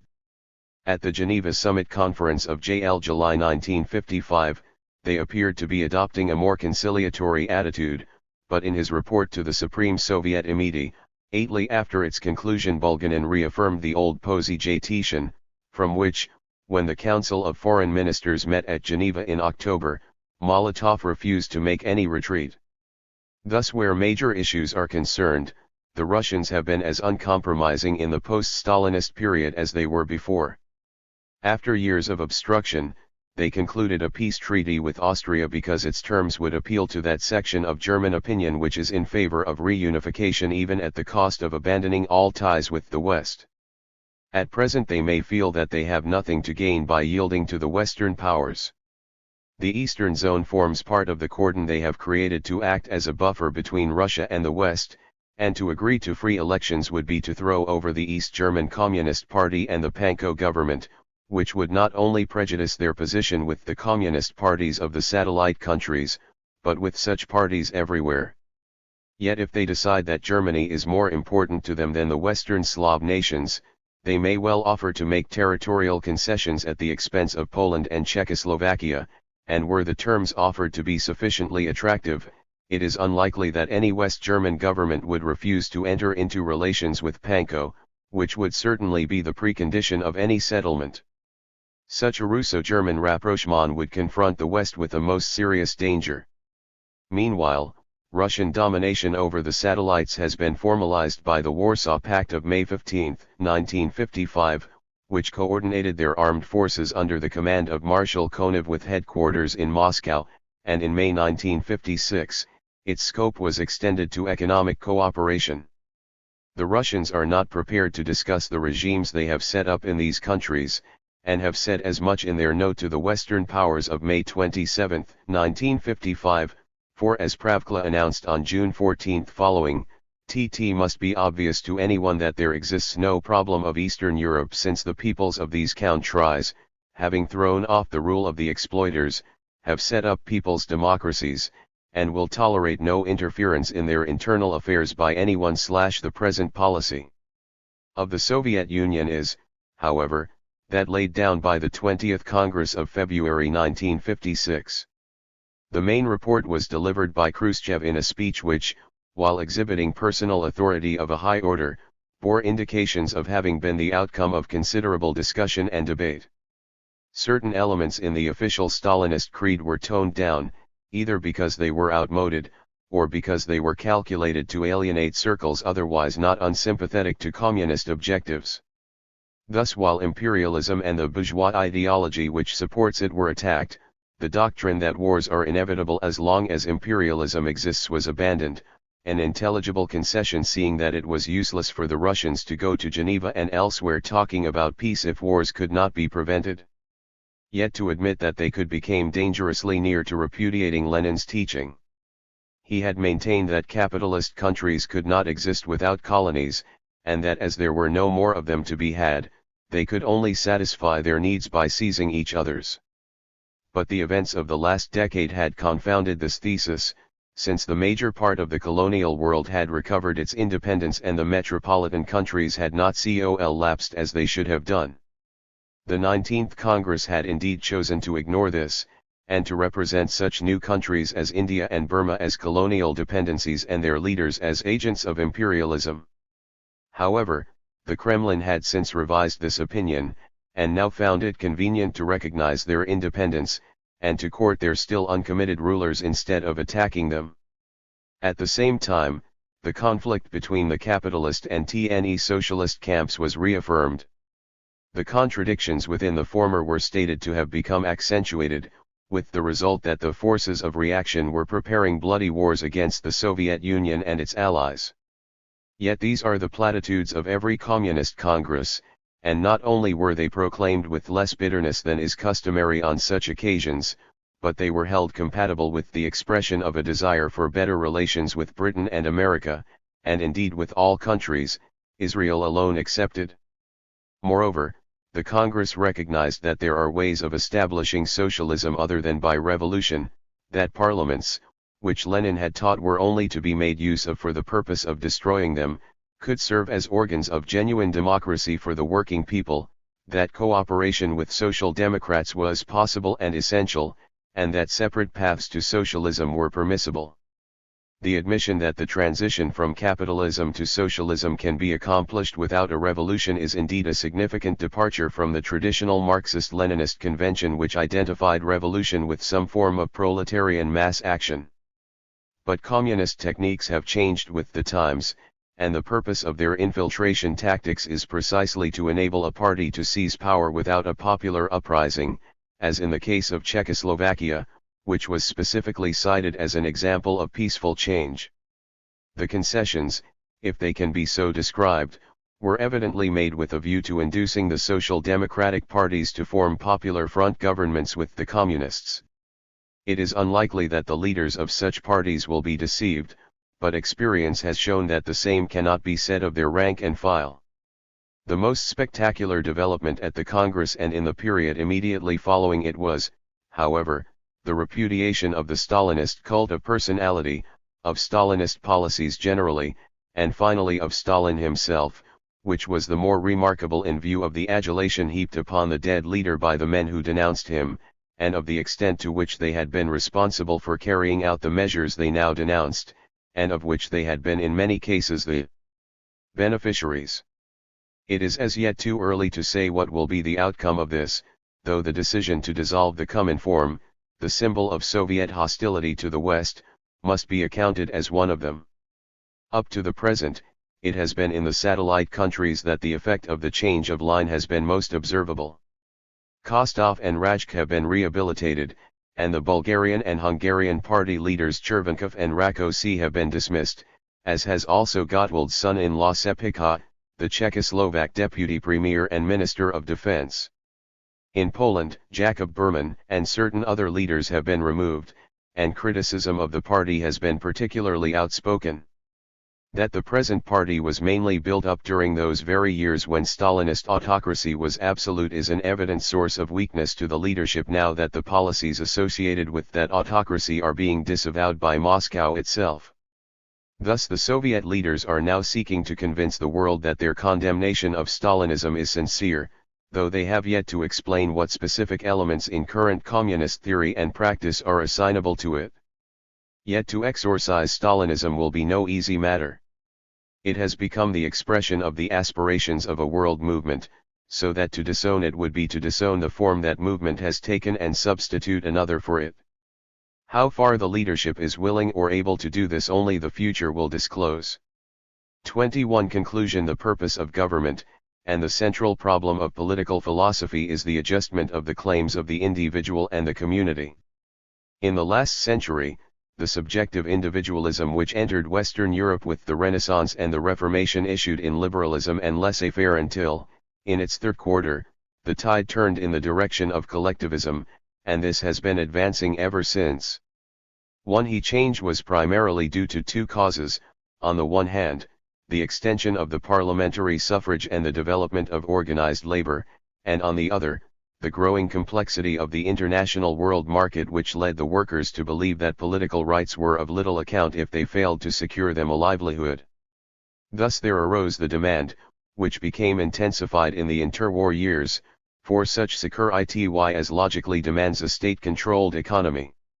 Of this type of economy Russia is the most extreme example, as it is based upon collectivist principles applied with complete ruthlessness.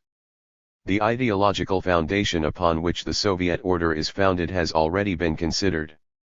We have seen that it is materialist because its fundamental assumption is the primacy of the economic factor, of which whatever else exists is held to be the reflection.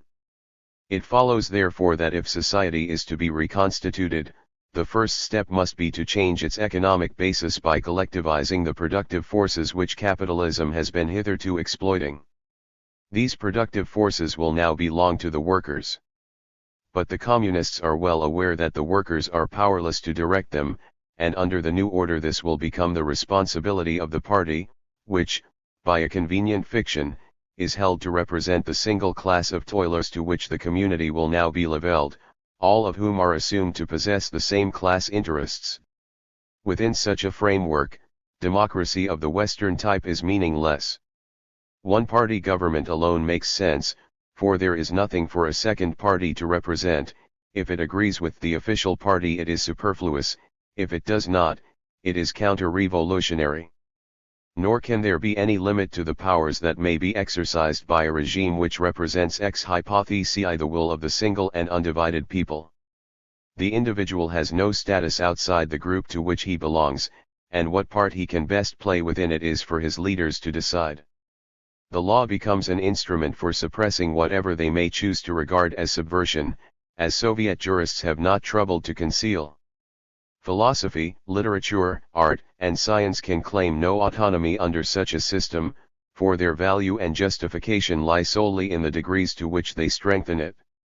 The family, long ago exposed by Engels as an immature form of association, will only be upheld in so far as the state may decide to make use of it, seeing that it is to society and not to its parents that the child belongs. Religion will certainly not be tolerated for long, since it threatens to create a dual loyalty in a world in which all things have become Caesar's. The engineers of the new society can brook no rival.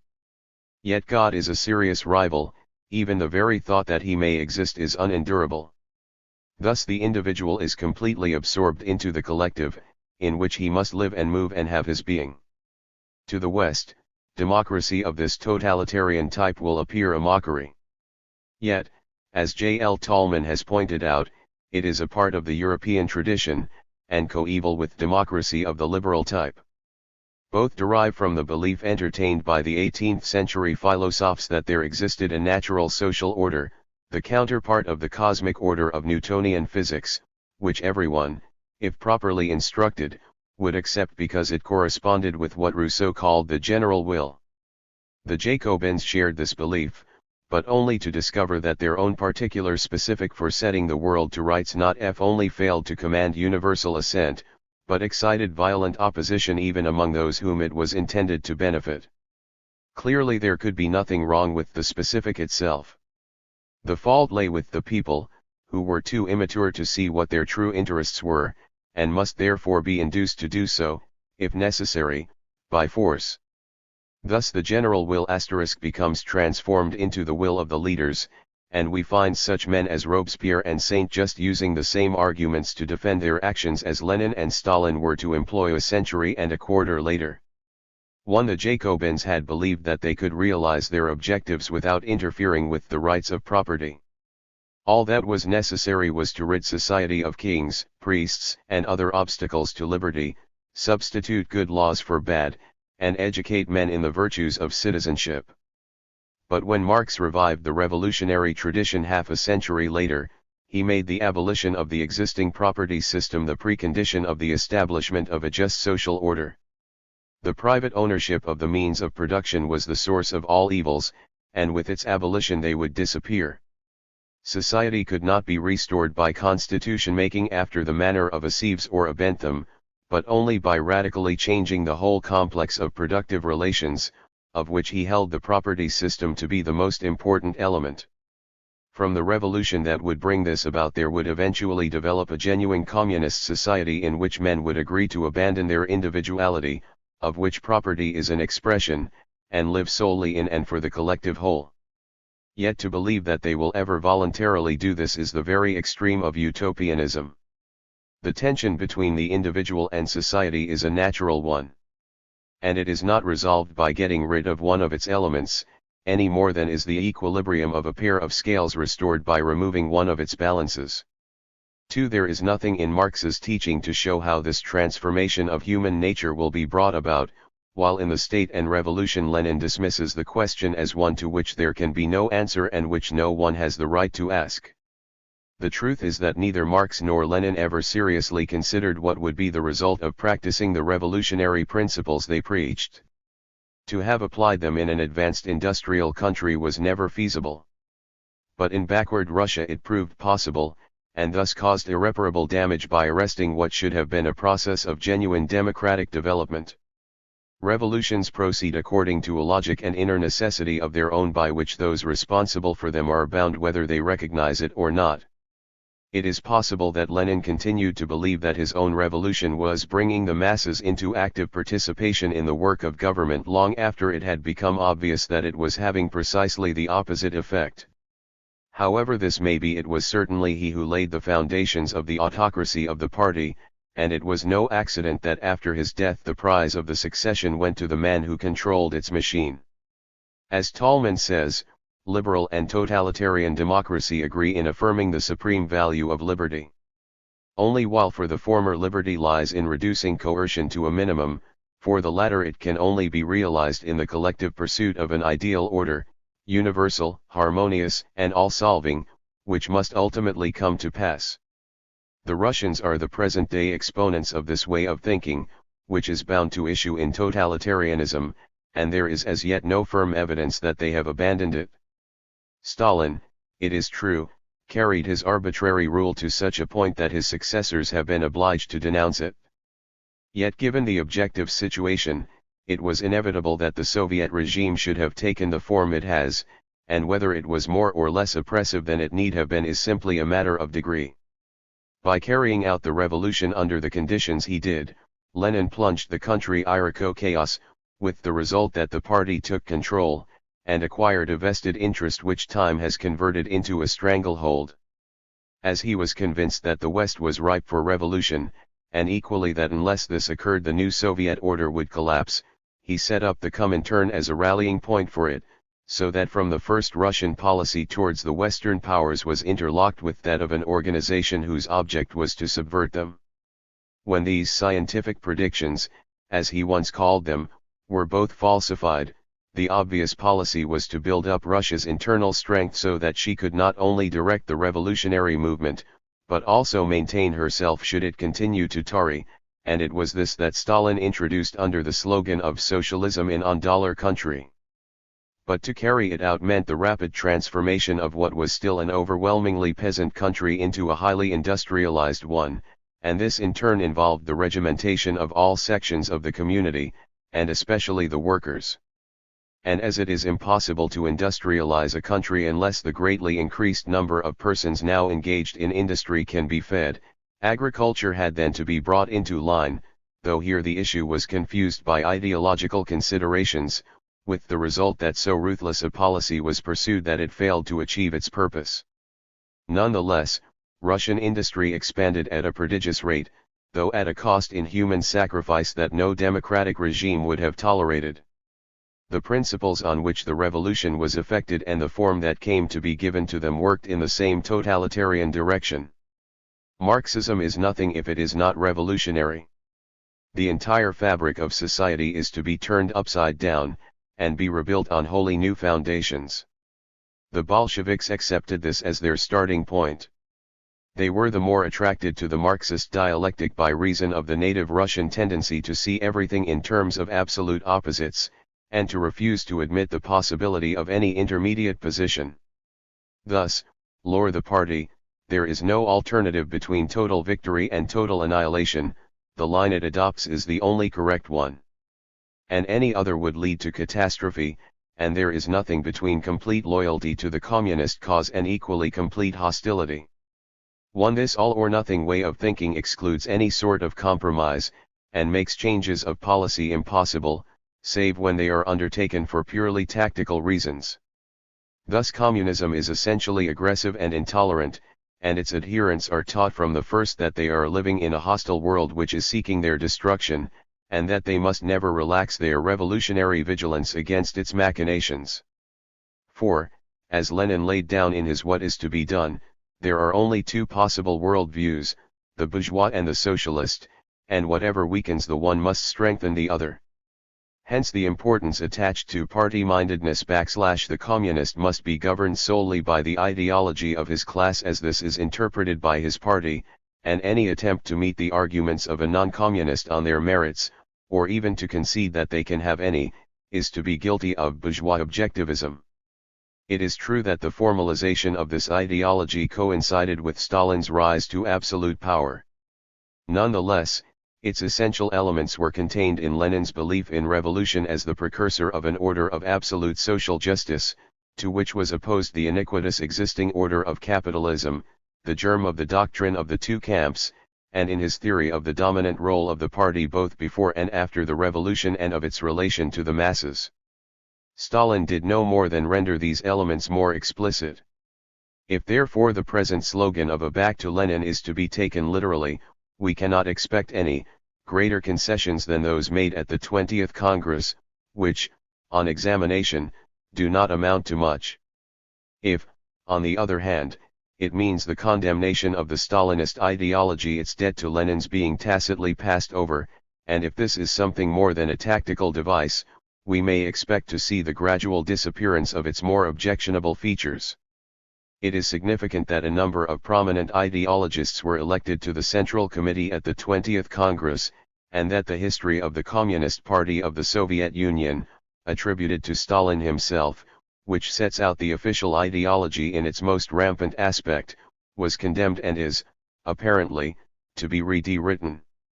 Communism is the extreme expression of that view of the self-sufficiency of man which 19th-century rationalist materialism took over from 18th-century perfectionism. It claims to be able, through science and social action, to create an ideal order in which the needs and desires of mankind will be fully satisfied, and thus it unscrupulously exploits strains, tensions, and anxieties which cannot be completely resolved because they are inherent in the human situation. And this order is held to possess an absolute value. Any means are justified which assist its attainment. Such a claim is sufficient to bring it into conflict with Christianity, which can never allow its absolute standard to become identified with the relative historic process, a truth to which no one in our day has drawn attention with greater force than Reinhold Niebuhr. Yet liberalism reaches much the same conclusion as long as it remains faithful to its empiricist premises. Locke, the founder of modern empiricism, is never weary, as Bertrand Russell has pointed out, of emphasizing the uncertainty of our knowledge, nor with any sceptical intention, but to make men aware that they may be mistaken, and that they must take this into account in their dealings with other men. The example of the Soviet Union should serve therefore as a warning to those who believe that if the community is organized according to some single and exclusive pattern, the result will be a perfect social integration.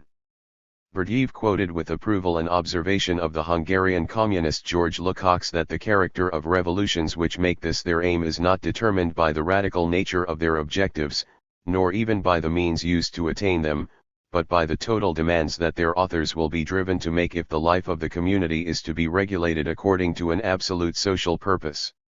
This purpose is at first conceived as immanent alike in man's reason and in the laws that govern society. But the attempt to actualize it inevitably leads to the predominance of an elite, whose members claim, by virtue of some special illumination, a deeper insight into its nature than their fellows, and thus demand that there will be accepted as that of society as a whole.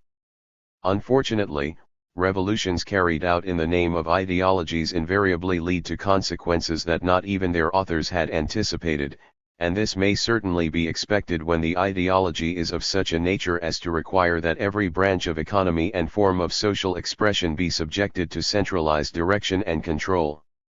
The wider the gulf between what the revolution sets out to do and what it accomplishes, the more will those responsible for it be compelled to resort to one fiction after another to account for what has taken place, and to apply coercive measures to suppress opposition to it.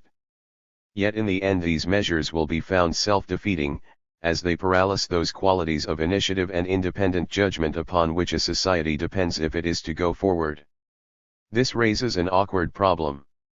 If the repressive policy is pursued, the country may fall behind, and crises dangerous to authority arise, whereas to relax it is to start a process of which the outcome cannot be foreseen. It is this dilemma with which the present Russian rulers are confronted, and from which they are seeking to extricate themselves by easing the tensions where they feel they can do so without compromising the principles upon which their system of government rests. How far they will be successful in this, time alone will discover. Yet we are not entitled to conclude that the attempt will fail, and great disservice is done by those who are forever dwelling on Russia's internal difficulties, and predicting that they must inevitably lead to the collapse of the regime. The Communist Party structure is exceedingly strong, and it owes its strength to that very feature that non-communists most dislike, the rigid discipline it imposes. Doubtless it will be found possible to concede more political freedom, though how much any given society can stand without abusing it is hard to say. Russia has made enormous progress, and there is no reason to suppose that she will not continue to do so. The Soviet worker does not suffer from unemployment, but he must work where his services are required, fulfill his allotted norm, and accept what wages the state chooses to pay him. According to the prevailing current of Western thinking, this is the negation of democracy, and indeed it is much to be desired that the Soviet rulers should come round to this way of thinking, as their country would soon become less formidable than it is at present. As long as their dispositions remain unchanged, they may be expected to continue to advance their objectives by such methods as experience has shown to be effective. But unless they are prepared to resort to war, which appears improbable, and are victorious, they cannot impose their way of life upon the West, and if Western communist parties gain control, it will be because the way has been prepared for them by those who have accepted the more utopian elements in the Marxist system, and have then been unwilling or unable to face the consequences.